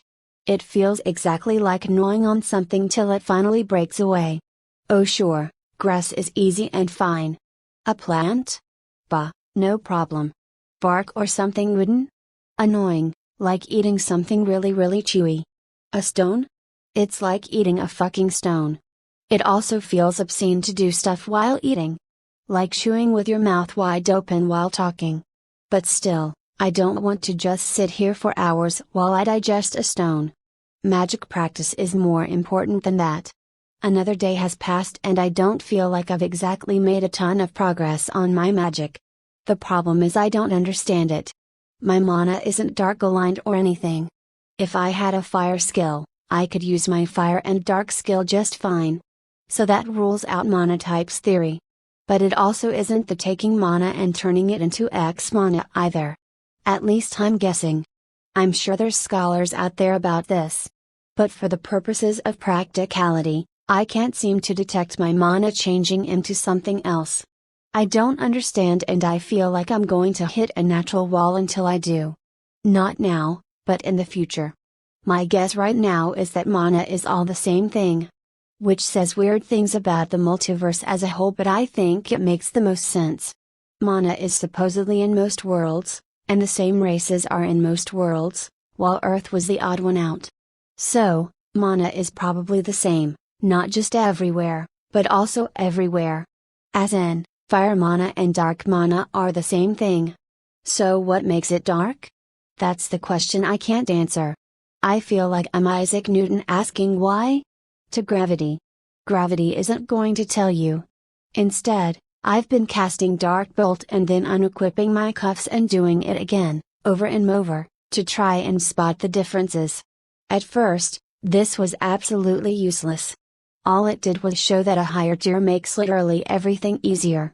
At tier 4 and some practice I can make shapes with my mana, like a triangle of darkness or a sphere of darkness. At tier 2, trying to do the same thing is like trying to grab a balloon covered in Vaseline while your arms are rapidly getting more tired. You just can't.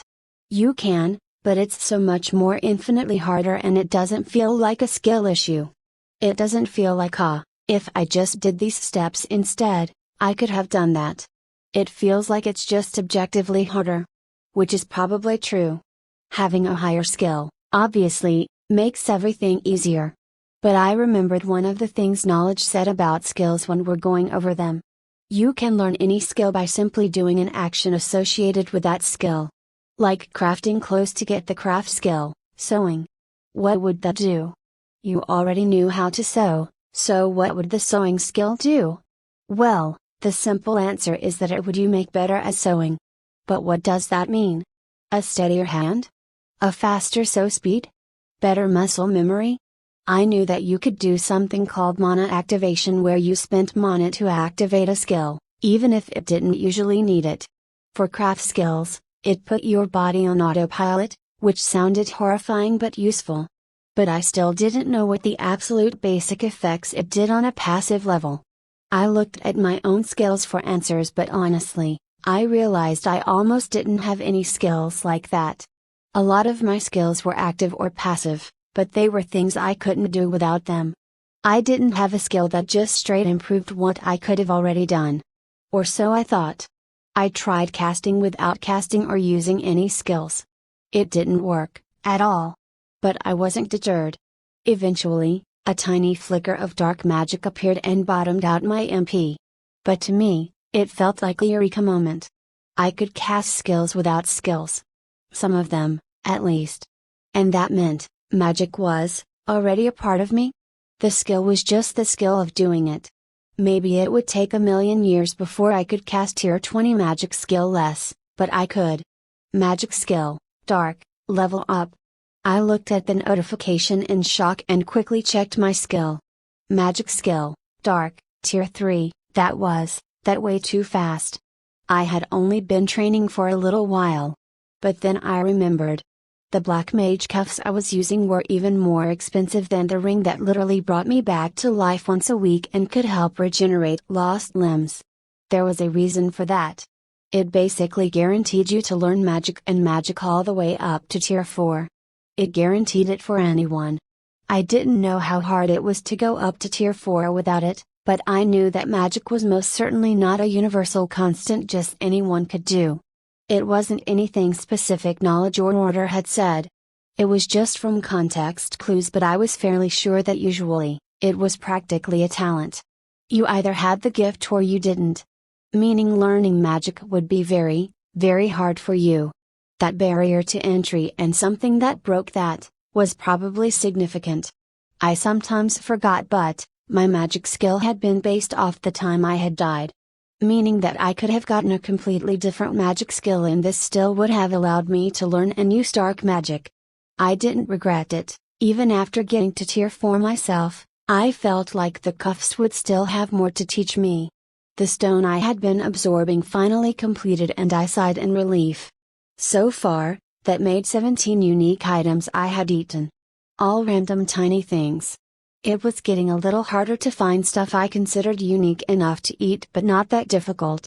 I had tried to see how expensive adamantite was, based off how much mana it would have taken me to make. 1 billion mana. A billion mana. I'm gonna have to steal some, there's no other way about it. My dungeon is never, ever, going to make enough mana to produce that.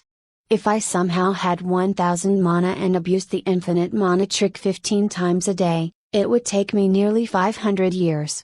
That was for 5 ounces of the stuff. That material was truly cream of the crop. I was actually getting worried. I had to transform into a Generation 3, to be able to go back down the evolutionary line. And I couldn't turn back into something I had been before. Meaning I needed to become an acid metal slime, if I wanted to become a core slime, after I evolved to an acid slime. Which meant I needed at least a tiny amount of adamantite. It could even be 1 ounce because then I could just make more with my sustenance authority. Sustenance authority, time consumption, 45 minutes per 2 pounds of food or drink.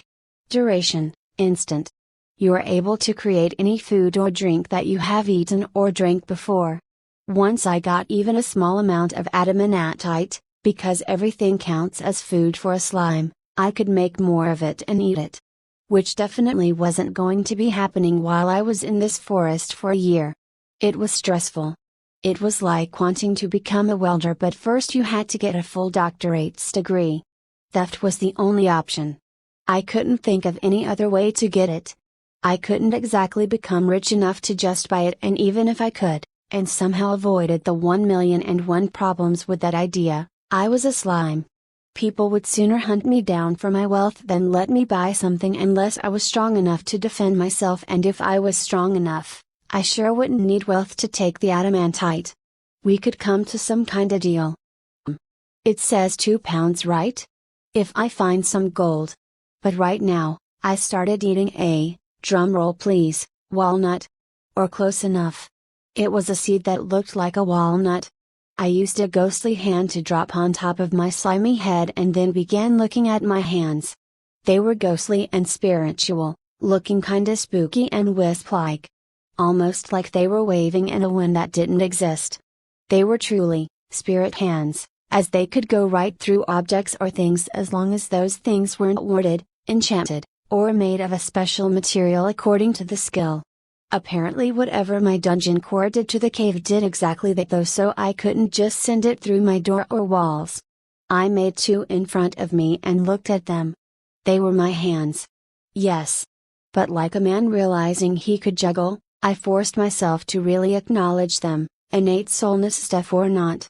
I had made 10 of these before. I remember that almost too well and almost not at all.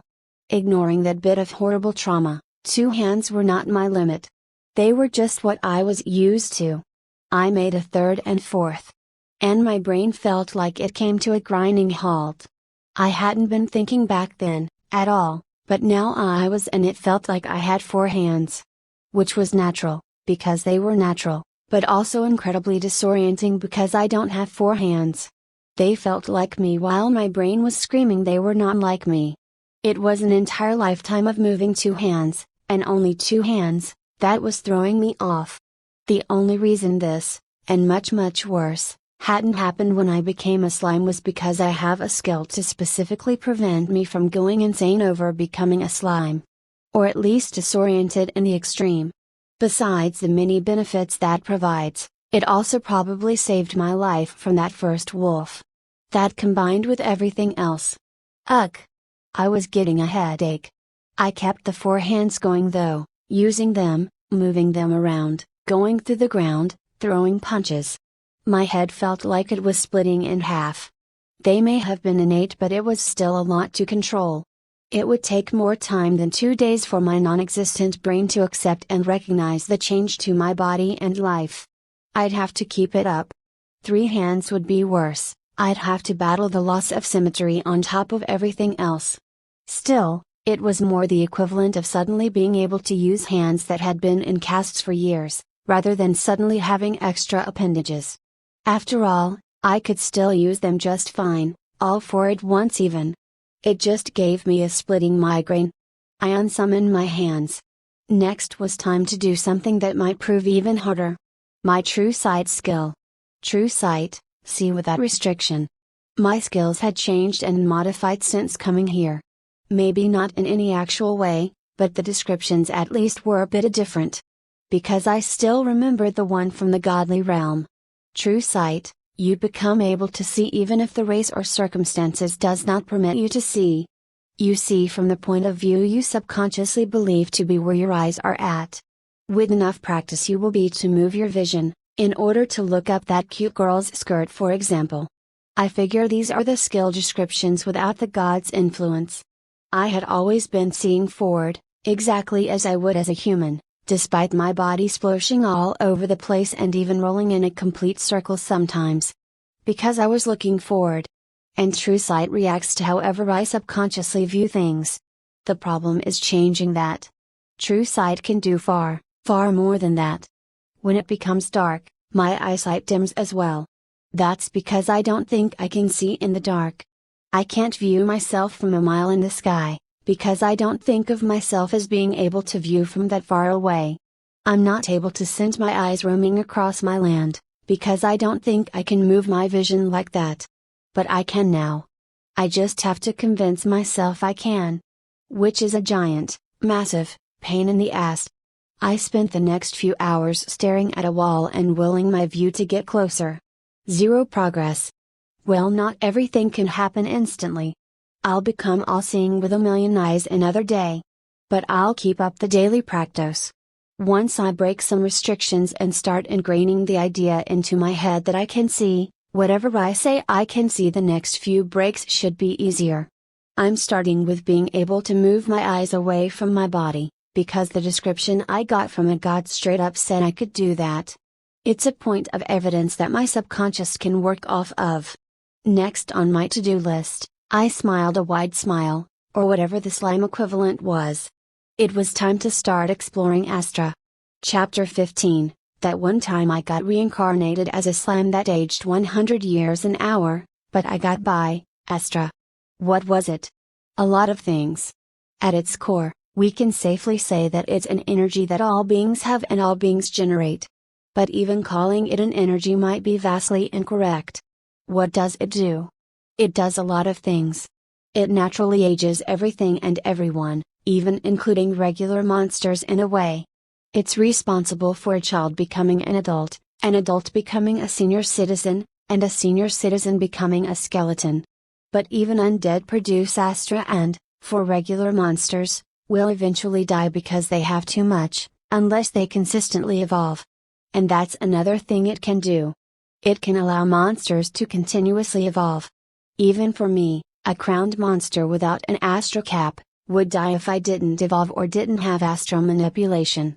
The specifics being told to me was that I would explode.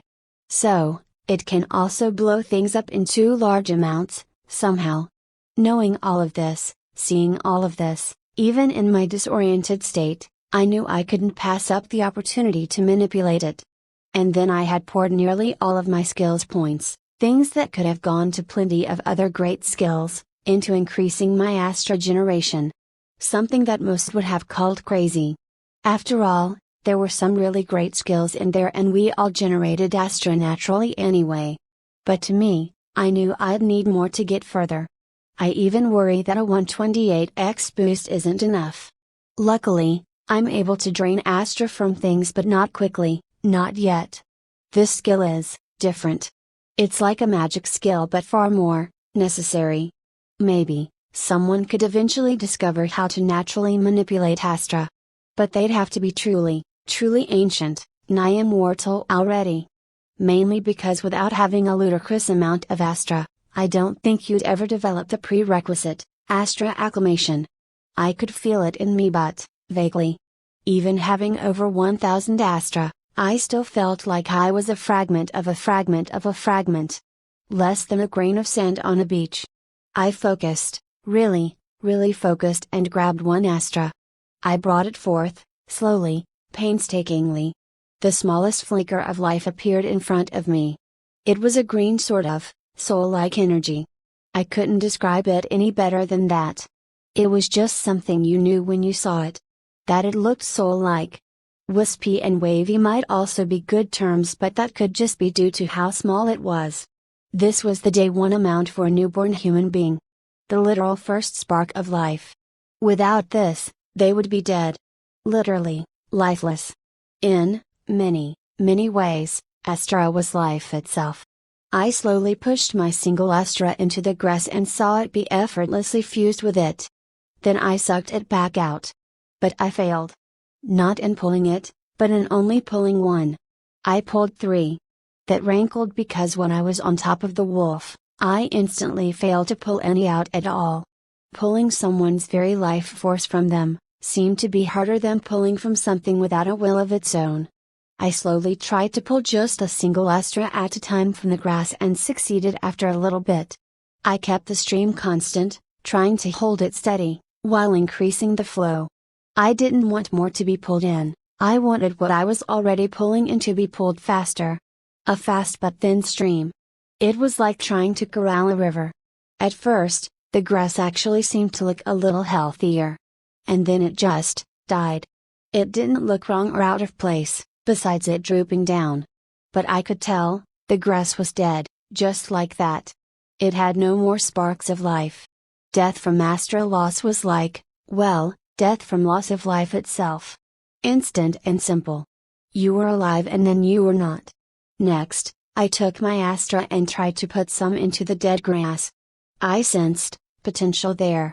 But it failed miserably, like I tried to shove my hand through a solid rock. I don't think I could bring someone back to life like this, but I don't think I could make a zombie either. I had some guesses but I really just didn't know enough. I was a caveman exploring with electricity and trying to create a nuclear reactor. I wasn't just slow and steady because I was holding this in great esteem, I was being careful. Astra was age and life itself. If I had none, I was going to die. If I had too much, I was going to die. Technically, I aged 128x a normal slime did every day. If I was a human, I'd go from just being born to 128 in only a single year. The only reason I was going to live past a week was because I could shoot my Astra out of myself. Which I had to do periodically. Eventually, I'd become an evolution that naturally had a higher maximum age, so I could store more and be less at risk of death from it, but that was a far ways off. When I had pulled from the grass and gotten multiple Astra at once, I had a small thing of panic. I didn't know how much Astra grass had. A slime generates 4 a day, humans 1 a day, what if grass was 10? Or more? What if it pulled from all the grass around me in a mile area instead of in about a square foot worth? What if I had tried a tree instead? I was playing with my own life in a very direct way here. I sighed. I had to be careful.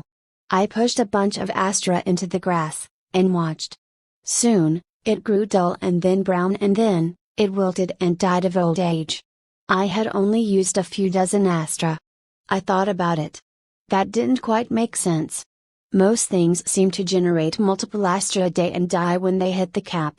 The cap is the natural lifespan as I already know it.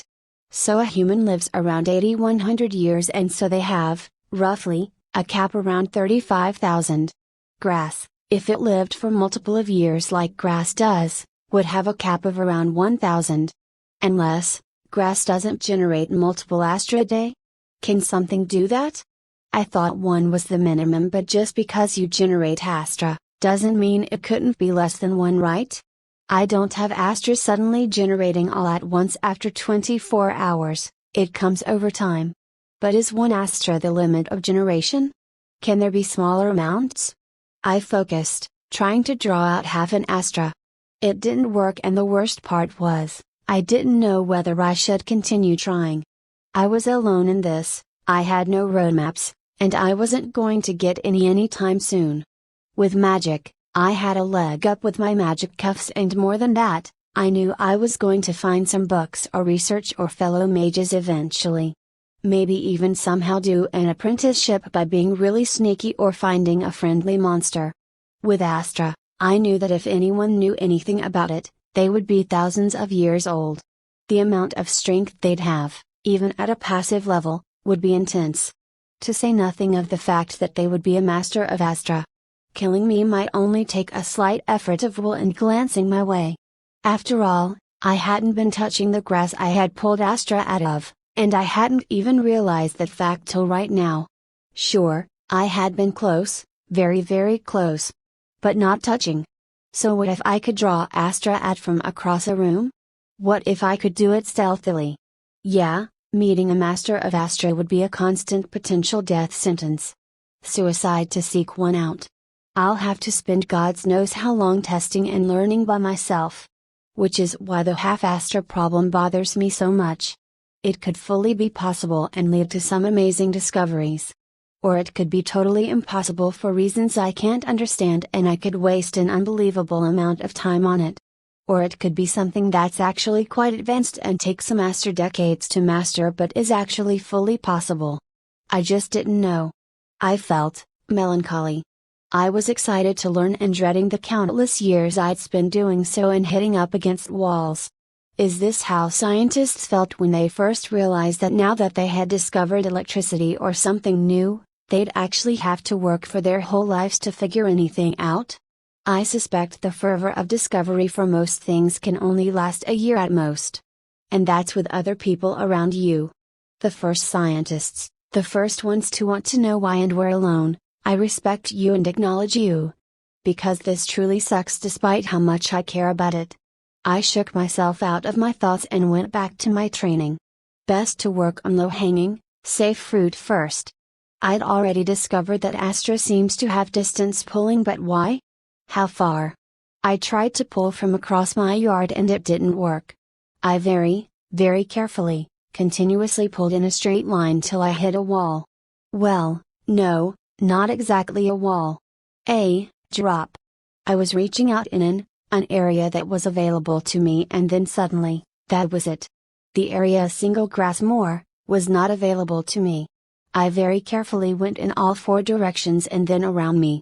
I was a perfect circle around myself. I had an invisible Astra aura.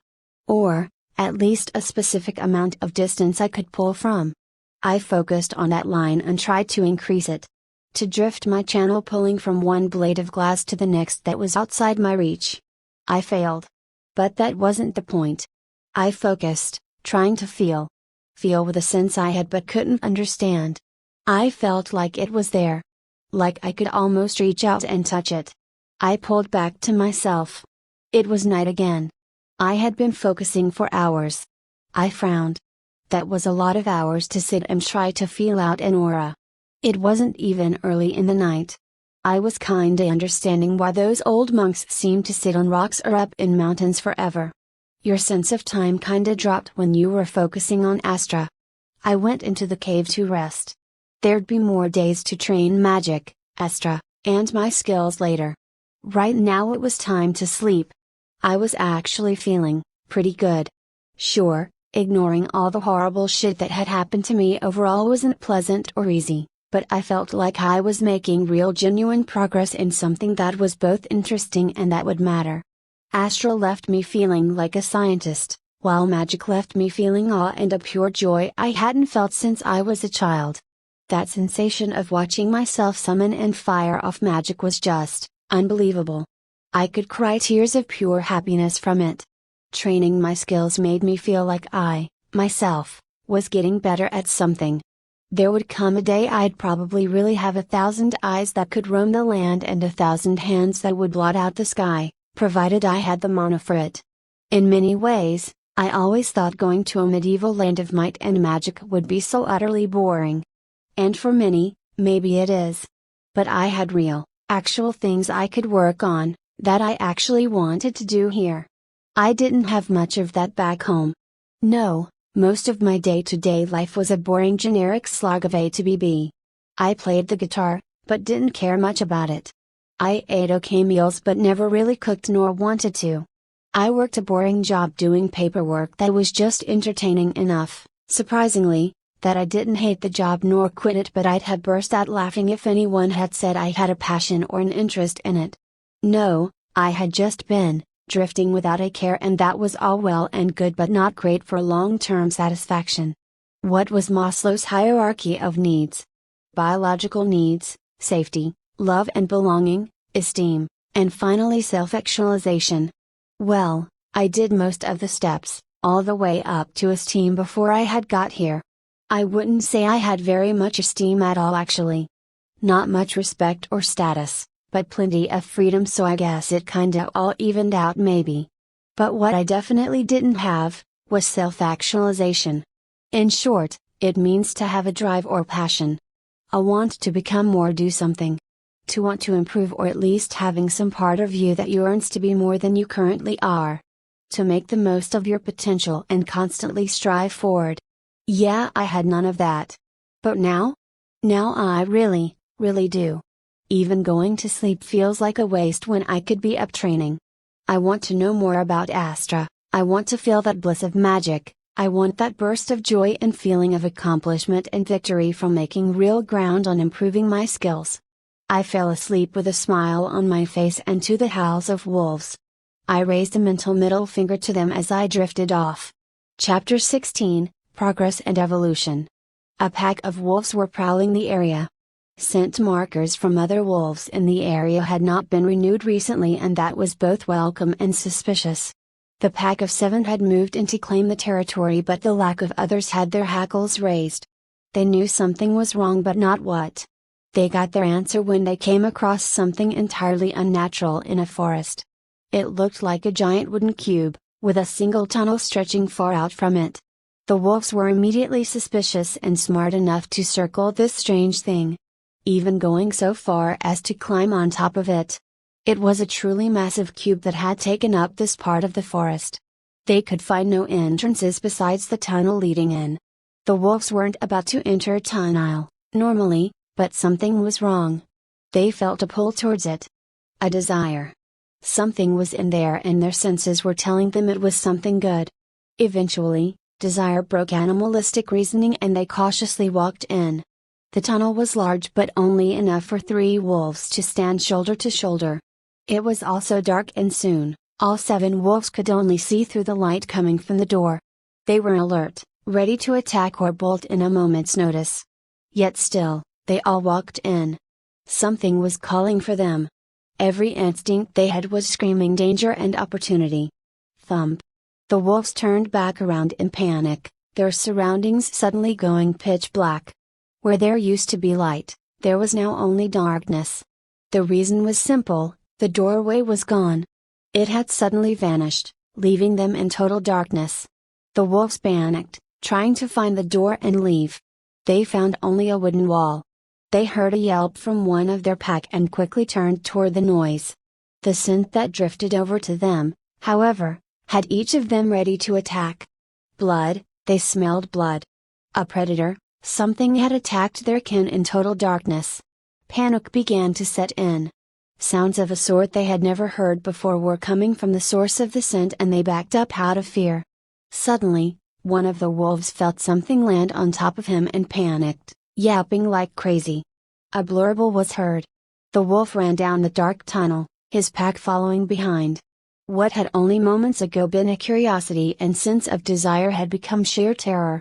The wolf had the lead but was soon outsped by its faster pack members. That was the only reason it survived, as it heard its pack member make a terrible noise and come to dead stop in front of it.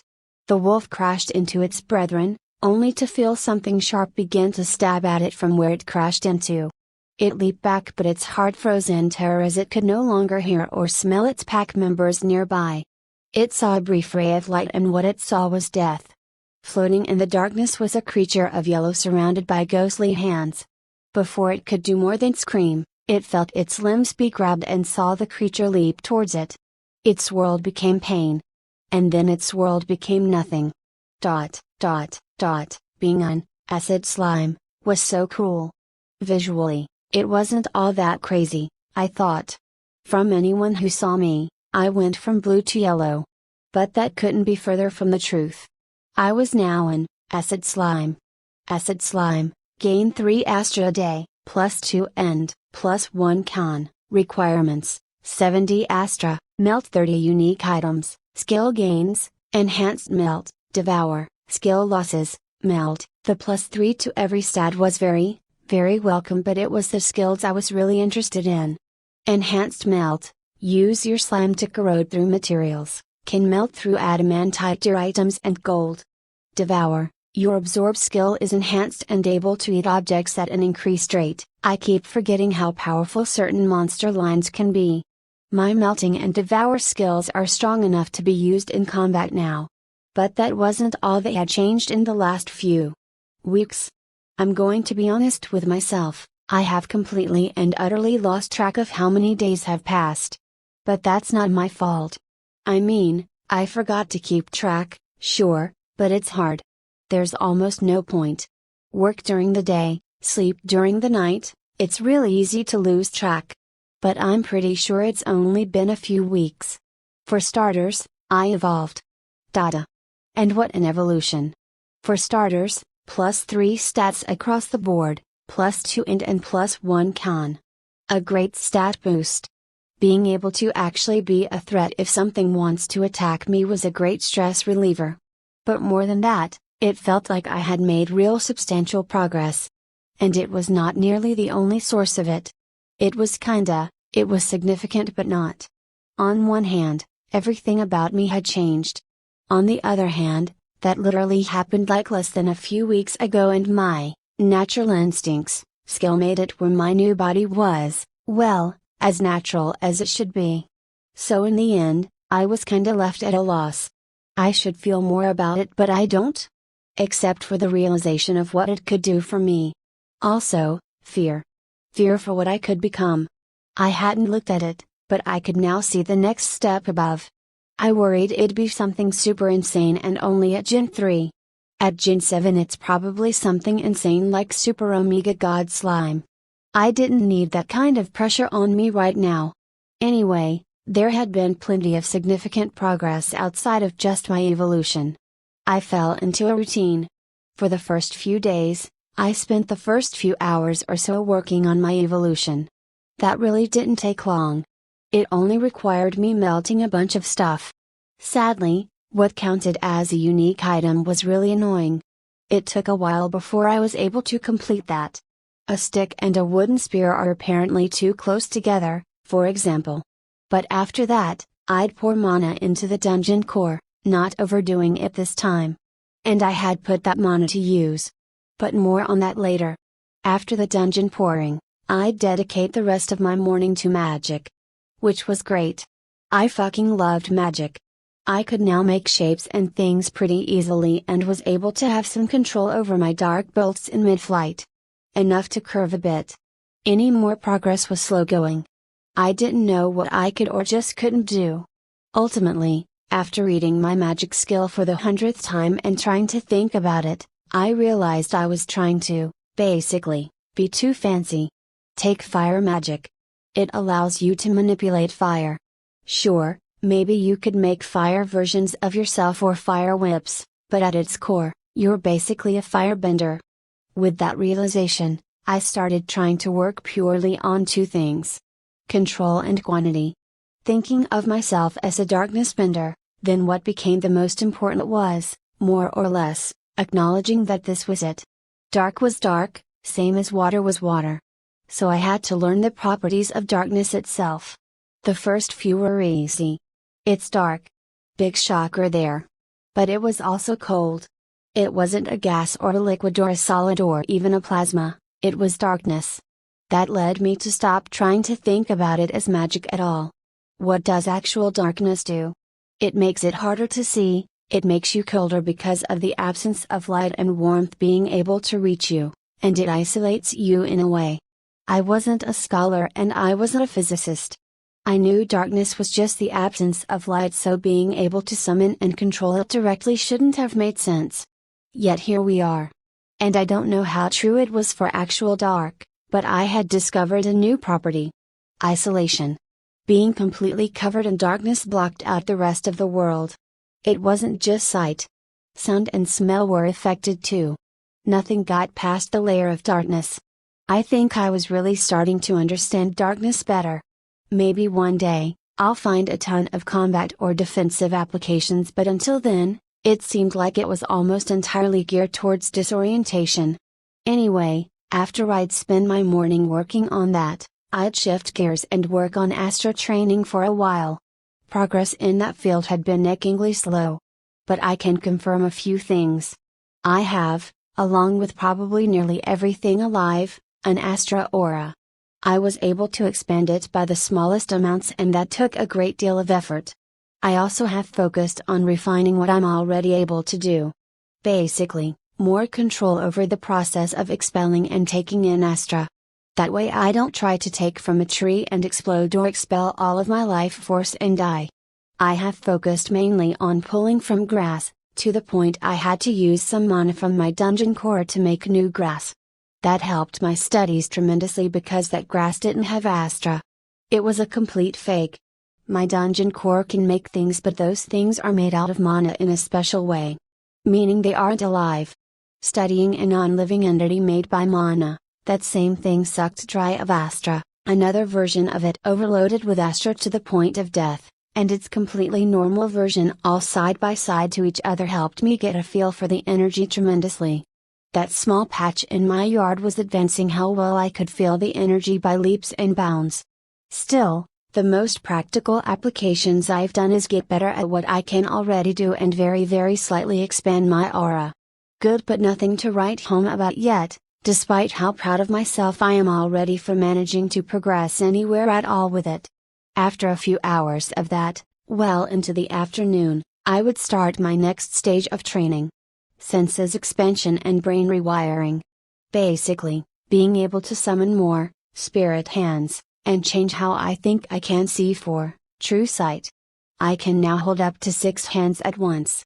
My brain is still rebelling hard against it, especially when I each have them do different things. Annoyingly, I think I'll hit a natural limit unless I start putting more points into intelligence. WIS helps with the headaches and SPI with focus, but intelligence is probably what I need a lot in order to actually control more than 6 hands at once. Even 6 seems so incredibly taxing. It's just a lot of stimulus going out. I have no idea if a human can actually control so many limbs.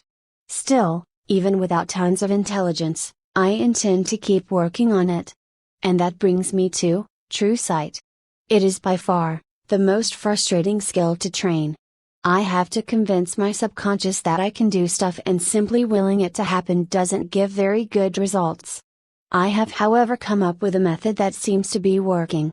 Chanting. I can see in the dark. I can see in the dark. I can see in the dark. I can see in the DA. Etc. etc. I have to ingrain the ideas so deeply that I truly believe them. And there has been some progress there. I can now, well, somewhat see in the dark. It's at best mediocre, but still, it's a noticeable improvement. I can't see in pitch black darkness or through my own spells, but I can kinda make out a few shapes, maybe? I've also been able to zoom my eyes in, just a tiny bit, which isn't really the same as being able to actually move my eyes, but I'll take it for now. Then after that, and the day is winding down, I'd work on my dungeon, and oh boy, has the work progressed there. For starters, I'm no builder. I suck at building. I was never going to make a fancy base with multiple floors or anything crazy. Instead, I built a massive fucking block that covers my entire area. A giant wooden cube that covers the cave, the top of the cave, and the land all around it. It's horribly ugly. But it works, as in, I no longer go to sleep worrying about getting attacked and killed during it. Sad thing I realized though, you can't block off a dungeon core. I don't get the reasoning exactly, but I know trying to do it causes the dungeon core to get really pissy and glow red and cause you to feel like it's going to attack you or something, so I have decided to never try and do that again. That's why I built a death tunnel. Because here's the sad second thing I realized, for some reason, I'm pretty sure anything that enters my dungeon core range domain gets drawn in. Like moths to a fire. I kinda feel guilty about that. It's one thing to murder wolves trying to actually genuinely kill me. It's another to murder wolves that would have left me alone if my dungeon core wasn't acting like some kinda beacon. And more than once, I've been tempted to show mercy and just let them all go and leave and never come back. But I can't. I tried to do that. I either scare them off for a little while, but then they come back, again and again and again. If they came in groups, killing one of them to scare the rest off never works. They go into a rage after they get over their terror and just kept coming back. Honestly, It's kinda scary. Both the dungeon core and just how many wolves there actually are in this damn forest. 5 falling spike traps, pit traps, pendulums. At one time I tried them, and spike walls. I've killed a few dozen wolves. And it shows. General/crown/evolution/dungeon, name, Slimy Slime, free stat points, 0, H.P., 278, MP, 160, Strength, 27, Agi, 27, Dex, 27, Con, 26, End, 27, Intelligence, 26, Wis, 26, SPI, 26. I decided to just focus on my main stats for now. I've been getting really worried the stronger I get. This was after less than 2 dozen wolves. I get stats weren't everything, but I was starting to hope there was kind of natural drop off. Sure, if I had 1000 strength, it would take killing and eating 100 wolves to raise it by 10%. But that suggests I would have 1000 strength. I just don't get stats, and maybe I never will. Oh yeah, the wolf slaying. Honestly, I had kinda gone all in on traps. The door I just spent mana closing every time more than one wolf came in. I guess I didn't need to, but it made things easier if they were blind. Earlier today, a pack of 7 had shown up. Largest group yet by far. I had activated a simple trap that jabbed a wooden spear straight down. I spent a stupid amount of mana trying to figure out a good method for it to actually go fast enough to pierce something before the dungeon finally gave me a break. That spike slammed down, killing one, and I tried to throw a wooden spear using my ghostly hands at another, but my stupid Omen of the Fool activated. Omen of the Fool, unable to use weapons or armor without fumbling. Last 6 months. I had completely forgotten about that stupid curse. One ran through the tunnel. Another followed, and I hurried to follow. After that, well, it was a slaughter. A surprised wolf versus an overpowered, acid slime, was no contest. The rest died in traps. It kinda pissed me off. Somehow, 2 wolves had managed to skip over all of my traps, up to my spike wall. The actual tunnel didn't go anywhere, not anymore. It was a false entrance and led to just a dead end. I had managed to carve out a small tunnel in the back of my cave that led out of the ground. The perfect size for a slime. Luckily, my dungeon core didn't get mad about doors, so hopefully no wolf would easily get in that way. Right now I was working on something a little special. I was saving up 1000 mana for my dungeon to buy something special. My first dungeon monster. Chapter 17, a look back and some introspection. My first dungeon monster. I hadn't made any because my PTSD was still, well, pretty bad, and I was focused on walls. Walls. Always more walls. I thought that shit was supposed to stay dead and gone, but even killing a bunch of wolves didn't really make me feel better. To be fair, most of the killing of wolves had become distanced. Almost all of them had died to traps, and then I just sat on the corpses and ate them. And for very obvious reasons, I tried very hard not to think about that. It got easier since I became an acid slime and ate so much quicker. The few times I had gotten into a real fight, it was an ambush and they died quickly. I hadn't really felt like I had fought anything. Blitzed might be the better word. Anyway, right, first dungeon monster. I didn't want to do this whole dungeon thing, but now I felt like I was stuck doing one till this stupid year of isolation was up. Honestly, if things kept going how they were, I'd be totally fine with it. The problem was, that I was pretty sure they weren't going to stay like that. I had already mentioned, but my dungeon core was acting like a beacon for wolves. My biggest worry is that it may not end with wolves. Wolves were, well, wolf. They were a monster species and they could evolve.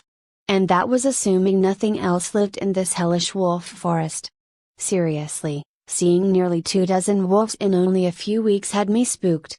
So I had decided to make a proper dungeon. That meant monsters. I could have summoned a slime for only a little bit of mana, but that would have been both useless and unappealing. No, I was saving up for a Gen 1 monster. One that would actually be able to kill a pack of wolves. A hobgoblin. An important part of my dungeon is that it's meant to eat people to grow stronger, and the mana costs rise pretty fast. Spawning Gen 2 monsters, even bad ones, are out of the question. Killing a Gen 0 mob, like a wolf, gave like a dozen mana. Although it didn't always seem like it, especially to myself, it was important to remember that compared to a wolf I was stupidly strong. I could probably kill an army of wolves with just my stats alone. The problem was my durability, always. That meant a dungeon just starting out would take a long time to get 1000 mana. And all of it wouldn't go to just one mob. I could abuse this to do something special. I could summon strong monsters. Now, arise my hobgoblin. Arise. I was expecting some incredible magic or some crazy feat of insanity, but instead, a hobgoblin just appeared in front of me. Oi? Dungeon core. Do you have no flair for the dramatic? I shook my slimy head. I had been here for only a few weeks and I was already going crazy, trying to talk to my dungeon core. I looked at the hobgoblin in front of me and shivered horribly. Oh, it had all the features of life. But it was completely lifeless. Even though it was surprisingly, built. It certainly seemed buff. Thankfully, it seemed to have come with a loincloth and a club. I was expecting worse, honestly. A nasty looking, well, goblin. And they were definitely a goblin, well, hobgoblin. But besides the horrible uncanny valley of them seeming alive and me knowing they weren't, they looked fine to me? I don't know, I guess that was just racism on my part. Maybe goblins looked worse? Either way, I couldn't stand looking at this lifeless robot. I mentally ordered it to go out into the yard. I'd have to pour some mana into the dungeon so I could open the wall and send it to the front of the tunnel. I was curious just how well it could do against a wolf. That bit of excitement done for the day, I turned to go back to my training and grimaced. No, I hated being dungeon bound. I hated this whole situation. I wasn't going to waste away my new life building a dungeon for thousands of years. I wasn't going to stick around here all day every day and bunker up for a whole year either. That was just letting fear overtake me. I think it's about time I explored this forest I was stuck in. With slight trepidation, I walked outside to go exploring, ordering my hobgoblin to drag any wolves it kills into the tunnel. I felt lost. Not literally, I had a 15-mile map of my dungeon domain. No, I felt lost internally. Everything had just happened so fast and been so much. Where do I even begin? My death is always a good beginning and I've been trying to make peace with that. But it's hard. The pain, the fear, the terror, the nightmares, from feeling my blood drain away, at the shock of seeing so much red geyser out of me, all mixing together with my second death from claws and heat and a blinding pain and a terror that gripped the soul, trying to prevent a third. That was all, so much. That's how I would define the last month or so of my existence. Overwhelming. Training without anything happening for the last few weeks had been a blessing and a curse. A blessing because it let me relax and focus and ignore everything that was going on, everything that had happened. A curse because now it was time for me to really stop and think and consider. I sat down on the grass. Well, more just stop trolling. I didn't think or say anything for a while, just letting myself breathe. Letting my thoughts drift. I felt melancholy. Sad. Lonely. Stricken with grief in a way. It wasn't just a pain or memory of dying that was affecting me. Those were terrible and it was a miracle I wasn't having a panic attack every time I saw a wolf. No, I was also in mourning. It felt weird to mourn your own death, but it wasn't really me I was mourning. I had been ignoring it since I arrived here, but it hurt. It hurt so much. David Wilson, Martha Wilson, Roy Smith, Alex Aversi, Jessica May, my family and friends. No brothers or sisters. No pets. These were the 5 people I was closest to. The people who were going to be traumatized by finding my dead body. The people who I prayed would find solace in the message I had left, that would laugh at it in their time of need.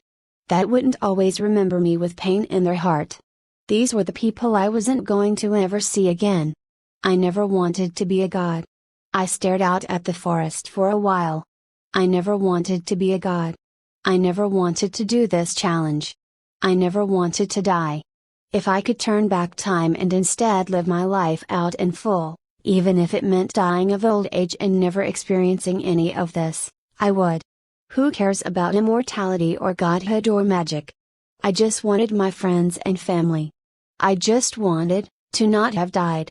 I wanted to roll over and have the bullet miss me, for it to be a funny story to tell my friends and family. For me to go to work and make an okay amount of money. For me to get a nice coffee and play some video games with my best friends. To watch a movie and consider getting a dog. For me to meet a nice girl or guy and have a real relationship with them. Have kids, maybe adopt, grow old together. Smile and laugh. I'd give up everything for that world.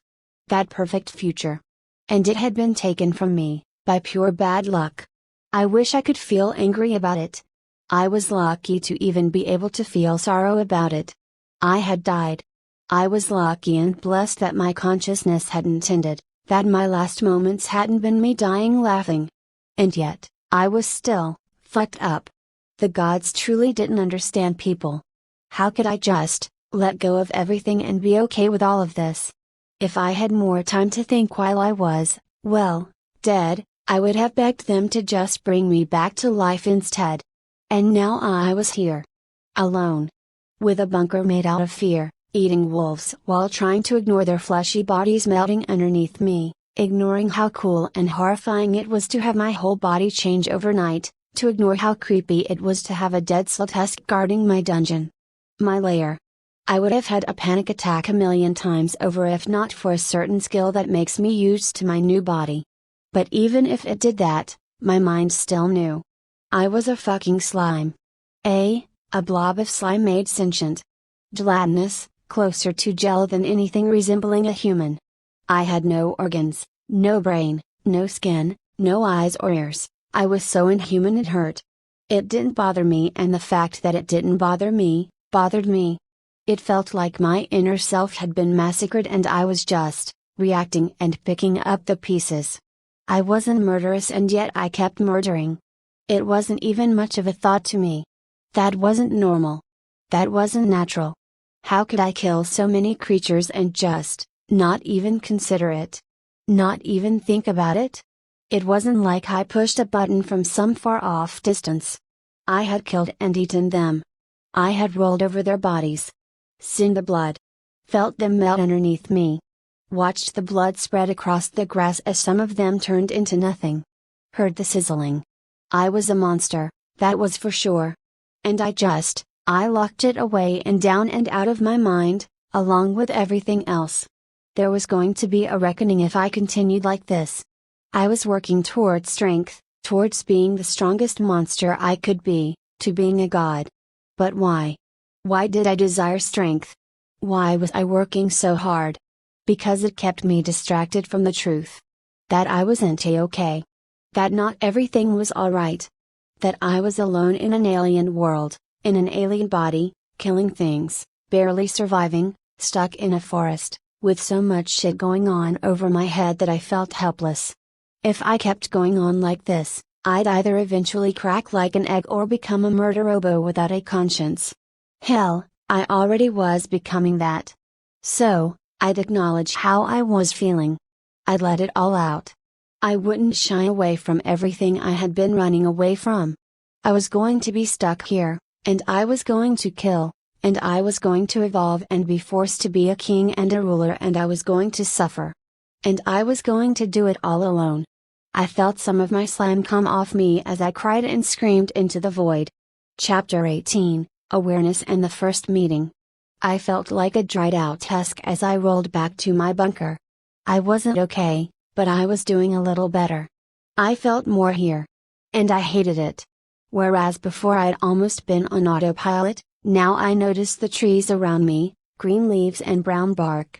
I felt the leaves weirdly flow through me as I rolled over them. I took more notice of how I didn't have ears yet could hear birds chirping and didn't have a nose yet could smell pine. I felt the weird strength I had and yet the lack of muscles or any kind of way that should be possible to use it. And yet I could. I felt the mana flowing through my body, a kind of energy that reminded me of air or water, and Astra, that I could only describe as feeling like life itself. And I noticed how weird both of things were, especially how I could feel them, especially how I could feel them through my slime body.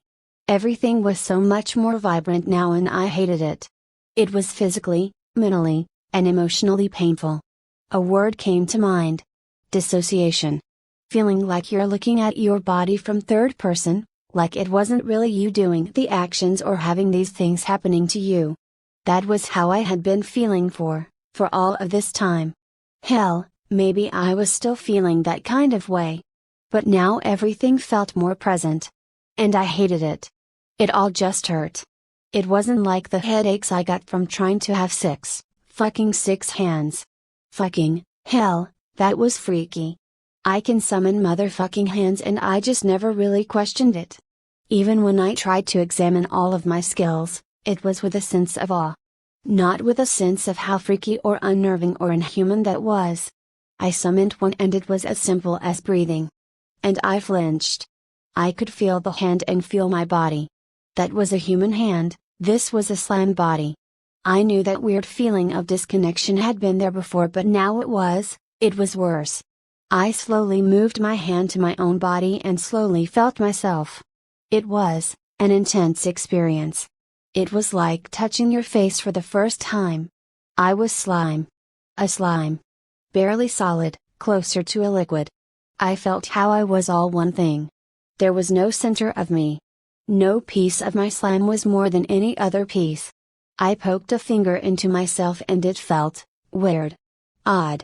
My skill translated the feeling to well, getting poked. But something was inside me right now, even if only slightly. I had to stop. I was getting that sensation of being overwhelmed again. I just stopped and took a breath. But I couldn't breathe. I was a slime. I ignored that and took a deep breath anyway. There's nothing wrong with being a slime or having magic or anything like that. It was awesome but it was also unearthly. I had to stop and just let myself breathe to not have a panic attack or start dissociating again. My plans and desires and goals had all been fine. But they were missing the most human element. Care. Why did I care? No, what did I care about? What did I really want? What was my end goal and game? I had latched onto being a god because it was all I had after everything that had happened. It was a simple, set goal. A way forward. I was a man suffering from trauma and shock given a word game and I had played that word game like it was all that mattered, thinking about nothing else. Now, I had to do a bit more than that. None of my goals were really going to change, probably. But I didn't know that, because I didn't know what my goals were. And I wasn't going to know what my goals were for a long time because I am a man that horribly died twice within the span of a single day and I am not okay. I was not okay. I was not alright. Pretending I was going to break me. So the first thing I wanted to do was just acknowledge it all, I guess. To feel better. Accept the reality I'm in a bit more. Not just mindlessly do everything because it helps me pretend that all of it didn't happen. The more I looked at my past actions, the more I could see how I was breaking. What was the color of the wolf's fur? The ones I had killed. Any of them? That was the question that had been pinging around in my brain. And the reason was simple, because I didn't know. I had no idea. Not just the first two, but all of them. I had killed probably around 25 wolves. Why couldn't I answer what color their fur was? If you asked me yesterday what kind of trees were around me, I don't think I could have answered. I looked at one. I wasn't a tree expert but it reminded me of oak. Why couldn't I have told you that yesterday? It could have been birch trees for all I knew then. Why couldn't I once remember hearing a bird chirping in a forest, despite hearing them right now? It was because I hadn't been there all the way. I was like the hobgoblin I had summoned. Missing a part of my life. I didn't want to be like that anymore. But the me that was fully here, fully alive, had no idea what to do. No idea what Slimy Slime wanted. I still didn't regret the name choice. It was a joke and my own cry of victory from conquering a few of my demons, and I still agreed with that sentiment. That it was funny and fun to have a silly name, and a good thing to try and get better by conquering your demons. Except maybe, hopefully, with less wolf slaying. Sigh, I still didn't know what I wanted and it was kinda bothering me. When I had first seen slime, I had chosen it so that I could one day be a prince, or princess, slime. So I could continue down that line. Because they had the ability to effectively be their own one slime armies, and that sounded really cool. It still did sound really cool. It sounds amazing and awe-inspiring, but that was an outsider's perspective. We weren't talking about a cool character in an anime or a show, we weren't talking about a fun cool thought idea. We were talking about me, myself, and I. My body becoming essentially a million slimes at once. That was horrifyingly amazing. I couldn't shake, nor did I really want to, how amazing and cool that sounded. I was still that same guy who liked to do crazy shit every now and again and do things just for fun. If you had offered to let me become a slime back when I was a human, I'd have probably said yes if you promised eyes and hands. Because it was cool and I liked to do really cool things. And also because I didn't always really think things through in the long term despite being able to. Clearly. But it was also horrifying. I couldn't imagine being more than one body, having multiple bodies worth of awareness, fighting as a giant mass of creatures. It all sounded so far away, and in many ways it was. It would take me a long, long time before I got there, to that point. And even when I did, would it be great or awful? Fun or creepy and alien? I just had no idea. I was feeling like garbage. I was melancholy. Sad. Maybe even depressed. But I didn't even really know what I needed. Gods, I wish I had taken that stupid telepathic link. Talking to an actual person would help me tremendously right now. As if in answer, the bushes nearby me rustled and I turned in fear, ready to put my internal matters aside and deal with whatever was coming to attack me. My slimy non-existent heart was racing a mile a minute. Danger sense hadn't warned me at all. Out walked my hobgoblin. Oh. Well, that was confusing. I knew it didn't have any life in it. Why on earth had it come over here? And then I noticed something. I had been more than a bit unaware earlier in the day, but, didn't my hobgoblin have a club and not a wooden axe? Eek grrrggggg. Goblin language detected. What's a slime doing out here? I froze, panic overtaking me. This wasn't my hobgoblin. Chapter 19, A hobgoblin can be a friend. Right? This was a real person. One that could speak and everything. Sure, goblin language seemed to consist of growls and screeches, but they were specific growls and screeches. And right after I had been complaining about being alone. The hobgoblin in front of me was female, quite clearly. They were wearing a loincloth, but that was it. Their breasts were just, full out there for the world to see. And they were dirty. I understood that goblins and I guess hobgoblins didn't exactly have great access to showers and baths, but it still took me by surprise. She wasn't exactly covered in dirt, but no one in their right mind would say they were clean. They were green-skinned, around I guess 4 feet tall, and their eyes weren't quite human. A yellowish tinge to the whites of their eyes. Very slightly reminded me of a lion's eyes. They had their hair just going wherever, but that made sense. Overall they seemed lean. They had a wooden axe in their hand and were currently staring at me. I didn't really know what to do.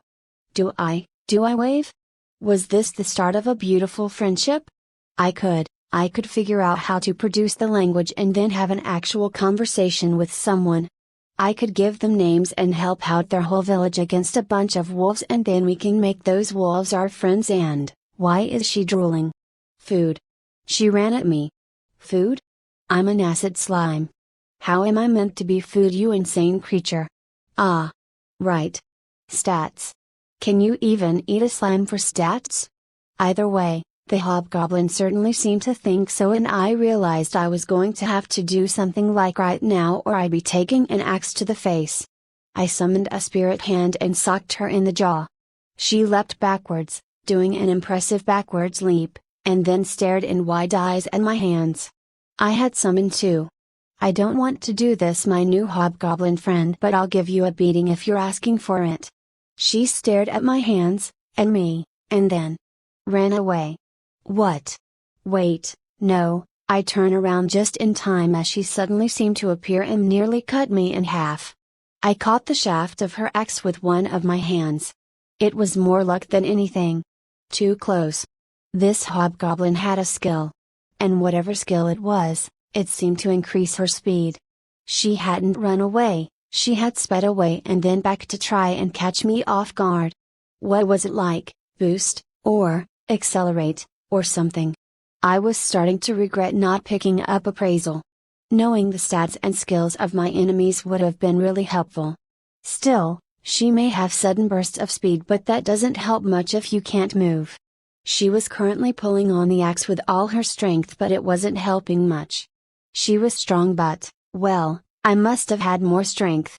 Again, some of my skills are worth their weight in gold. But what do I do now? I could summon 6 hands and kill her. That thought pained me a lot. I had been in a bad place when I had killed the wolves, and now that I was a bit more here, and the fact that she was a humanoid figure at that. It didn't sit well with me at all. She was smart enough to plan a way to attack, maybe she'd be smart enough to surrender? I used my other hand to sock her in the jaw, making her finally let go of her axe. She hissed and growled at me, which the translation in goblin language was such a disgusting curse I nearly blenched. Alright, she was not happy with me at all. But you attacked me, you asshole. I honestly expected her to surrender right then and there, or for her to run away. What I did not expect, was for my danger sense to go off and then for her to let out a deep whistle. Suddenly, I heard the sounds of more voices coming towards me. Soon, 8 more goblins had shown up. Oh. That might be an issue. What struck me was the pure nudity. The hobgoblin was the only one wearing anything. And the only one with any weapons. Now stood before me 8 creatures that looked, well, more like how I imagine goblins. A mix of ugly and, annoyingly, cute. Sharp teeth, shorter bodies, reddish tint to the whites of their eyes. They looked like little devil things. There was a mix of male and female, but to call it a mix was probably wrong. Out of 8 goblins, there was 1 female. After I got over seeing abject nudity in front of me again, the next thing that struck me about their appearance was that they weren't bald. I don't know why, but I just always imagined goblins without hair. It wasn't anything special one way or the other, it didn't make them look less goblin in any way, but it was still a bit weird. Now, here came a very important question. Could I take 1 hobgoblin and 8 goblins at once? Maybe. I didn't really know. I had no basis besides recognizing that the hobgoblin was faster than me. That made me grimace, well, grimace in my head and kinda compress my slime a little. If I was distracted for too long, then the hobgoblin might get a hit on me. I could be whittled down. I summoned 4 spirit hands. I couldn't run away. That wasn't some heroic thing or some inner personality trait or anything crazy or stupid like that. I was literally a slime, and although my agility definitely did something, it wasn't getting me away from a bunch of goblins anytime soon. It was a tense standoff, but it only lasted a moment. Soon, the hobgoblin barked out a command. It was as simple as it was effective. Attack. 8 bodies rushed at me and I swung like a madman. Something very important that I was only realizing as 5 goblin bodies made it to me along with a hobgoblin. I hadn't at all practiced actually fighting with multiple hands. Ah. Oops. I saw my life briefly flash before my eyes, but not literally, as I disappeared. Black Mage's Cuffs, when worn, gives the wearer magic skill, Dark, at Tier 4 and the ability to turn into an inky immaterial shadow once per day. The next part is where normally, I jump on the goblins and melt them into paste. At the very least, I could definitely do good damage to the hobgoblin. But, I couldn't just act like it was an empty act now. I'd feel them. I'd feel as their skin bubbled and boiled and melted away, as they hopelessly screamed in horrific agony, as their muscles began to become liquid, as blood seeped out in all directions, as I caused all of that. Now with any sort of ability, but with my body directly, to these humanoid creatures. The very idea made me sick. I couldn't. Instead I used the moment of being an immaterial shadow, which was weird and freaky, to go underneath all of them and quickly sent 4 fists flying towards the hobgoblin's head. To my shock, they reacted almost fast enough to dodge, and instead of 4 solid fists landing on their skull, it hit their face. I blanched. I could feel the bones in their nose shatter and their face just kinda squelch a little. I had succeeded in dazing them, though, and hesitation had cost me too much in the past. It had literally got me killed for a second time and nearly a third. Some lessons are learned the hard way. I punched out again, ignoring the sensations my hands were feeding me, and they went down like a pile of bricks. The 8 goblins all saw this, and for a second, I was worried I was going to see some sort of cannibalistic dog pile. Or worse, they were going to react with rage and all try to attack me at once again. Instead, they saw me knock out their leader and ran away screeching. It wasn't even goblin language, it was just screeching in fear. And like that, the fight was over. I sighed. I didn't know whether to feel happy or not. A quick fight was great as long as I lived, but I'd have to get better at fighting if roaming bands of goblins were out and about. I looked over and saw the hobgoblin. They weren't unconscious, but they were well and truly dazed. They probably had a concussion. I had a decision to make, and for once, I felt fully cognitive and aware of the stakes. If I left this hobgoblin alive, I gained nothing. They tried to attack me, they would probably try to attack me again, and there was no benefit. If I killed them, I'd get a few stat points. But I'd sooner murder myself repeatedly before I became that type of disgusting being that cared about stats enough to kill for them. So, what do I do? Well, honestly, I felt it was simple. If I couldn't get any benefit from them being alive, I'd make a benefit. I reached out towards them with my 4 hands, and soon after, I was on my way. With a kidnapped hobgoblin floating behind me. I had no idea how I was going to use them, but, hey, they could talk and I knew the language. If we could open up a dialogue, who knows? It wasn't a long journey back home, and annoyingly, in that time, the hobgoblin had gotten aware enough to struggle. That made the last few minutes a pain in the ass. Be a good prisoner of war already. We both stopped when we saw the entrance to my dungeon, though. Holy shit. Standing in front of me, bleeding profusely, was my lifeless hobgoblin. And behind them was a massive corpse pile of wolves. How they won was a mystery, but my eyes were glued to the corpse pile. That was way too many wolves. The worst part was the torn apart goblins, though. Far more than 8 of them. I hadn't given any commands to my hobgoblin about what to do if it ran into goblins, but it didn't seem it had attacked them either. They looked as if they were torn apart by claws. A dawning realization came to me. I think I had accidentally started a territory war. Chapter 20, Dungeon Defense or Run Away? Cleaning up was utter hell.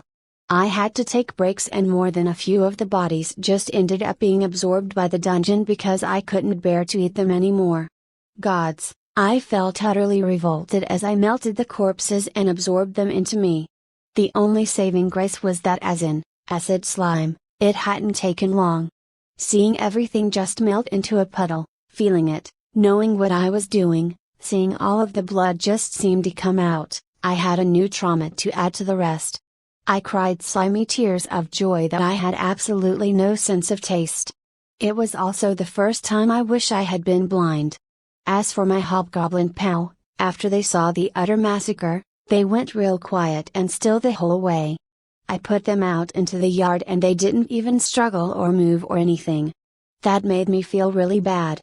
I just wanted some conversation and hopefully a friend. Come on. It's not my fault they all horrifically died. Well, kinda. Okay, some of it is my fault. Oh great, guilt. That's awesome. Lovely, really. Despite the horrors and trauma, I was honestly starting to feel great. Like my old self again. Mainly because now I had someone to actually talk to. The absolute worst part of this whole experience, probably even worse than dying twice, okay not really, was that I lost all the people I would have liked to talk to about this. Tell them about dying, how much losing them hurt, about all of my trauma. But no, instead I have a murderous monster for company, a freaky unalive simulacrum, and a small mountain of corpses. No, shake off that malaise. Let's look on the bright side. I have someone to talk to, I now have more stats, my dungeon now has more mana, and if I can beat a hobgoblin in battle, and my hobgoblin can murder a bunch of wolves, probably with the help of goblins but still, then that means I should be able to beat a bunch of wolves. So unless a massive horde of them comes at me all at once, I should be fine. Fuck. Great. Awesome. No, really. Keep going Slimy Slime. What next? Going to say how could things get worse? Or are we going to ask for a dragon to shoot a meteor at us? How about we just up and say that the whole forest catches on fire and a giant monster eats me while I'm at it? God, of course there's going to be a massive fucking horde of wolves.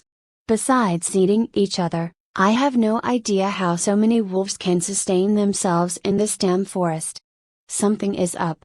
But even beyond that, clearly, my dungeon is a far worthier prize than I expected. And I think I have a sneaking suspicion why? The paths to power are myriad, but for a monster, the main one is evolution. And that's a pretty significant and straightforward one, but for anyone not me, it's more instinct-based or pure chance. Combine that with animalistic level intelligence and it's not a surprise I've been mainly running into regular run-of-the-mill wolves. But what if there was another path? Order had mentioned the human side of things, and almost everything between monster and human is a mirror. Classes to evolution, stats to stats, etc. But one thing stood out. The subsystems. You could be a human acolyte, or a human king, or etc. all with their own little quirks, but monsters. Monsters didn't seem to have anything like that. But what if they could? I already had the crown monster system, but what if I had nothing and got hold of a dungeon core? I think that's why the monsters are going absolutely ballistic. It upgrades the core part of themselves, the very system itself. It was only a theory, nothing was outright telling me this was true, but it fits. Maybe I'll be wrong and it secretly gives plus 1000 stats if you eat the damn thing or something, but I felt I was right. So I had a decision to make.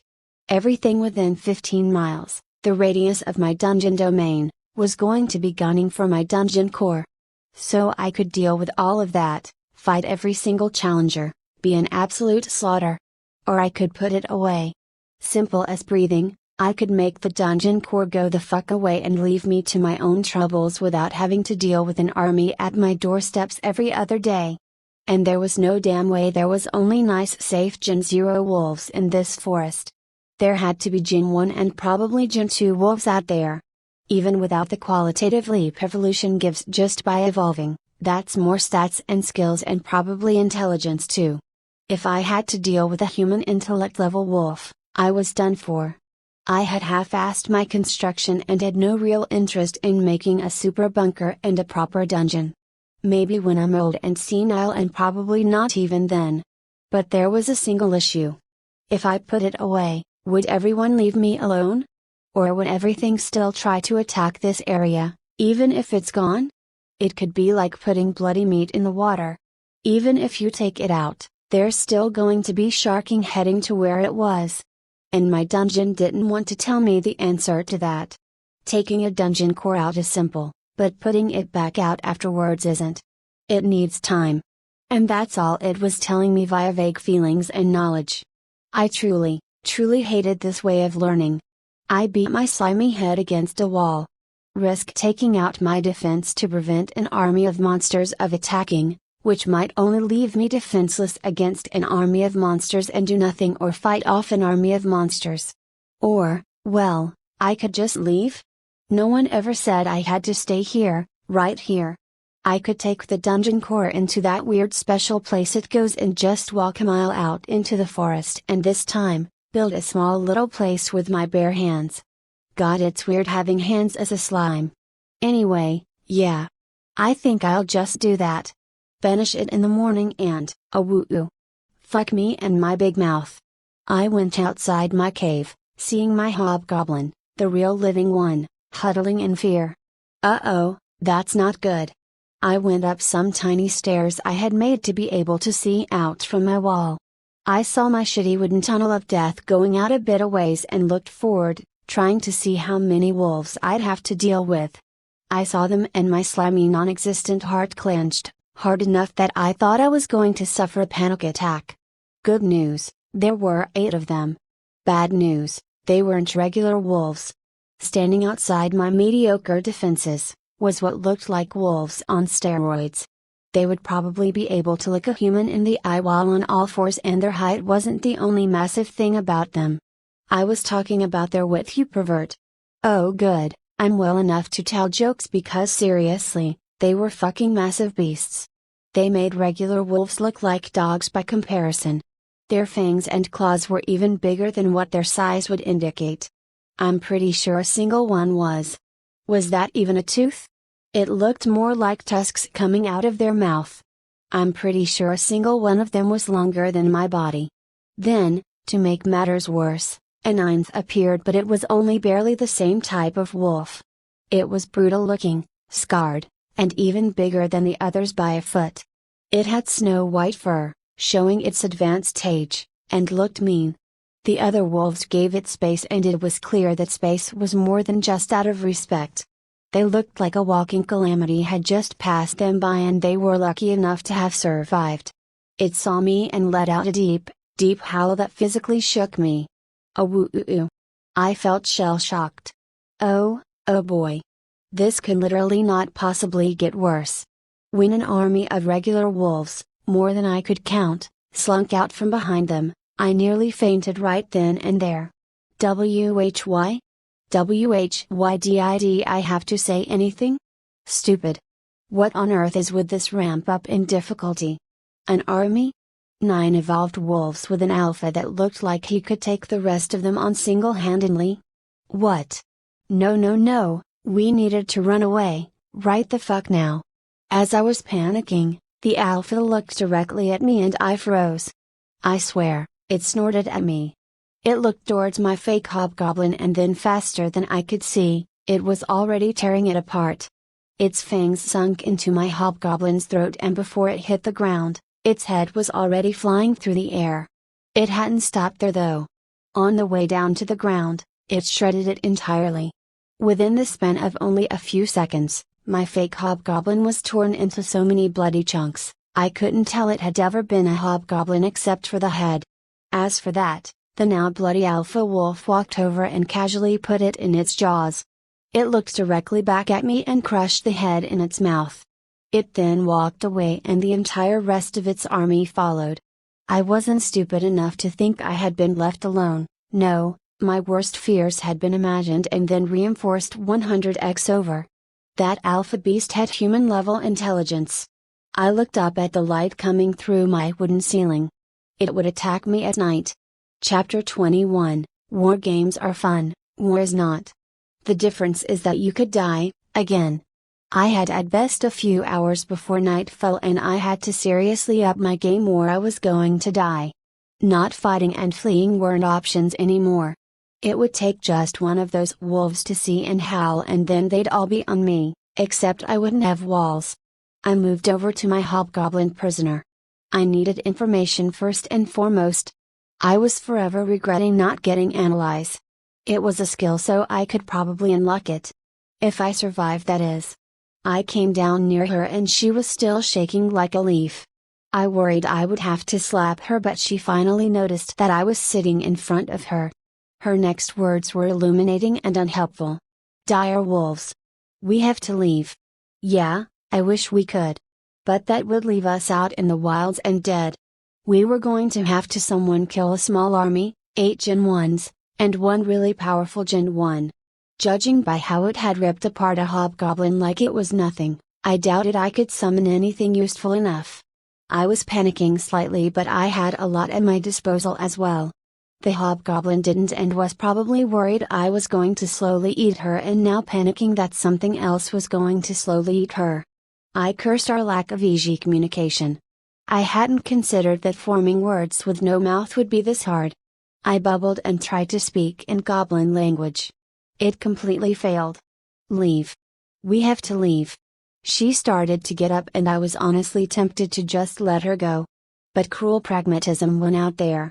She would 100% die if she did and I would be down a fighter. She would probably be able to easily slaughter a bunch of regular wolves and I'd need to expend everything I had to survive this. I tried to calm her down but when that inevitably failed, this time I did slap her and she fell back on her ass. I wanted to freak out and panic too, you know? I had just decided to be more merciful and had righted my mind a tad so I wasn't going to turn into some sociopathic killer and now I have to deal with this? Are you kidding me? But complaining and panicking isn't going to help. No, it was time to think and think fast. Information gathering is step one and that meant I needed this hobgoblin to tell me everything she knows and as soon as possible. It took a worrying amount of time, but through a stick, drawings, interpretive dance, and a few more slaps that made me feel like an abusive husband, I finally got her to tell me about my enemies. Dire wolves. Bad. They can see in the dark and are fast. Mean, big, strong. That was all I got but I already felt it had paid off. Being able to see in the dark was a huge advantage, one even I didn't have. I was still working on fixing that issue with my vision but I just wasn't there yet. My slowly forming plan to ambush the dire wolves was out, they'd see me coming from a mile away. But not all was lost. I hadn't just been mindlessly trying to get her to talk for the last half hour, I'd also been pouring my mana into the dungeon core and refilling it. It wouldn't be much but with the corpses from earlier, I managed to get it to a decent number without overtaxing myself. Mana, 1034, just a little over how much it had started with. That was the first thing I had available to work with but far from the only thing. I had disgustingly eaten as much of the corpses as I could from earlier and that meant stats. General/crown/evolution/dungeon, name, Slimy Slime, free stat points, 22, H.P., 278, MP, 160, Strength, 27, Agi, 27, Dex, 27, Con, 26, End, 27, Intelligence, 26, Wis, 26, SPI, 26. I couldn't be stupid this time though, I had to put them into what would help me the most right now. That brought up a solid question. What was my strategy? How was I going to kill all of them? Ultimately, I didn't feel like I needed to kill all of them at all. I needed to get rid of the leader and they'd probably all go the hell away. Unfortunately, that seemed even harder. Damn. For the alpha, I'd have to try and fight that thing personally. There was no way a dungeon trap, a false hobgoblin, or even a real hobgoblin, was going to be able to defeat it. That left 8 other Gen 1s. I looked back over at, God, I really should get her name but asking is hard and goblins don't really seem to have proper names. Nothing that translates well at least. Could she hold off 8 Gen 1s at once? She had that skill that boosted her speed so even if she couldn't actually defeat them, being a distraction would probably work. Assuming that worked, that just left a whole shit ton of wolves. I couldn't count them but it was at least 50. Possibly more. For that, well, I had a little bit of an army of my own. Minion authority, time consumption, 30 minutes plus 30 minutes per minion's gen tier, duration, 60 minutes. You are now able to temporarily summon minions from forms that you already were. For example, if you were imps once before, you can now summon imps to do your bidding. A true king has plenty of minions fully willing to carry out whatever their lord desires. And I didn't know exactly how long I had been here but I had kept track of my time. And I had a decent amount saved up. Time, 1260 minutes, slimes would be totally useless but I could make acid slimes and that would just have to be enough. At the very least, when the wolves tried to claw and bite them, they'd be in for a bad time. Alright, I had a shitty dungeon, a terrified hobgoblin, about 14 acid slimes, and maybe 3 or 4 hours to prepare. With any luck, I might die quickly at least. A few hours later, I'd done all I could. Had it been enough? Probably not. Would I survive tonight? Almost certainly not. But on the bright side, I at least had a plan and had done all I could. Now, my danger sense had been buzzing at me for at least 3 minutes, so I wished they would hurry up and just scrch. And that would be the sound of wooden walls being ripped apart by a few hundred claws at once. I had hoped the Alpha hadn't been smart enough to do actual army tactics of sending in the grunts first, but sadly, I wasn't that lucky. Instead, I now had to deal with the bulk of the forces to start with. Luckily, I had prepared for this. I nodded to the hobgoblin, which was more of a slime bob, but the motion translated well enough, and she nodded back. We had made amazing progress between us in the last few hours. The fear of death can do that. I hadn't bothered giving her back her axe and instead had used a damn good chunk of mana to make her a proper one. I hoped she would use it well. After all, she wanted to live just as much as anyone else. I opened the door I had crafted and she rushed out, and judging by the immediate sounds of yelps, was actually fighting. That was actually incredibly surprising. I had figured she'd run away immediately and draw at least a few dozen to her, maybe even one of the 8 dire wolves. Hopefully not the Alpha. Still, I'd take it. You know, the most annoying thing about the dungeon core was expansion down seemed so incredibly difficult. All of that ground had to be destroyed and the ground that was left reinforced or it would all collapse, and it was such a massive drain on mana. But other things seemed to cost so little by comparison. Part of me had wanted to make weapons, even just wooden spears, and use my spirit hands to fight off a bunch of them. Sadly, one of the curses I took made that impossible. Omen of the Fool, every time you try to use a weapon or armor, you will absolutely fumble and make a fool out of yourself. As I saw the first wolf breach the wall, these are the thoughts that filled me before it took a wooden spear to the face, dying instantly. In that weird sociopathic state, I had figured out spring propulsion using only flexible wood. How, even I didn't know. It had been a far greater achievement than I had expected. I didn't know if turrets just didn't count as weapons or if it was just too hard to fumble pointing and slamming a button down, but either way, it worked. I had taken the spike traps from the death tunnel I had made and repurposed them and slanted them to be horizontal instead of vertical. It didn't give me a perfect system, but it took wolves longer than a few minutes to claw open a doorway wide enough to fit through. I got a few more kills like that, till it seemed my curse acted up and decided that yes, in fact, this was a weapon and not a trap, and it jammed and the springy mechanism broke. All was well anyway, as the dire wolves had clearly started helping out and the holes in my wall was getting bigger. Alright, time for phase 2. With a mental command from my dungeon core, I completed the work I had started earlier. I punched out with all my spirit hands at once, rapidly, wincing at my fists met wood. But wood gave. With a mighty creak, my walls began to fall. I had disconnected them, mostly, from the ground and ceiling. With the last bit of mana I had, I fully disconnected them and pushed them over. I was honestly worried for a moment that they'd fall the other way, but, well. General/crown/evolution/dungeon, name, Slimy Slime, free stat points, 0, H.P. 278, MP, 160, Strength, 49, Agi, 27, Dex, 27, Con, 26, End, 27, Intelligence, 26, Wis, 26, SPI, 26, Strength as a stat was crazy. I could already see where it started to plateau, but at the earliest levels, it gave the most bang for buck. I felt like I was strong enough to live to sumo wrestler. Still, even that probably would not have been enough to fully knock over my walls if I hadn't made them into multiple pieces. With a mighty crash, my walls fell upon the wolves. It wasn't enough to kill any of them, but it did catch them off guard. Long enough for me to do phase 3. The fact that this was going so well was not lost on me.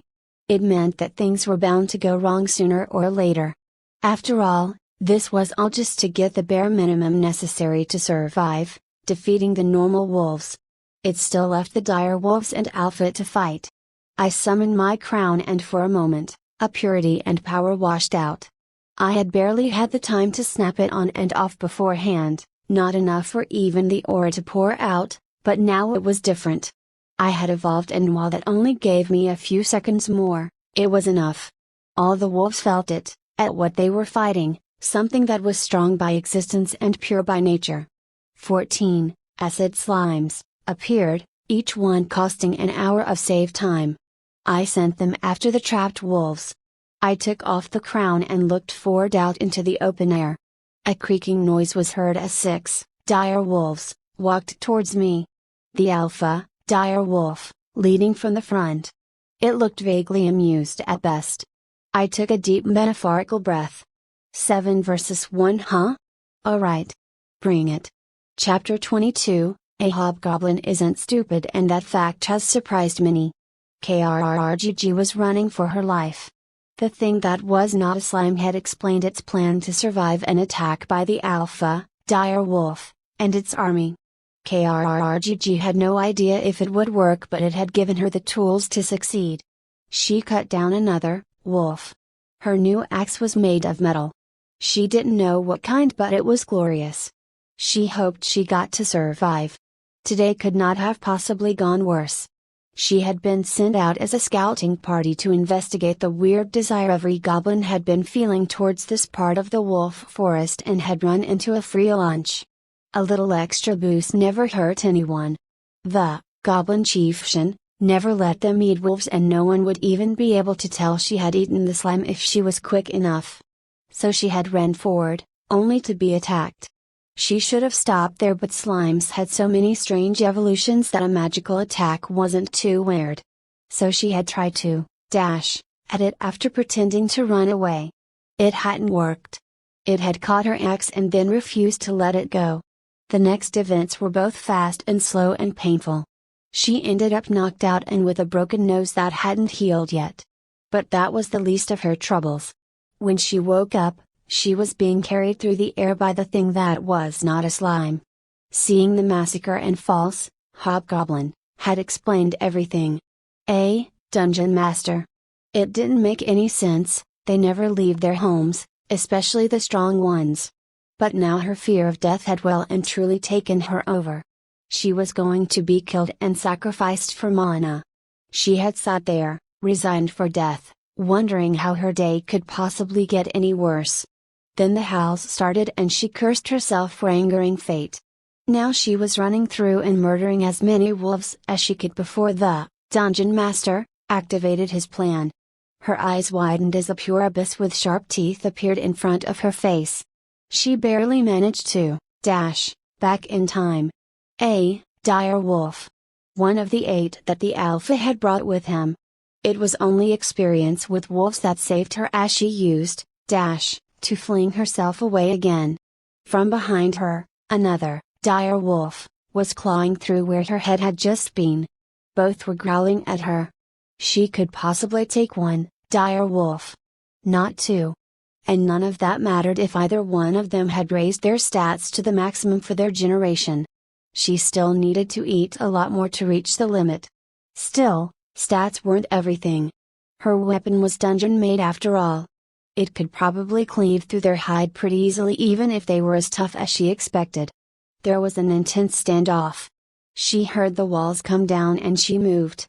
Neither dire wolf was surprised. Becoming a dire wolf wasn't hard. Surviving the alpha trying to murder you for doing so was. Only the best of the best survived. Goblins avoided most of the wolf forest for very good reasons, and this small area was one of them. Sadly, that meant she was going up against fairly experienced combatants. She swung with her axe, but the wolf was already dodging, letting the other attack her from her side. She rolled across the ground and swung as she did so, catching one of their paws that had tried to swipe away her head with the flat of her axe. She jumped back, both lunging at her at the same time, and nearly tripped in doing so. It was a hectic back and forth, Neither could reliably take an attack from the other. If she attacked, they dodged, and they countered, again and again. Things were going poorly. Already some regular wolves had come by to try to attack them and had been eviscerated. Sadly, that had given the two dire wolves a chance to attack her, and now she was bleeding from her legs and arms. Surface level wounds, but it all added up. She was going to lose at this rate, and running away was, well, never an option. She was faster than them, but she had raised her agility to 50 and dexterity to 25. Not her endurance. She would never outlast them before getting back to her tribe. It was kill or be killed, same as any other day. She tripped and fell backward. Her heart was slamming into her chest. The two wolves were pouncing towards her. Today could be the day that she died. The claws were nearly touching her skin. But it wouldn't be right now. She shot a blast of pure darkness into one of the wolves' eyes and vanished next to the other. By the time the dire wolf had shaken the darkness away, KRRGG was standing next to a beheaded wolf, a bloody iron axe in her heads, and a massive evil grin on her face. Black Mage's cuffs, when worn, gives the wearer magic skill, Dark, at Tier 4 and the ability to turn into an inky immaterial shadow once per day. The thing that was not a slime was certainly generous. She raised her axe and dashed toward the dire wolf. Facing down imminent death, it really makes you think. For starters, there's the doubt. Did I do the right thing in giving away my black mage cuffs to a random hobgoblin? Yeah, probably. It would let me dodge once, but if it helped them survive, I might not get eaten by 50 wolves at once. It at least meant 2 dire wolves were out of the picture. Should I have prepared my defenses better? The fact that I managed to use what was essentially a wooden turret to take down any number of wolves was amazing. The fact that I managed to arrive standing here with only 7 wolves in front of me was a goddamn miracle. Should I have tried to progress my skills, my magic, and my astral learning better? Oh, absolutely, but I loved learning about that type of stuff, besides the innerism magic gave me. I don't think I could have made strong enough gains without hitting some kind of breakthrough recently, and who knew when those could happen? What could I have done better? I mean, nothing? Well, I could have stowed away my dungeon when I knew it was drawing wolves in, but give me a break. I had only started to break out of my mental funk today. If I hadn't, I'd have probably continued to mindlessly murder and eat everything that got near me, without a second thought. Gone the whole dungeon route. I would have probably needed to store it like at least a few days ago to prevent a fucking army from appearing on my front lawn. And maybe not even then. It really feels like this was inevitable the moment I shoved that dungeon core into the air. I looked across from me, focusing my attention on the alpha. It was smirking. I don't even know if a wolf should be able to, but it was. It fully expected me to die soon and for it take my dungeon core. Hell if I knew what it was going to do with it. Maybe become some kind of dungeon lord and rule over all the other wolves. Probably make never-ending food for itself and an army to kill anything it doesn't like. Sounds about right. Or maybe it'd work towards evolutions somehow with it. But I doubted it. The wolf was old. It had plenty of time to try and evolve beforehand. It either had chose not to, hadn't known how to, or couldn't. The major flaw with the alpha was obvious. Arrogance. It didn't need to be here right now. It could have stayed in the back and attacked me over the course of time with regular wolves, worn me down. Instead it was directly attacking me with its strongest allies. Cautious, smart, but arrogant. So it was absolutely no surprise to me when it rushed forward first, its lieutenants following. I summoned 4 spirit hands and used one to punch the alpha in the face. It hadn't been expecting it, but its reactions were truly crazy as my hand went down its gullet before I could do anything. I quickly unsummoned and resummoned it. They were nearly upon me, giants from my point of view. Towering 6x more than my own height. I felt like a human fighting buildings. They were colossal beasts of destruction, come to tear me apart. Their mouths wide open, like abysses of the deepest black, pulsating red within, mouths of horrors. My slime shook, fear took me, terror seeped through me. I was moments away from dying again, that same horrible feeling. My danger sense was screaming, the wolves were panting, my life flashed before my eyes. I grabbed myself and threw me. The wolves seemed to come to a sliding stop, still trying to lash out at the air as I flew above them. I was lightweight and my hands could throw quite a bit. Still, by the laws of gravity, I would have to come down soon. A spirit hand appeared under me and I peered down at the disbelieving wolves. The laws of gravity can go fuck themselves. My spirit hands had my own strength and my strength at this point was nothing to scoff at. Well, maybe in this world it was, but not to me. I was stronger than most people on Earth. This world was truly insane. That amount of strength was more than enough to carry my own weight. It was beyond weird holding your own body aloft in mid-air and carrying yourself. There really weren't good words to describe it. Weird would have to do. I put myself out of reach of the wolves and curled my other 3 hands into fists. These wolves had no idea who they were messing with. At my core, I wasn't a slime. I wasn't a monster or a human. I wasn't even Slimy Slime or Mark Wilson. I was a being made up of emotions and illogical nonsense. I was a soul and a mind glued together. And more than anything else, I was angry. I had been many, many things since coming here. No, since dying.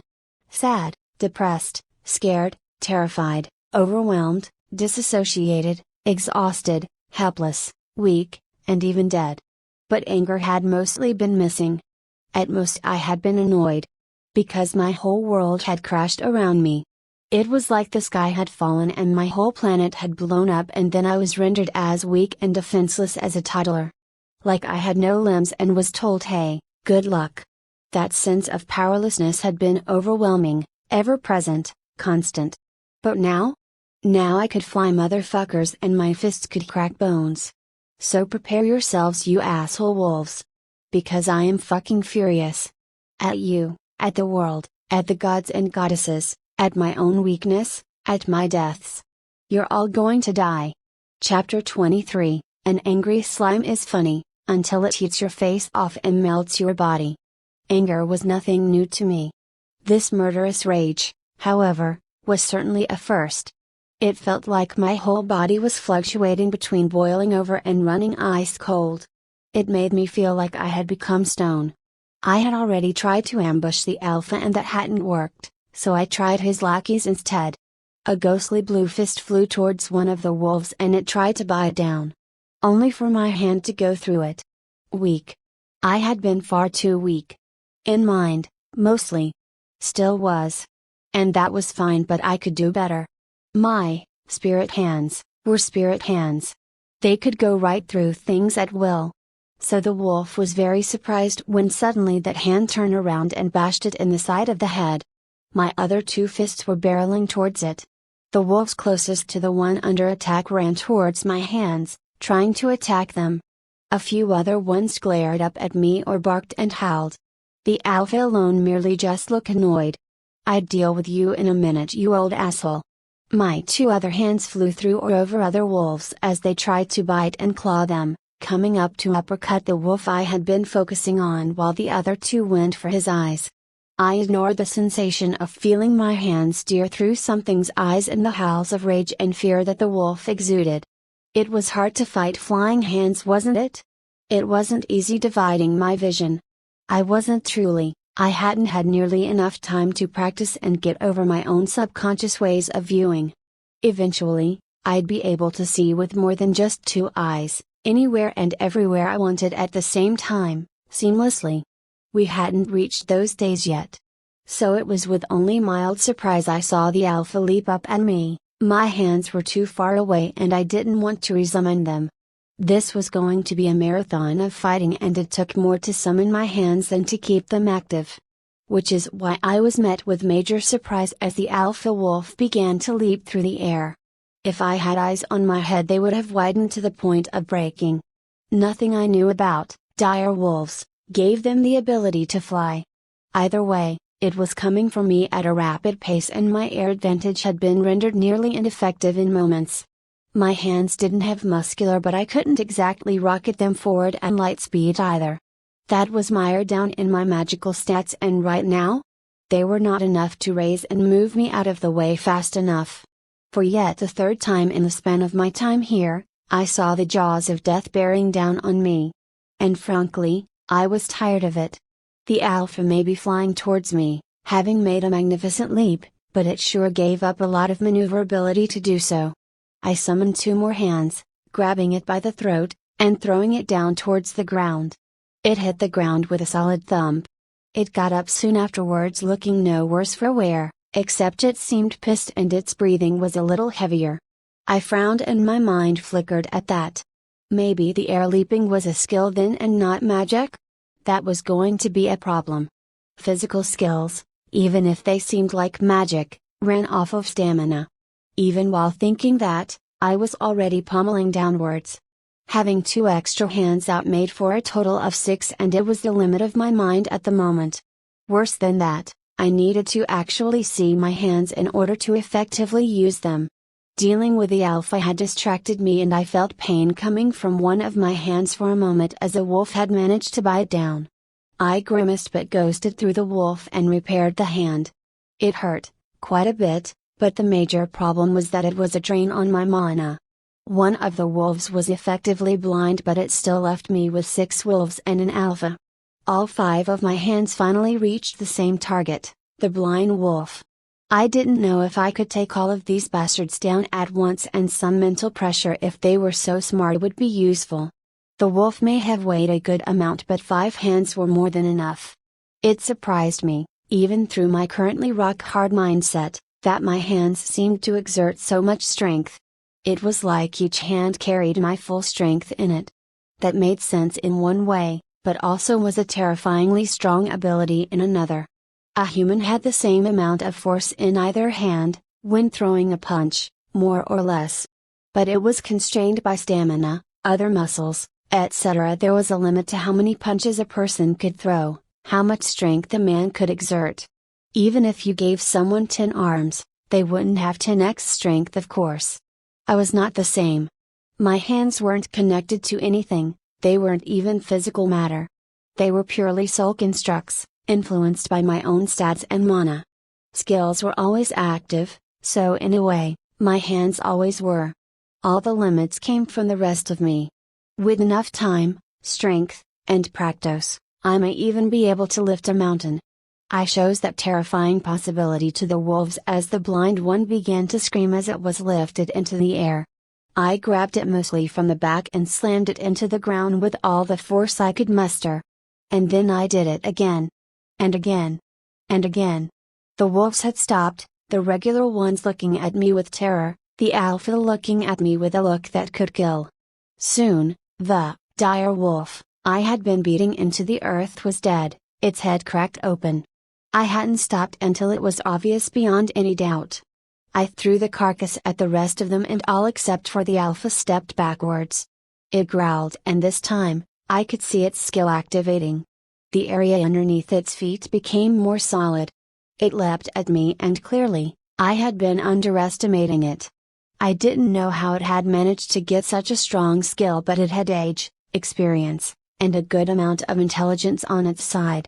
It leapt across the platforms, dodging the hands I had tried to grab it with. They didn't just appear directly underneath it, but also on the sides, and once it even jumped across a platform while upside down. The maneuverability was insane, and it was on me in a moment. I couldn't get my hands up in time, and summoning any more would more likely leave me unable to use any of them.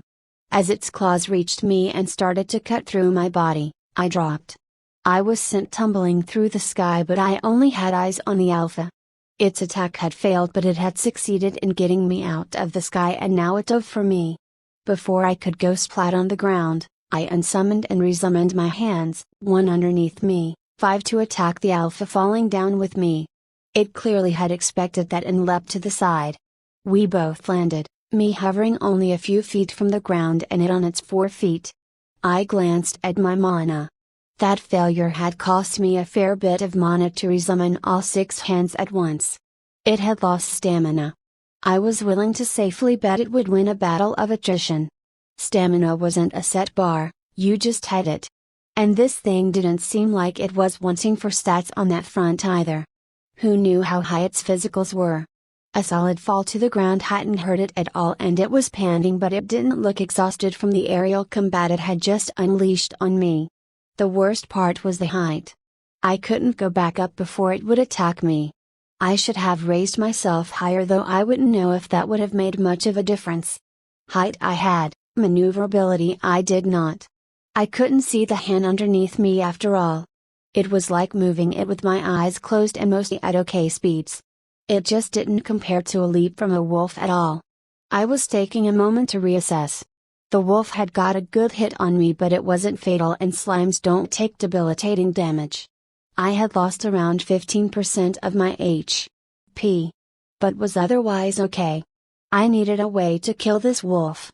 It was going to wear me down at this point. I thought it through, my mind like crisp iron. I was going to lose. I couldn't escape this wolf. My means of killing it could be dodged, shrugged off, or attacked directly. I wasn't going to be able to land any good punches on this wolf, and it would take a lot to kill it. Even if I somehow did manage to beat it to death, time was ticking. My acid slimes wouldn't last longer than an hour. Wolves would get out from under the wood soon. The other 5, dire wolves, would shake off their fear, and my opportunities would shrink. And I quite literally couldn't get away fast enough now that I knew this wolf could fly. I needed to kill it now. This couldn't be a long fight, or I was going to lose and die. And then immediately die again, ring or no ring. It didn't refill my stamina or magic. I'd be a slime that could run at a human's walking pace, not use any magic, and maybe take a few with me to my death by melting. Real comforting thought there. I got off my hand and brought all 6 around me.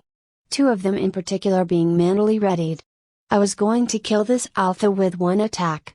Chapter 24, Death is unpleasant, but living can be pretty scary too. This one singular moment seemed to crystallize everything in front of me. I had known and tried to shake off that horrific numb feeling. That disassociation I had felt since arriving here. Like an invisible, unfeelable black hole, only able to know that it's there by its effects. I felt like I had made progress in that respect. Having my life come down to this singular moment, it felt like I had fully broken that spell over me. I could feel my slime flowing through my body in agitation of my emotions, my mind becoming like a hard rock as it mixed burning rage and cold wrath, the smells seeping through me of gore from melting wolves, the sounds of growls in myriad. The adrenaline and rapidly beating heart I should have ratcheting up in at least a mental construct, if not a physical one. It all led to a single, earth-defining moment for me. A singular sensation, as I knew death had finally come to tear down what it had failed to permanently do twice now. A phrase that summed up my entire existence from day one to now. I am here. The alpha wolf ran at me. I could see its monstrous teeth and burning anger. I could practically feel its desire to end me and take what was mine. I could see its arrogance, knowing that I am a slime even if I am also more. And that would be its failing. It thought of me as more, when it should be more worried about me being a slime.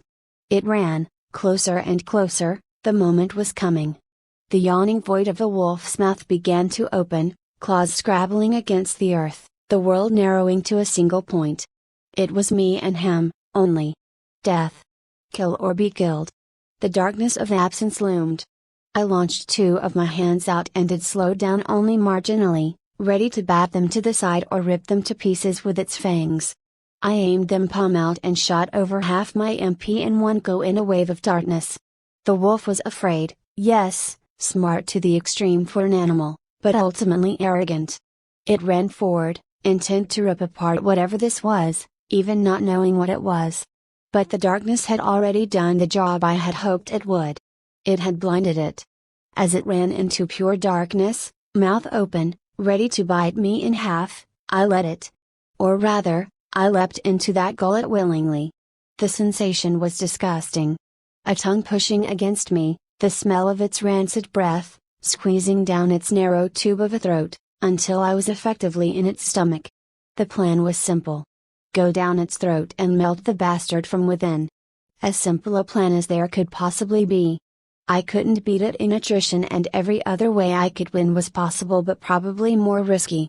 This was an easy, surefire way to defeat it.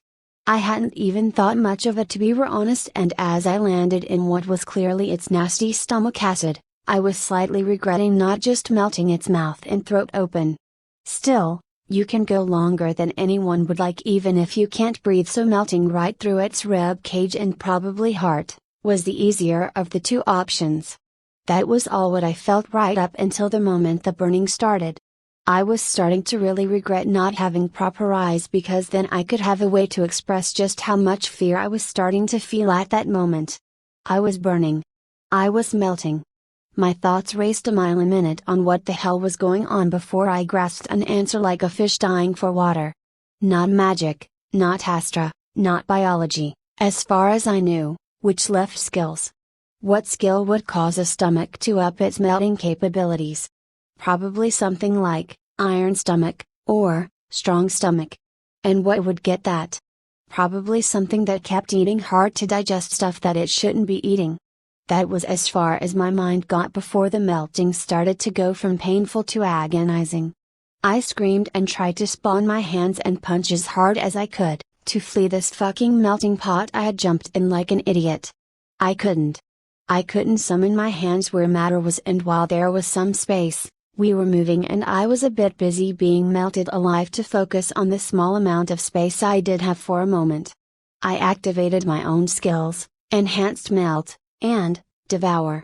The stomach acid gave way and I could feel myself starting to eat through something, but the stomach acid suddenly ramped up to such an intensity that the world became nothing but blinding screaming agony. Every single moment felt like an eternity, and my slime and HP were dissolving rapidly. None of that was in my head. Pain was the only thing inside me, the only thing I could and was focusing on. Nothing I had ever experienced held a candle to what I was experiencing right now.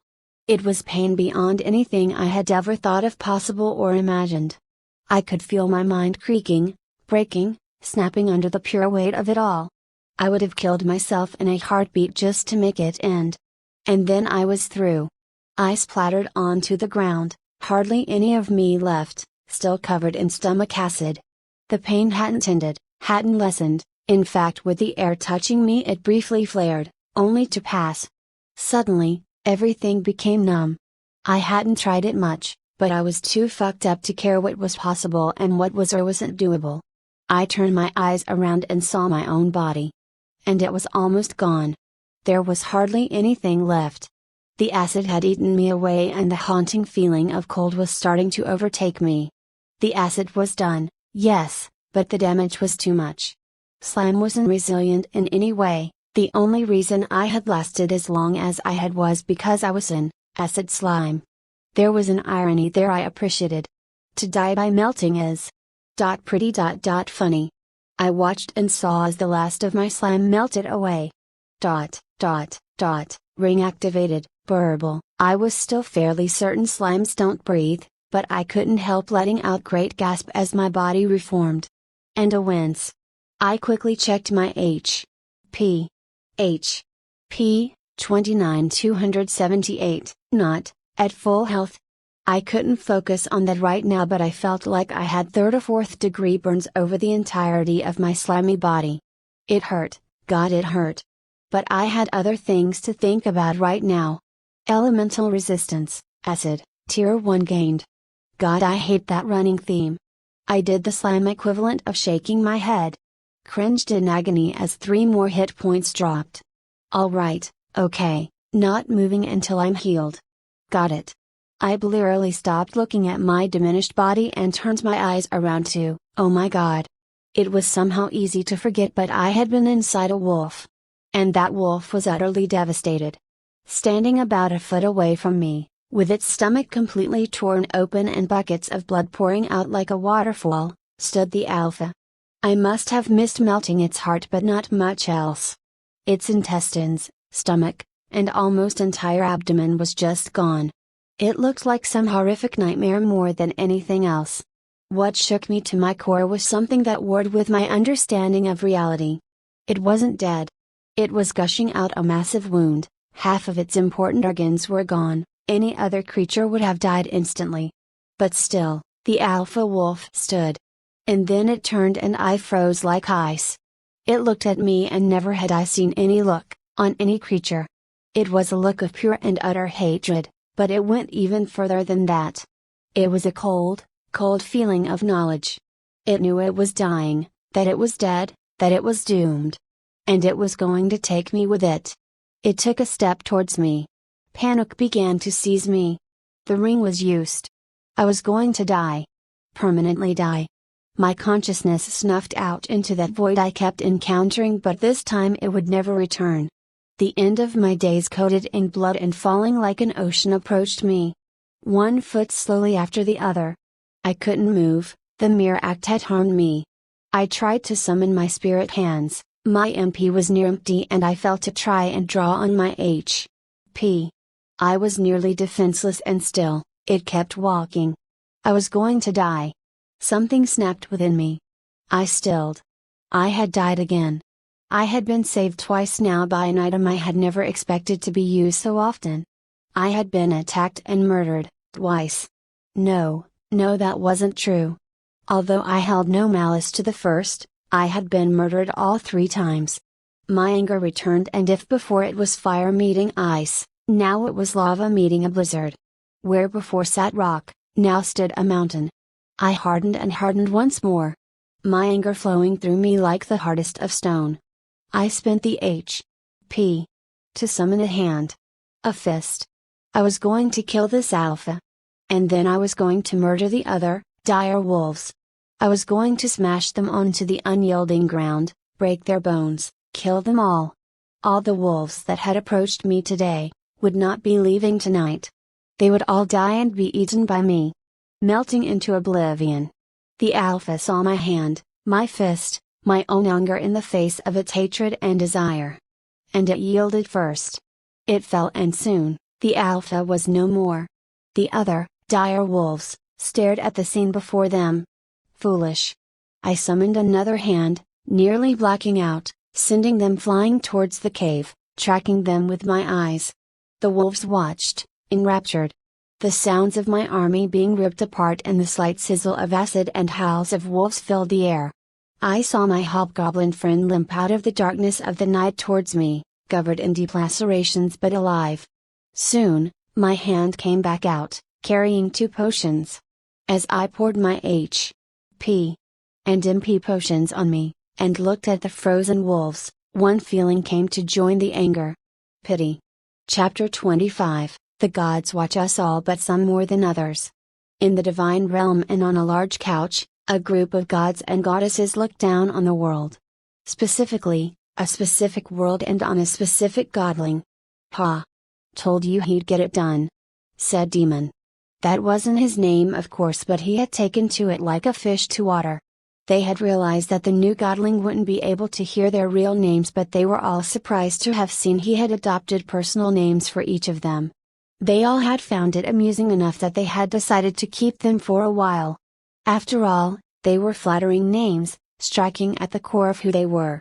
Ho ho, a chip off the old block. He's making good use of those skills. Lots of room for growth even. Those really were some of my best work. Ha ha, and my items are coming in quite handy. Almost too bad though, that he has to use that ring so much. Ha ha. Would you 2 blowhards shut it? Stewing in anger with her arms crossed was misfortune.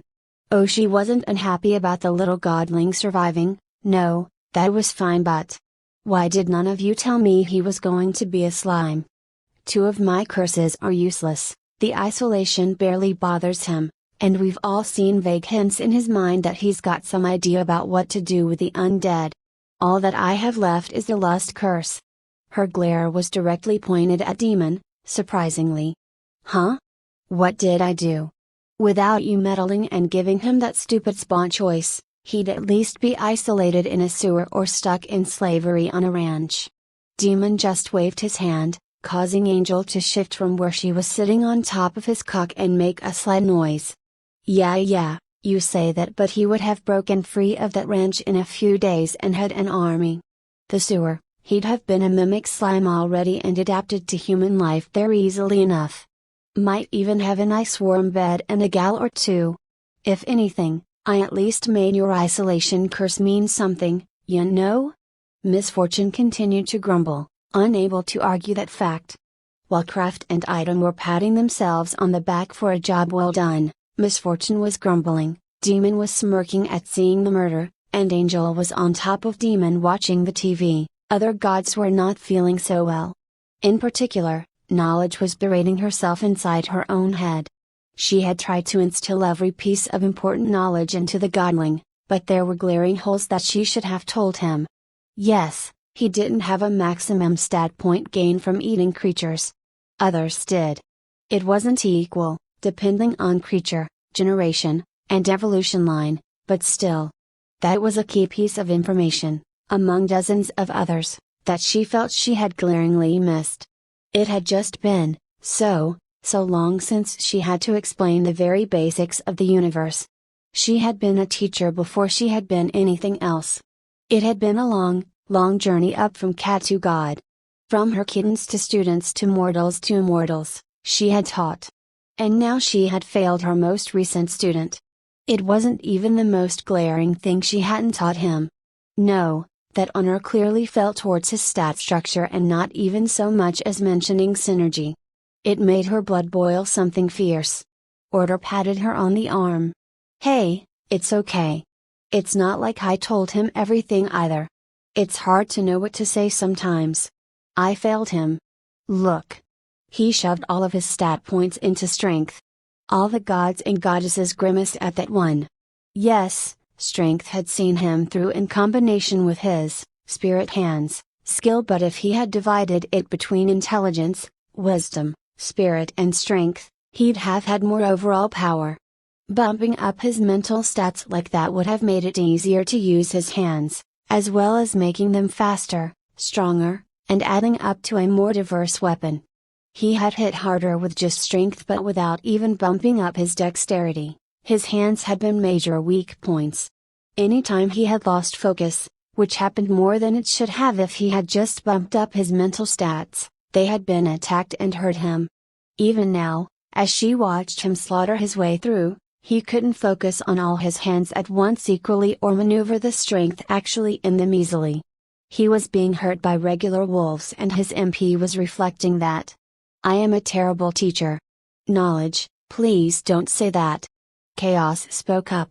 If anything, I feel it's better this way, to have him chart his own path through things. We have never reached a point where our help was too much, but sooner or later, we will. I mourn for the first day we provide too much help. That would truly be our saddest day. Angel said. Every god and goddess nodded at that.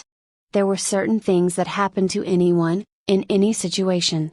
PTSD from war was practically inevitable, happiness from good food and good drink affected damn near every creature, and for gods and goddesses? Well, for some annoying reason, loneliness was an element they all felt pulsating against them at all times. Not every god or goddess was in this room, watching the godling. Time, Mary, Destruction, and 17 other divine were out there as well. They had actual jobs to do or couldn't handle seeing another godling fail. That was how many gods and goddesses there were, across the entire multiverse. Well, true ones at least. Planetary ones or creatures able to destroy solar systems, galaxies, or even threaten universes existed. But they were missing the fundamental nature that allowed them to go from that, to a true god. You could create a two-dimensional image that stretched as far as a universe, but that would never make it 3D. That was essentially the ascension they were asking from every godling. There were no set rules, laws, or bounds. No max level or set of specific requirements. Godhood was a personal journey. It had taken almost longer than time itself for order and chaos to even begin to map out the elements that could boost the chances of an ascension. That and the rarity of godlings was why there were so few gods and goddesses. Even order and chaos couldn't just create them out of nothing. They were beyond miracles. They were essentially a million miracles happening at the exact same time, in the exact same way. To see all of that potential die for good? It was heartbreaking and only made the loneliness grow stronger, grow colder. The loneliness was almost alien in its nature. All gods and goddesses felt it, strongly. Honestly, most of them thought it was because they were tied so directly to chaos and order and they were still lonely, so the rest of them were as well. But every time a godling had risen, it felt like a mountain had come off their back. Even Misfortune had cried tears of joy the last time and Demon had finally reconciled with Angel. They needed new gods and goddesses to rise. The failures were already so hard on them. Truthfully, out of the 9 watching, it was the one that had remained silent so far that had it the worse. Well, I think he just needs a bit more encouragement. And he'll make it just fine. Perhaps from the hobgoblin he's been so nice to Tilda. Said Gaia. The plant woman was strangely the most invested. Well, not strangely, but more so than usual. You taken a shine to the lad? He said he would make a world with me when he got back. Gaia said with a dreamy expression. Kraft couldn't hide a wince from his face. When he gets back. He said, stressing the word when. They all hoped but were ready for the most likely scenario. Even still, Gaia always took it the hardest and when? No. They couldn't think like that. If this one failed, she would be particularly devastated. Already, she had been on the edge of her seat during the last confrontation and had looked like her heart had shattered when he had been dying. Gaia cared and it made her good at her job, but it also ended up hurting her more often than not. Speaking of needs and paths, he's got a good head on his shoulders. But he needs some training. Said Demon. He had been the Demon Lord after all. Enough to rise to godhood from it. He knew more than anyone about the mantle of being a leader and their responsibilities, their tactics, battle strategies, and more. They all had their own experiences and expertise but well, they were gods and goddesses. They had been around long enough to pick up most things. Still, some stuff came easier to a certain pair than to the others. There were at least 17 different ways he could have won that he could have reasonably thought of. Said Order. 18, he could have used the dungeon core to enslave the hobgoblin. Said Chaos. Order frowned. Reasonably thought of? Chaos looked at the screen and the devastation she was seeing from him. Maybe. Hard to say. Definitely before his walk out into the woods in the first place. If Chaos was saying maybe, then the chance was astronomically low. Literally. Beyond 1 in nearly infinity. Which tracked. Chaos had seen his soul erupt in disgust and anger from seeing the domination authority. It went against his very being. He was no slaver, that was for sure. Can't believe he didn't just stall for time and try to slowly improve during the fight. Wasted opportunity. Halfway through his resources he could have easily handled the alpha and then finished off the dire wolves. Shows a lack of faith in his own abilities. Said Demon. Makes sense. He doesn't feel like he's made enough combat progress. Said Angel. Misfortune sighed long and hard at that one. That fool. Can we go look at that ridiculously overpowered thing again? Said Misfortune. Even Item had some bitterness from just how lucky their new godling was. Some people just had all the luck in the world, he thought. The view from their TV pan over, zooming in on a particular patch of grass. Specifically, the patch of grass where Slimy Slime had been conducting his Astra experiments. Grass with no life in it, grass with too much life pushed into it and had died, healthy living grass, and the key to it all, grass that had never had life in it. Something only a few things could make, where it was still the same type of grass. Still grass at all, even. A pointless distinction most of the time, but when it came to Astra. Being able to see those 4 states at the same time? Utterly ridiculous. If he doesn't die, he'll be properly immortal before the year's out. Said Misfortune. Now, lucky as he may be, that timetable is unrealistic. It'll take him at least 100 years to truly conquer death. Said Order. Misfortune raised her eyebrow. Even with him having died 3 times already and probably going to die a few more, possibly on purpose, before this isolation is even up. Misfortune asked. Order thought. The gods and goddesses got to see a rare sight as chaos and order both started to think hard. They were the primordial force of the universe. They could see the future all the way to the end of universes, calculate anything, shape consciousness and soul from the ether, and know everything there was to know. Any limit they had was either set by them or something they decided they shouldn't do, for the betterment of the multiverse. Seeing them actually think only meant one thing. Ever. Godling bullshit. "Oh, this is going to be fun, Tilda," said Gaia. I was tired. Tired. So tired. But there was work that I needed to do. And I did it. Brutal, dirty work. They came at me like animals, and I slaughtered them. Like animals. Well, they were animals, but I didn't think that was too important really.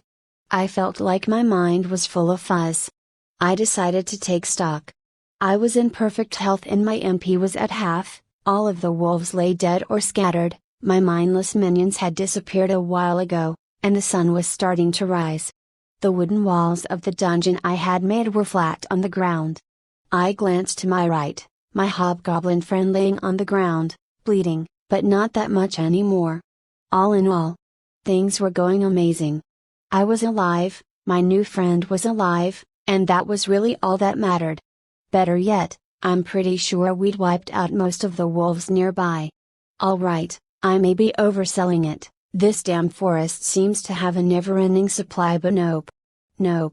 I'm done with being angry or negative or any sort of thing like that. Right now? Now is the time for rewards. I looked down at all the bodies that I'd have to eat. I sighed. A slime's work is never finished, it seems. It was done. I hadn't let a single dang body be absorbed by the dungeon. I'd eaten them all. I'd felt weird eating the alpha. He had tried to eat me, had eaten me, and now I'd eaten him. Something was seriously fucked up with that. Some real Ouroboros shit or something. It had taken time, so much time. My hobgoblin friend, God, I need to learn her name, was already doing better. I'd gathered some blood and poured it into the full heal potion. It was almost done, but honestly, I didn't think she was going to need it. It was weird to remember that unless you literally carve pieces out of someone, and maybe even then depending, people are going to basically heal back up within a day. Man, that must make war a bitch. No, I was thinking too innocently. That must make war brutal. Any wounded soldier, or hell, even civilians, might as well be fully healthy soldiers you left lying around. I tried not to think about that. No negativity. Only positive thoughts now. And speaking of positive, it was done. It was finally done. No more blood or guts or bones or any more nasty stuff. I'd eaten it all. Blag, but that meant rewards. General/crown/evolution/dungeon, name, Slimy Slime, free stat points, 63, H. P. 278 MP, 160 Strength, 49, Aggie, 27, Dex, 27, Con, 26, End, 27, Intelligence, 26, Wis, 26, SPI, 26, I had missed a few wolves. A shame. Now, having suffered a nearly life and death experience. Okay, no, having died again, I should probably think about my strengths and weaknesses and only raise the things that, nope. General/crown/evolution/dungeon, name, Slimy Slime, free stat points, 63, 37, H. P. 278 281 MP, 160 162 Strength, 49, 50, Aggie, 27, 30, Dex, 27, 30, Con, 26, 30, End, 27, 30, Intelligence, 26, 30, Wis, 26, 30, SPI, 26, 30. Alright, that was looking a little cleaner now, but the problem is putting stats into H. P. and MP. Every 1 point in H. P. is 6 more H. P. and every 1 point in MP is for more MP. The only annoying part is that even if I had a million HP or MP, it doesn't actually affect my regen. That was a mixed bag. I was still a pretty weak slime. Even if I had more HP, that just means more hits till I die or maybe get injured. It doesn't really give me more defense. With my potion, sure, I could just heal but relying on my items. I hated that idea. I'd already been saved from death more than a few times from a single item and I was sure that couldn't last much longer. I had a lot of points but just not enough. I'd have to bump up HP and MP another time. General/crown/evolution/dungeon, name, Slimy Slime, free stat points, 63, 0, HP, 278 278, 287 287, MP, 160 160, 166 166, Strength, 49, 50, Aggie, 27, 35, Dex, 27, 35, Con, 26, 35, End, 27, 35, Intelligence, 26, 35, Wis, 26, 35, SPI, 26, 35, ah, yes, perfect. Time to finalize. Holy shit. I could feel my whole body changing at once again. The energy surging through me as I increased in power in every single way. I was becoming, nearly 50% stronger in every single metric. Insane. I would have easily killed that alpha like this. I was starting to think I was even more broken than I thought I was. General/crown/evolution/dungeon, name, Slimy Slime, free stat points, 0, HP, 287 287, MP, 166 166, Strength, 50, Aggie, 35, Dex, 35, Con, 35, End, 35, Intelligence, 35, Wis, 35, SPI, 35. I remember one of Knowledge's lessons. God, those hours were long. A Gen 0 monster typically has 35 stats in total. An average commoner classed human, around 80. Ignoring HP and MP for a second. I looked at my nearly 300 stats. God damn. Crowned monsters were no joke. Even though I was a Gen 1. That was ridiculous. Which made the fact that I nearly died to a Gen 1 dire wolf even more annoying. I had to have at least double the stats of that guy, right? Well. No, he was old, he could have eaten countless wolves. But there had to be some kind of drop-off point or something I wasn't getting. No way a creature like that wouldn't just turn around and eaten all the wolves around him. Part of me was excited to find out what it was. Unlimited infinite growth when everyone has it, sounds horrifying. I looked around my courtyard? Huh. The things you obtain as a sentient slime in a forest, I suppose. Most of it was still in absolute shambles. Getting underneath the walls for the dead wolves underneath had been a pain. Actually removing the walls, the broken wooden spike shooters, and cleaning up all the damage and mess was also slow going. My dungeon was eating it all back up, but it probably wouldn't be done for at least a few more hours. My astragrass circle was surprisingly unharmed, so that was great. But there'd be no studying today. Sigh. I really liked studying Astra. Oh, speaking of. I shot out a bit, just to make sure I didn't gain too much. I didn't bother really keeping track of how much I had. It went up too fast and I shot it out too quickly. It was weird how little I felt from doing that. I was literally draining my own life force. Was it because I was a slime, my skills, or because that was just how Astra worked? Mysteries I'd love to dive into, but sadly, now wasn't the time. Instead, General/crown/evolution/dungeon, summon time, 10 seconds, time stored, 64 minutes, crown types, immunity type, enhancement type, authorities, sustenance authority, life authority, minion authority. My crown was slightly annoying. Specifically, summon time and time stored. Because the first was a lie. Kind of. I was not strong enough to wield my crown. Not for long. Eventually, I'd evolve into a being that could keep it active forever. Could being the keyword. It had gone from 5 seconds to 10 seconds when I'd evolved into an acid slime, a Gen 1 monster. Eventually, knowledge assured me, it'd become an A. Meaning that theoretically, I could keep the crown out forever. Except for the next part. Having the strength to hold something is not the same thing as having the strength to swing that same thing around. I generated 2 gen hash, 2 plus 60 minutes per 24 hours. Fucking math. At least it wasn't hard math. 2 by 1 equals 2. 2, to the power of 2, equals 4. Then add 60. So 64 minutes per 24 hours. Even if I had the strength to wield it, it would still drain that time away. I wouldn't generate 24 hours worth of time, till I was a Generation 19 monster. That was 18 evolutions from now.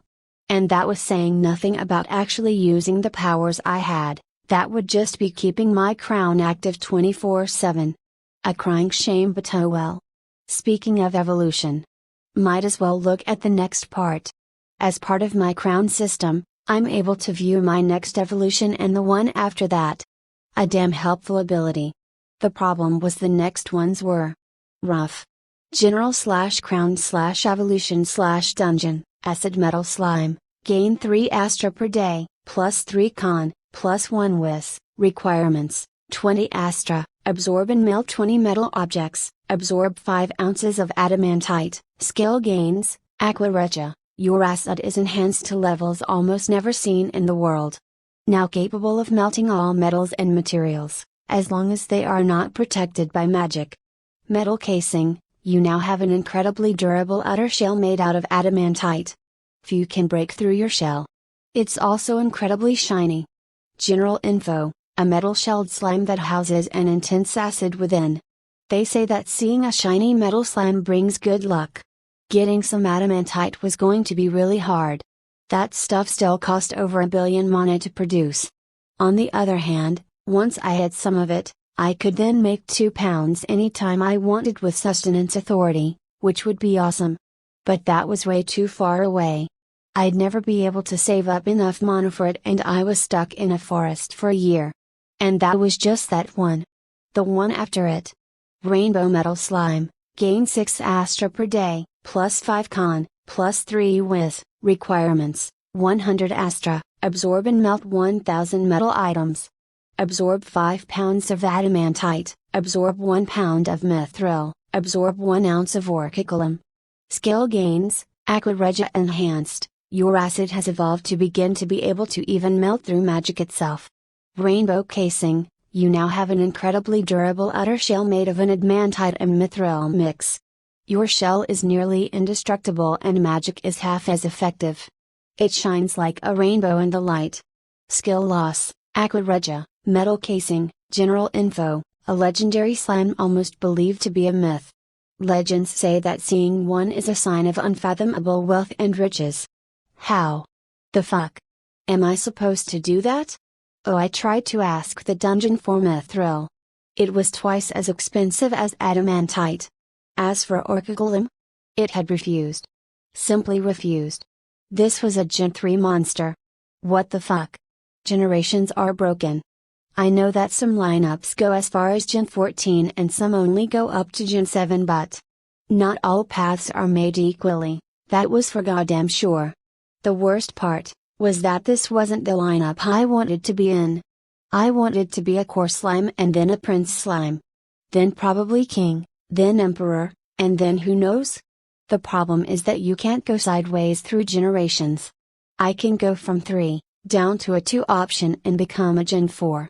But I can't evolve from a, typically, Gen 2 monster to another Gen 2 monster.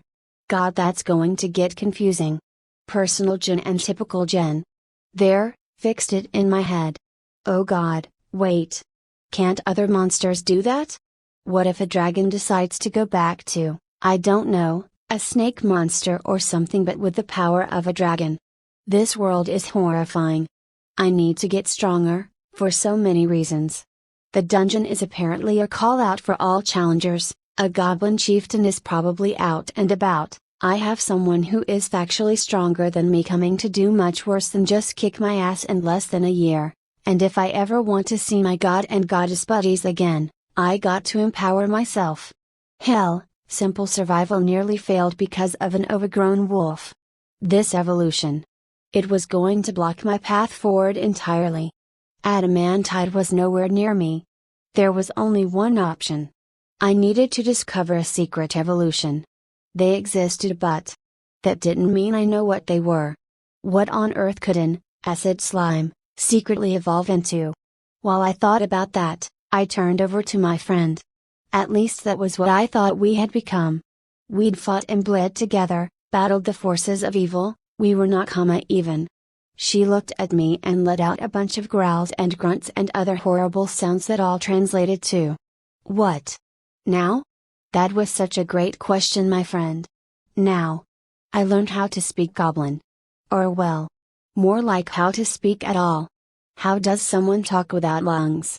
Chapter 27, A Slime Learns to Speak. You know, there's something Roy used to say. You're a lovable idiot. God, I missed him. But more to the point. He used to also say a million things at a time. Because there's always a lot more to be done and well. I was really feeling that crunch. Let's go over my to-do list.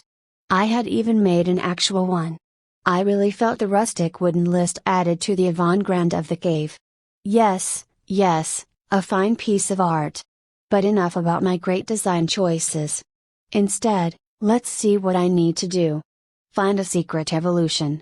Eat more wolves to get more stats, get better at magic, get better at astro, pick up some milk, improve my eyesight, get better with my hands, get better at combat. Learn how to speak. What a list! And best of all, recently I got the chance to mark one of them off it. With great enthusiasm, I went over to my hobgoblin friend. They had stayed after that fateful day and mostly just been lounging around. I had caught them practicing with their new axe and training their skill a bit, but they mostly seemed to just freeze up and act awkward around me. Really annoying. They were stiff as a board. They hardly even talked. Honestly, it was downright unnerving. I had mostly ignored it though, continuing and settling into my old routine. There was 1,000,001 things to practice and I wanted to be more than ready for the next time I had to fight a horde of bullshit. But today was going to be different. My hobgoblin friend caught sight of me and immediately went rigid. Come on. Why? I thought we were cool, Hobgoblin-chan. Why must you hate me so? But now we could finally get to the bottom of it. I took a deep, slimy breath, and expelled it. Expelled it while carefully manipulating my slime. I was abusing and relying heavily on a very, very good skill. Universal speech. I could read and write and speak anything and everything. The only limits was that I had to run into it first. And I had run into the goblin language. The only problem? I hadn't been able to speak at all. But that just meant I had to get creative. All you really need for speech is sound. And I can make sounds. So, why can't I make the right sounds from my slime? Case in point. I could. Grrkk, I said. Which in Goblin translated very well to hello. How are you? My hobgoblin friend startled so bad she nearly dropped her axe on her foot. Hey. Be careful. I have no idea if my health potion can regenerate limbs or lost toes. You can speak Goblin? Yes. Well, it took a while, but yes. Hello. She seemed to gulp for a moment and now I was actually worried. There was some real fear in those eyes. Hello. Master. If a slime could frown heavily, I'd be doing so. What? She seemed to freeze in place at my clearly unamused tone. We're not. I'm not. No. Did you think you're a slave here or something? She blinked at me. I looked up at her. Hobgoblins may not be tall, but I was only around a foot. That made this all the more awkward, but at least I wasn't looming over her. Seriously, what is going through the head of yours? I'm not? No. Then. She seemed really nervous now. Why? Am I here? You attacked and tried to eat me. I just wanted some answers, and then there was the whole wolf thing, and then I couldn't speak, and now we're here, having this awkward drawn out conversation after a week of me trying to learn. So, you're here because you didn't leave? The hobgoblin looked at me, staring for a second, before she let out an explosive sigh of relief. Oh, thank fuck. I thought you were going to get tired of me and eat me. I was really regretting not having a face I could frown with. Come on. Who do you take me for? I mean, you did try and attack me and eat me. And that did kinda theoretically put you on the menu, but well, just be thankful you can talk and I don't enjoy the idea of eating people. Hell, I hate even eating animals in this life. My days of burgers are over. If I could, I'd swear to commit to a vegan diet and bow 3 times to every creature I'd ever eaten for forgiveness. It's no fun being lower on the food chain. Anyway, it's about time I got some answers. Like, what's your name, where am I, who are you, why are there so many goblins out and about, are they going to attack me, are there more massive hordes of wolves out there, and seriously, what on earth is your name? KRRGG, oh thank God, now I know her name, was more than happy to answer my questions now that I turned out to just be some chill guy and not a goblin-eating monster. Well, not without really good reasons at least.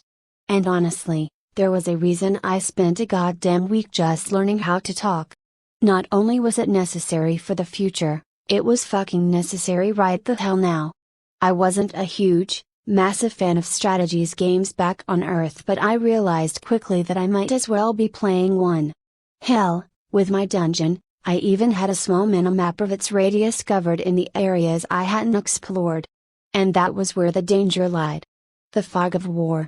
I had no idea an alpha like that existed in this forest. I had no idea there were dire wolves about. I had no idea a horde could be or would be coming. Hell, till I ran into KRRGG, I didn't know there were goblins around here. Information is vital. I needed to know where I was, what was around, the areas to absolutely avoid, and the areas and enemies I couldn't avoid. I was essentially playing Civilization, but with the restriction that I could only have one small town, and that town currently consisted of a cave with barely repaired wooden walls. An architect, I was not. I needed to learn a whole lot, or how on earth could I train in peace? And what I learned from KRRGG? Well, I was going to have to prepare even more heavily. Apparently, for starters, we were in the wolf forest. Figures. But the wolves didn't hold claim over this area alone. I was smack dab at the edge of the territory between the wolves and a local goblin village. Which apparently, was bad. The chieftain, KRRGG informed me, would not be open to talking things out if he found out about the dungeon crystal. She informed me via laughing in my face. If he finds out about the crystal, he will try and eat you and take it. But why? She had looked at me oddly, before holding up her small but powerful fist. Strength, of course. I understood instantly. I was essentially in control of a bunker. Hell, I could pour in my mana. I didn't think it'd be impossible for many people or monsters to pour in their mana. With a whole village. Yeah, this place would become a fortress in no time. And even if it wasn't bound to me. Well, strategic resources. But then why do the wolves want it? Again, another odd look from KRRGG. Only for her answer to startle me. It. Can you not feel it? It feels like power. Right, maybe they didn't so much as want it, as feel like they needed it. KRRGG could only shrug when I asked if it would actually make someone stronger, with stats and stuff. She didn't know. I asked a few more things, learning that to my pleasure and horror there was a human kingdom not even that far from here, only apparently a week's journey. That had sent shivers up my spine, but KRRGG had waved it away even as she had explained, saying that never go this deep anyway. Too dangerous and only gets more dangerous. So, phew, that was one crisis averted and a whole smorgasbord of opportunity when I finally got out of here. I mean, maybe.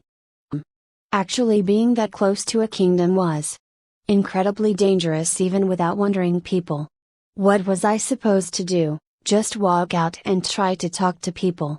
Hell, with the line I wanted to go down, getting found by a kingdom, meant I'd be hunted to the ends of the earth by them and more. Yeah, staying away from humans and more, would have to be the name of the game. And then came the really scary information. I had asked how dangerous the forest was. Here is not so bad, but KRRGG shivered. There are dark things deeper in, higher forms of monsters. Dangerous. Welp, that's could be worse. Could be a lot worse, right? At least they were over there and I am over here, and hopefully we never ever ran into each other. I had enough on my plate as is. And with that, well, the conversation began to wind down and I marveled at it. I had and did feel all alone out here, but this was so great.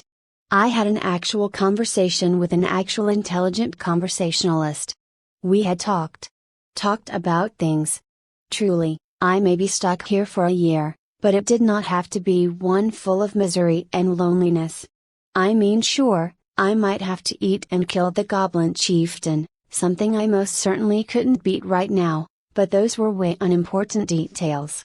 It seemed I wasn't the only one sensing the lull in the conversation, as KRRGG began to shuffle nervously. What would you have me do now, master? Oi? I told you, none of this master stuff. Just call me Slimy Slime. Huh. That was going to be strange. I had made that my name. But it's not like names get translated. I had said those words in English. Huh. Doesn't this mean no one will know what my name actually means? Judging by KRRGG's unimpressed and baffled stare, somehow, she understood the meaning. Welp, there went those plans. Magic can be wild, I suppose. But hey. I like my name. O.K.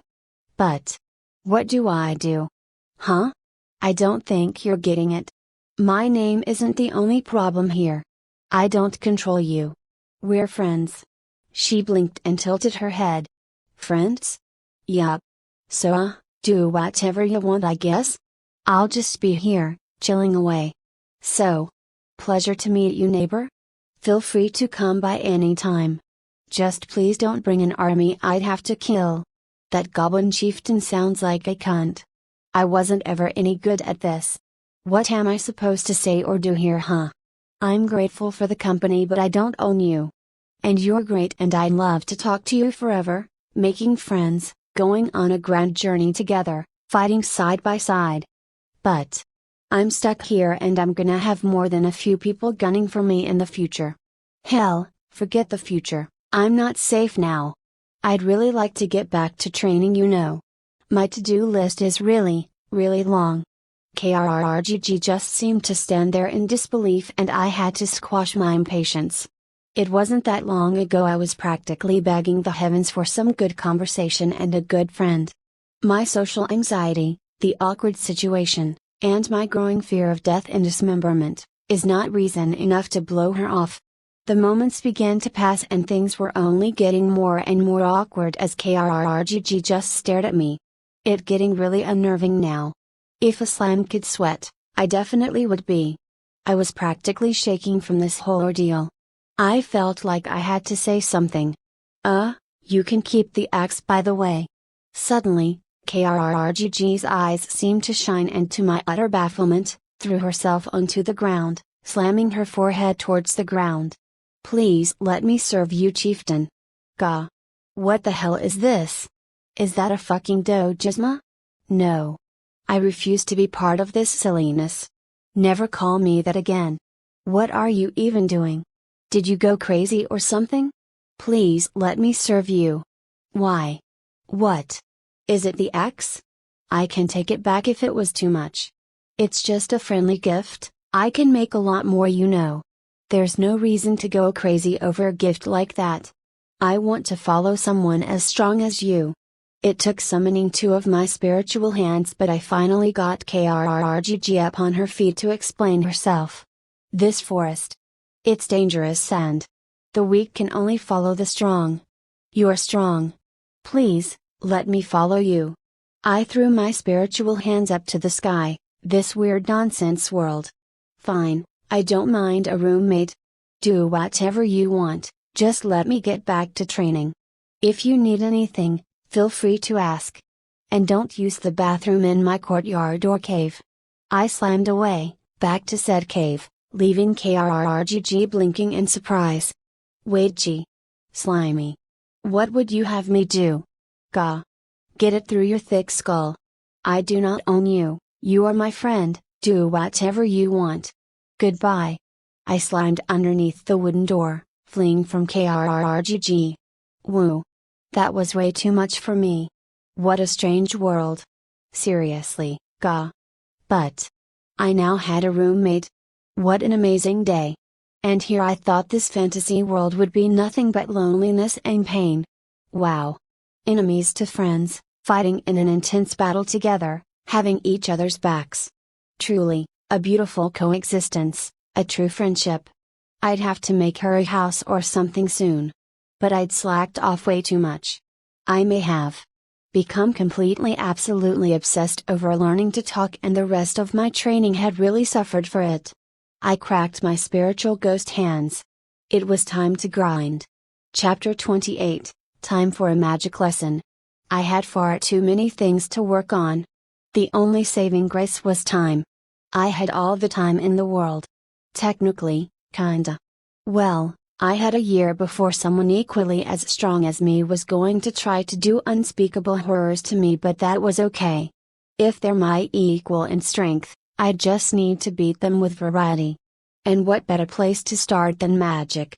The problem is, my magic is really disappointing. I know, for a fact, I can become an immaterial shadow someday. But until that time, I spawned an orb of darkness. My dark magic was now at T3. I'd used it to good effectiveness, essentially shooting orbs to cover wolves' heads and blind them and deafen them, but that was it.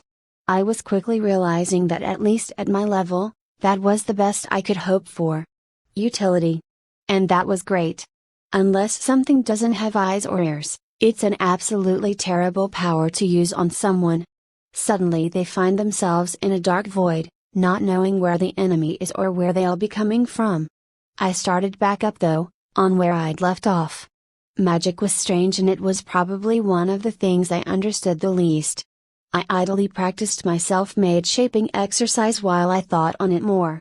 I wasn't using the cuffs this time, but I'd used them enough.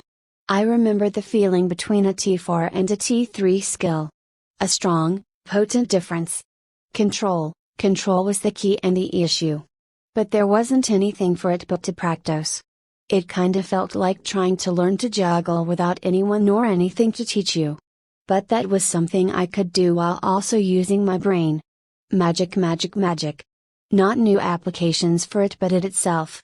I had a soul, my soul was most likely in my body somewhere. Or was it? Plenty of things had life, did they all also have souls? Did amoebas? Plankton? Insects? Did size even play a part? These questions were important. Because my magic skill came from me, but I didn't exactly have a good understanding of where. If I was a human, I'd probably just think it was somewhere in my body. But I'm not a human anymore. So where? If I was a single speck of blue goo, my magic would probably remain unaffected.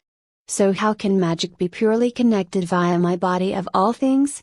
I'm sure it plays a part somewhere and somehow, but where is it coming from? Hell, I can even do this. I summoned a spirit hand and launched a dark orb from it. That's what made me think magic is connected to the soul, beyond the obvious. I can spawn it basically a foot from my body or my hands. But it wasn't forged in there by a god, like some of my abilities. It could grow. Are all skills part of the soul? I know I can do it without the system, but the system makes things infinitely easier. But I'm not sure all skills can be done without the system. I needed some way to see where the magic was coming from. I needed a fantasy equivalent of a magic anatomy lesson.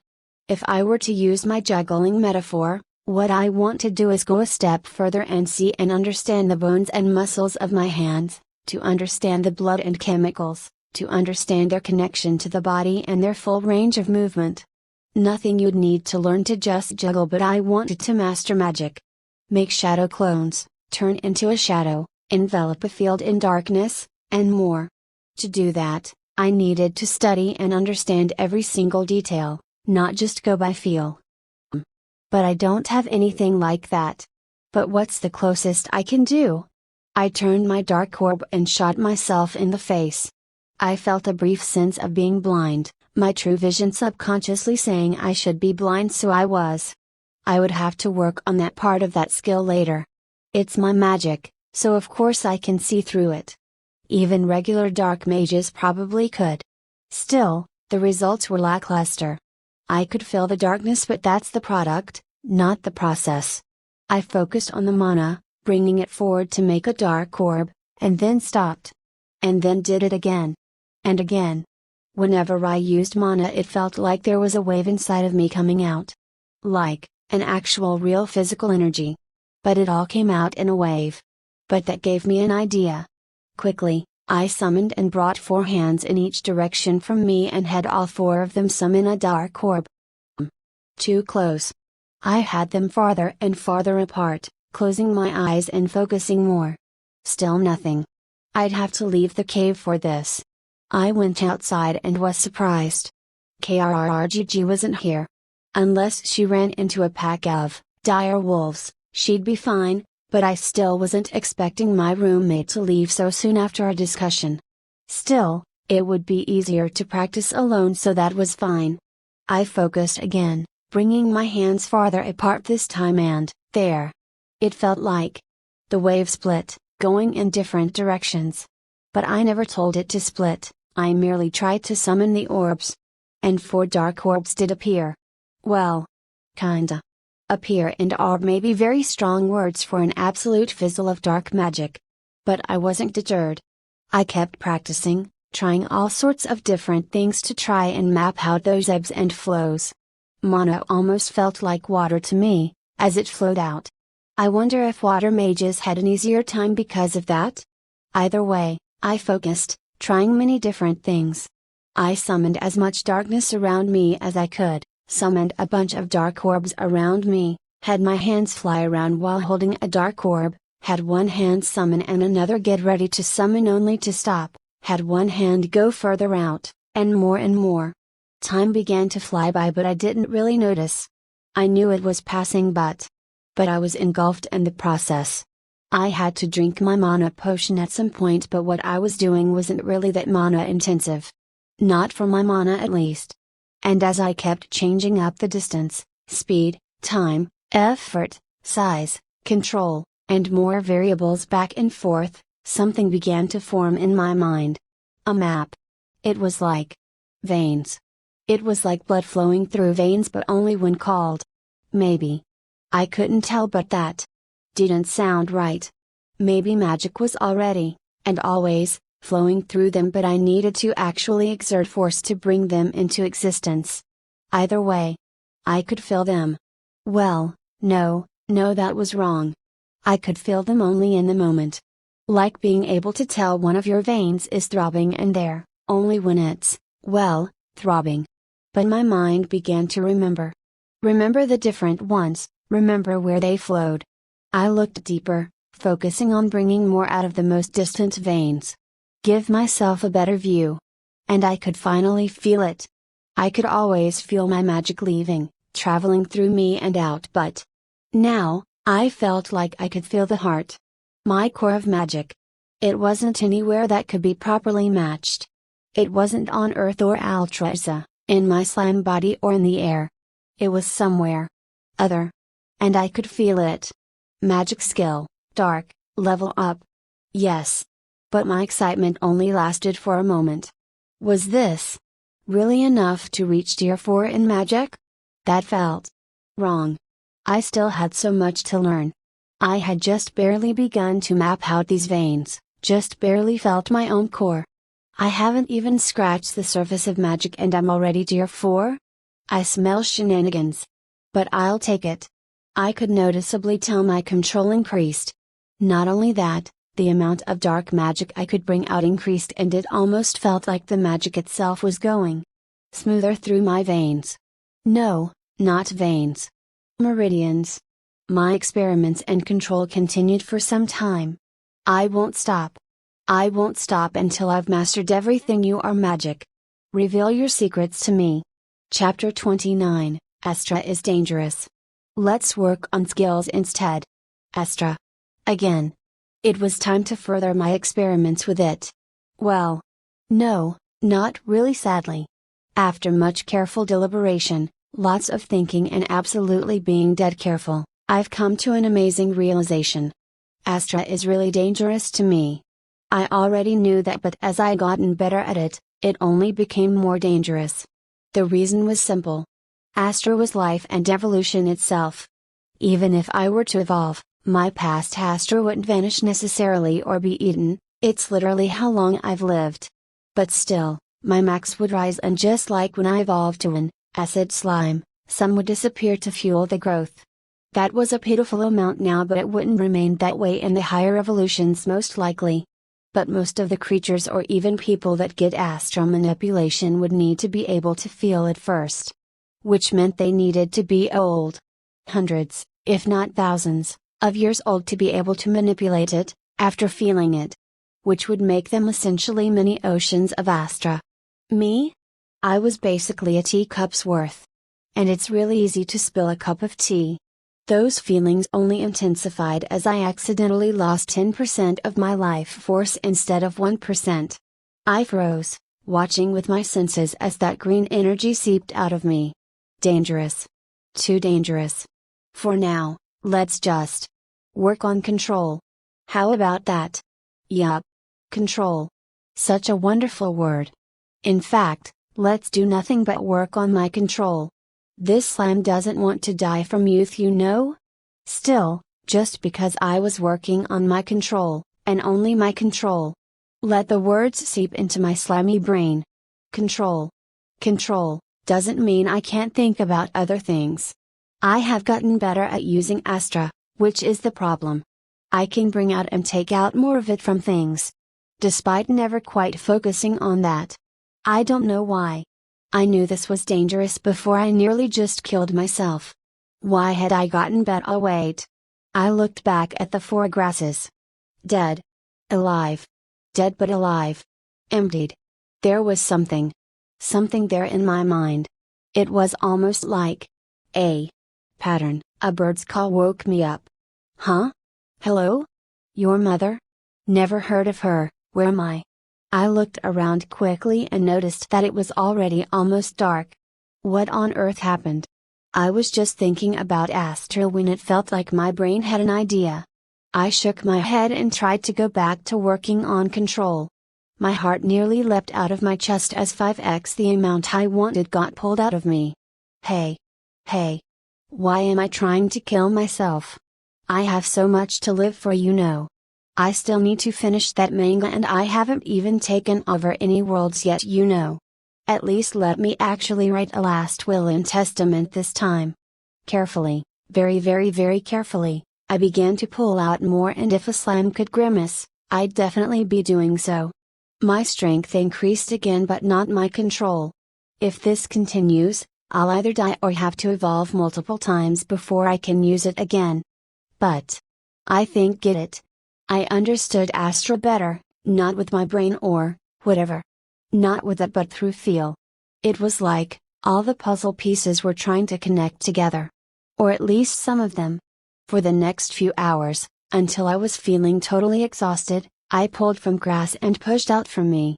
The clock was now ticking on Astra. If my control didn't keep up with my understanding, I'd just be getting myself killed. No more looking at weird grass and losing track of time. Not until I can move one Astra at time at least. Days began to go by, but Astra, despite its scary nature with me having the life force of a baby, was awesome. This is what I had bet the farm on. It was a long-term plan, but eventually, this would be my trump card, the you loose button. You want to mess with me? Old age. Suck out all your life force. Blow you up. You're my ally? Free immortality for everyone. And that was just the worst examples. I could tell my aura had expanded. And I was slightly bitter. I really wanted to explore that, but this was a rare case where the more I know the closer I get to death. What bullshit is that? So control. Control, control, control. It wasn't until 3 days had gone by and finally, I could suck out and push out only one Astra, that I finally took a break. I can't have my trump card become impotent until I evolve further. But I can do something else now. I closed my eyes and focused. 2, 4, 6, OF. 8 spirit hands. Going past 6 was still hard, but I could now do it, even if my mind felt like it was rebelling. This was my new limit and I was pretty sure it was directly related to my stats. Which was gratifying and frustrating. Great. But that meant I needed more if I wanted even more hands. Wait. I mentally frowned at that. Was that really the case? I summoned 2 more, for a total of 10. Now it felt like my mind was being superheated, a massive migraine forming. I stared at my 10 hands, feeling like I was crying. I knew for a fact I'd summoned more before. Stats might help. But who said they were the limits? There's centipedes out there with hundreds of legs. I refused to be beaten by them. This time. I did something stupid. 10, 20, 30, my brain. All my hands unsummoned as I began to roll around the ground in misery. Why? Why? It hurts. Why did I do that? Oh sure Slimy, it'll be great. Let's just fucking summon 30 hands, what'll be the issue? Ow ow ow ow. My headache didn't go away, it only got worse. I checked my HP multiple times but it was just pain, not damage. Just, ow. Why? The pain and misery finally lessened. I even waited a whole day before trying again. But I did try again. 2, 4, 6, 8, 10, ow ow. 12 spirit hands. I did it. I pushed past my limits and did it. But this is really too much. I quickly went back to 6 and relaxed. Then blinked in surprise. Relaxed. Just yesterday, that didn't feel relaxing at all. A smile came over my slimy face. Yes, yes. All I have to do is push my limits. My mind can't keep up with the stimulus. But stimulus is just that. Anyone can adapt to anything, given enough time. I'd practiced and trained my hands before but I didn't have enough determination. I didn't need to just slowly adapt to limits, I had to shatter them. Still, it would be a long process. I floated 6 hands in front of me and added 2 more. There was pressure but I'd been confident enough to fight with 8 before. Gritting my teeth, I pushed to 10 again. Heavy but I'd keep my hands out all the time now. It's just stimulus. I had to get used to it. I suddenly felt like smacking myself. Of course. I should have been keeping my hands out all the time, that would have helped me get used to everything faster.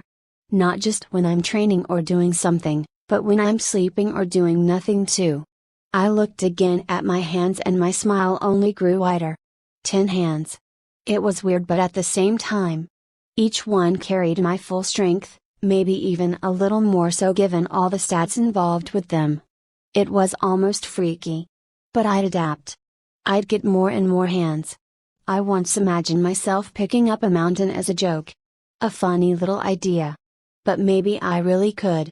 Maybe I could one day summon 1,000 hands and fight an army. It was a good thought to have. I never thought of myself as the power-hungry type but it's really cool. Slimy Slime, God of Fist. I can see it now. I'll punch my way back to the heavens. I laughed at myself as I did my daily, true sight, training. I can see in the dark. I can see in the dark. I can see in the dark. Honestly, the best part was that it was working. My eyesight even on a moonless night was pretty good. I'd even gone into a little hole in the cave where it was pitch black. And had started to be able to see. That sped everything up. I had proof I could do it, because my subconscious knew I could do it, so it was true. Those first steps were the hardest but afterwards, it came easily. In a few more days. I'd probably need to get a new mantra. But I wonder what it should be. Wah! My slimy little heart froze. But the crying continued. My brain short-circuited, but then it came back to me and horror started to numb every single sense I had. That was a child. No, not a child. I knew the sound of a crying baby. Who brought a baby to this forest? I could hear it echoing, coming from a large distance away, just barely reaching my ears. If a slime could have cold sweat, I'd have it. What am I supposed to do? It's just a crying baby, right? Did that mean people? Humans? Were they traveling through this wolf-infested forest? Were they strong? The crying didn't stop. But that only worried me more. Someone wouldn't have abandoned their baby out here, right? Right? I knew that was a thing, people just leaving their children out to die, but the crying continued and worry started to get the better part of me. I'd taken care of a lot of wolves, not all wolves. There's no way they couldn't hear the crying. Damn it. Don't worry, baby, I'm coming. SHH, it's okay. It's okay. 3 people were traveling in the forest. A man, a woman, and a small baby. Sandra, she's going to attract the wolves. Sandra sent a withering glare back that had the man looking away in fear. I know that, Michael. But she's hungry and tired. We need to stop. Michael immediately shook his head. You know we can't do that. This part of the forest isn't safe. We never should have traveled so deep. Like we had a choice. Sandra replied with sorrow. Michael grit his teeth. He still remembered their screams. We'll be safe once we get to the capital. It's already been a week, they'll take care of that thing by now. Unknowns to them, something followed in the shadows. Yellow eyes peered at them in the darkness. Chapter 30, A Baby? Slimes are not fast, so I was using a trick I should really have practiced more. Hell, it was something I really wanted to practice more. Flying. Flying on a magical hand. Sadly, the cries of a baby were nearly eroding my good sense. Look, I know it's a bad idea to head towards it, but what kind of monster would I be if I ignored it? What if there's really a baby out there, alone, in the woods? Anyone who ignores that isn't just not human, they don't deserve to live. Still, it wasn't like I was being too reckless. I basically murdered everything that I felt could be a threat not 4 days ago. If there are any wolves, I'll send them flying. After that. Oh God, I don't want to take care of a baby. I'm too young. My slimy bachelor life has barely begun. I flew forward, feeling the wind come over me, and the odd feeling of holding myself. But I was impressed. I'd focused on amount of hands and getting used to them being out. But I hadn't really tested their other properties. I was sure it was some multi-stat nonsense that decided how fast my hands flew, probably strength in all of the mana-based ones, but I was definitely not flying slowly. People don't think about it, but you can move your hand pretty fast. That is to say, I was definitely flying at least at a human's running speed. The cries were getting louder now. I was almost there, but suddenly, the cries stopped. Suddenly and immediately. My slime went cold. No. I stopped and got down, where I'd last heard the cries. I looked around, but there was no sign of any blood. But that wasn't exactly relieving. I kept looking, flying around the trees, hoping to find answers. I can't seem to. A pang. I moved. Claws. At the last moment, I'd felt my danger sense skyrocket. I looked at what had attacked me and, what the fuck is that? The tree I had been next to had been obliterated. Claws had torn through it like butter. And the thing that had attacked it. Was that a wolf? No, it was no normal wolf. It had white fur but with gray rock scales going all over its body, including its back, which rose up out of that fur and scale like some kind of wild point. Like a shark fin mixed with a rock spike. There were more than a few of those, giving it a very monstrous appearance. And that was only where it started. Red markings in intricate woven patterns covered its fur. Twirling around and through it, all sharp angles and swirls and what looked like a tribal rendition of eyes. It was vaguely demonic. Absolutely unsettling. On the tuft sticking out behind, a very clear depiction of an eye marking could be seen. And then there was its face. A long extended jaw, downwards. Tongue rolling out. Eyes black.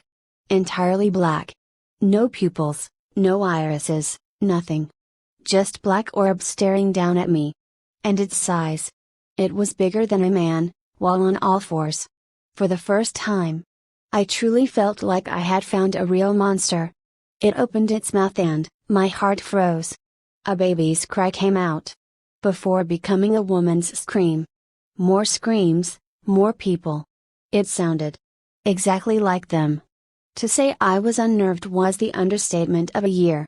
My danger sense was also ramping up, starting to warn me more and more. I brought my hands forward and, fast.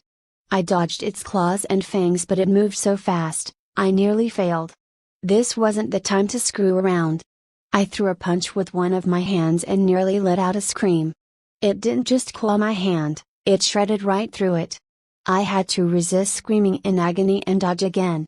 I felt everything my hands felt and I didn't have a skill for pain. Not good. I'd seen what it could do to that tree and my hand now. There's no way I could get close to it. I once more felt I was underprepared. Astra was out, hands had no protection, and that shot my methods of attack right into the ground. Mobility was fine and my defense was my mobility. I felt bitter. I only truly had one weapon, my fists. I wasn't about to get my actual body close to that thing. That would be a quick way to die. Without my hands, I was a fish in a barrel. So be it. Fists are my only weapon? Then that's what I'll use. The wolf came at me, all speed and screams. Screams of people. Such a demonic wolf. I threw all my hands out at once and focused. It screamed, this time in an old man's voice, and aimed for two of my hands. Its claws were a moment away from tearing them apart. When they phased right through. The wolf clearly wasn't expecting that as it took two full force fists to the face, but it wasn't over. I had 7 hands left to use, not including the one I'm on. They rained down onto it and I had to grit my slime. Hard. It may be fast, but that felt amusing at most compared to its iron-like fur. It felt like I was punching a rock. Worse, it recovered fast. Snapping towards another fist with its mouth, but I phased through there as well. Another punch to the head nearly had me losing the hand as it bit off 3 fingers in an instant. I grimaced and reformed them, as well as my lost hand from before. The wolf didn't even look winded. This was going to be a long battle. Elsewhere. We're being watched. Sandra said, in a terrified whisper. I know. Michael replied. Michael was terrified himself, truth be told. He could tell something was watching him, following them, but not what. It didn't take a genius to hear the snapping of branches or rustling of bushes. They were being followed. And not by just one thing either. That, at least, was a relief. If it was that wolf from before, they'd probably already be dead. He glanced at Talia, their daughter. She'd stopped crying by now, but they only had the 1 pack of food and water. They hadn't exactly had time to do much more but flee. They had managed to survive the forest for a week now, but their supplies were starting to run low as well. He had a sword on him, but he was just a commoner. They both were. He glanced at his system. General/class, H.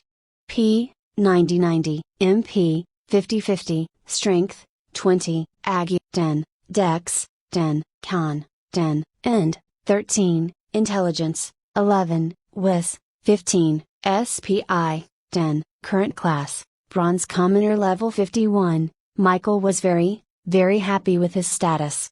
He'd held out, like everyone recommended, and gotten his Commoner class to Bronze. With that, he received 20 free points and he'd used it to shore up his dexterity, agility, health, and the rest into strength. And as if that wasn't enough, the next level up had increased his strength by 2 more. It was part of what had led him and his family to survive. He just hoped it'd be enough to make it out of this forest. His wife hadn't passed into bronze yet, but she was close. With that, they might really have a chance. He prayed to the gods they'd all survive. As if to spit on his prayers, the creature following them finally walked out. The second Michael saw them, he nearly fell into despair. Not a goblin. Not a hobgoblin. A goblin captain. He'd heard of them. Seeing one was a death sentence. A sign of a calamity. A goblin wasn't that dangerous, just terrible. Bests to be exterminated, full of lust and violence. Far worse than insects. A hobgoblin was in a completely different class. They were one of the most dangerous Tier 1 monsters. As a rule, every single one of them was suspected to have over 50 in a single stat. Michael knew he was weak, he'd married and had a child young and never focused on strength, but hobgoblins were dangerous even to bronze fighters. But a goblin captain? They only appeared if there were a lot of goblins. It's rumored that if you see one, and only one, you've missed the other 999. Shortly, his fears were partially proven correct. Behind the goblin captain, over 24 goblins appeared. Michael could probably take half a dozen, maybe a full 12, but he'd be overrun by numbers for sure. And that wasn't counting the goblin captain. She pointed her metal axe at him. And then pointed forward. Michael blinked and didn't move. That seemed to make the monster angry, as he could see her glaring at him. He could see quite a lot. He'd always thought of goblins as small, and he'd heard goblins grew taller as they evolved, but still. The goblin captain was almost as tall as his wife. And this one wore almost no clothes besides a loincloth. Honestly, he was thankful. He knew exactly what a male goblin captain would try and do to Sandra. After all, he could already see the male goblins behind the captain perking up. Disgusting. The goblin captain pointed again until Leah started to cry, only seeming to make the monster angrier. "What do we do?" Sandra asked. "It clearly wants us to follow. It'll kill us. Or worse. We can't even run, look at it. You know how the goblin line works. It's lean. An agility-focused monster. I think. We can't do anything but follow it." Sandra grit her teeth but nodded. The fact that they were all still alive was already surprising. But not that much. She could see how more than a few of those goblins were looking at them. It made her sick. But their options weren't many. They took a deep breath and went the way they were being told to. "Ow! You know that hurts, right?" 3 of my hands were already in pieces. I hadn't had the time, energy, or focus to remake them. This wolf was way too tough. What are you made of? A block of iron. Forget just it clawing my hands to pieces, even punching it felt like I was breaking all the bones in my hands. My trauma and horror threatened to rear its head, but I stamped down on that, hard. It's just another freakish devil wolf. I was going to kill it and eat it. Die. I threw another barrage of punches at it and sadly, realized exactly how I was going to win. The wolf was fast. And its defense was incredible. Its attacks were stronger than any other creature I'd seen so far, including myself. This was definitely a Tier 2 monster. But there had to be a limit. It couldn't be good at everything. While I focused on a plan, I hadn't once stopped punching it. If anyone were to see, it would look pretty strange. Anytime it looked like it was about to claw through or bite one of my hands, I'd turn them non-physical. More than a few hands were constantly phasing through it, with absolutely no intention of actually hitting it. The reason for that was simple: it confused it. It'd try to defend against a blow on its side, only for it to not feel anything. I learned from my last fight and this one. Conclusion: I was an idiot. As long as I actually get good at combat, there's no reason to try suicidal stunts. Even if I have to fight this thing for 3 more days, I could just wear it down to death. But that's not my plan. Well, not all of it. It fought, more and more. I had no idea how long it had been, but it was an eye-opening experience. It moved so fast. I had to dodge constantly and I couldn't let up either. All while it screamed, screamed and made such horrible noises. The screams and cries of pain of the dying coming from its mouth nearly made my emotions erupt in multiple ways. I was more than a little disturbed. But I improved. I was getting better, rapidly. I'd never used my hands for so long in such a fight. The last one had been short and brutal, then a massacre. This was a challenge. I wanted to tire the wolf out, but it seemed like it would just never stop. But that's fine. Not every plan survives contact with the enemy. Suddenly, I reformed my hands and brought all my other hands away. It blinked, horrifically blinked sideways instead of up and down, and looked at my hands. My hands that each formed a darkness ball. Suddenly, it tried to dash out and quickly. But I hadn't done all that practice for nothing. Not all my orbs hit it, but that didn't matter. I only needed to hit its eyes. They smacked into it and blinded it, leaving me free to, P. 233-278, why isn't it blind? My darkness orbs hit it square inches the face. Yet. It can see just fine. I had been moving a bit closer to attack it, when it suddenly dashed forward and cut a line through my slime with its claws. Bad. Dangerous. I was still preparing to go through my plan anyway when it ran away. My slimy slime self gaped in amazement. Hey. That's not okay. Get back here and die properly. Only I can run away, not fair. I watched it go, utterly unable to keep up with it. Well. Okay. Fine. Whatever. Go then. Next time I hear a baby calling out into the woods, I'll know it's you, you freak of nature. I was thoroughly unhappy. That thing was tough. And my fists clearly didn't hit hard enough. That made no sense. I had a freaking strength of 50. What on earth had it been eating? Not to mention it was way too damn fast. I even got hurt and nearly died. Without my danger sense, I'd be screwed. Well, fine, whatever. I'll just go home and get stronger and maybe kill it later if it attacks me again. But I'd best take the rest of the day off. I'm getting exhausted. At least home should be fine. Why is there an actual baby here?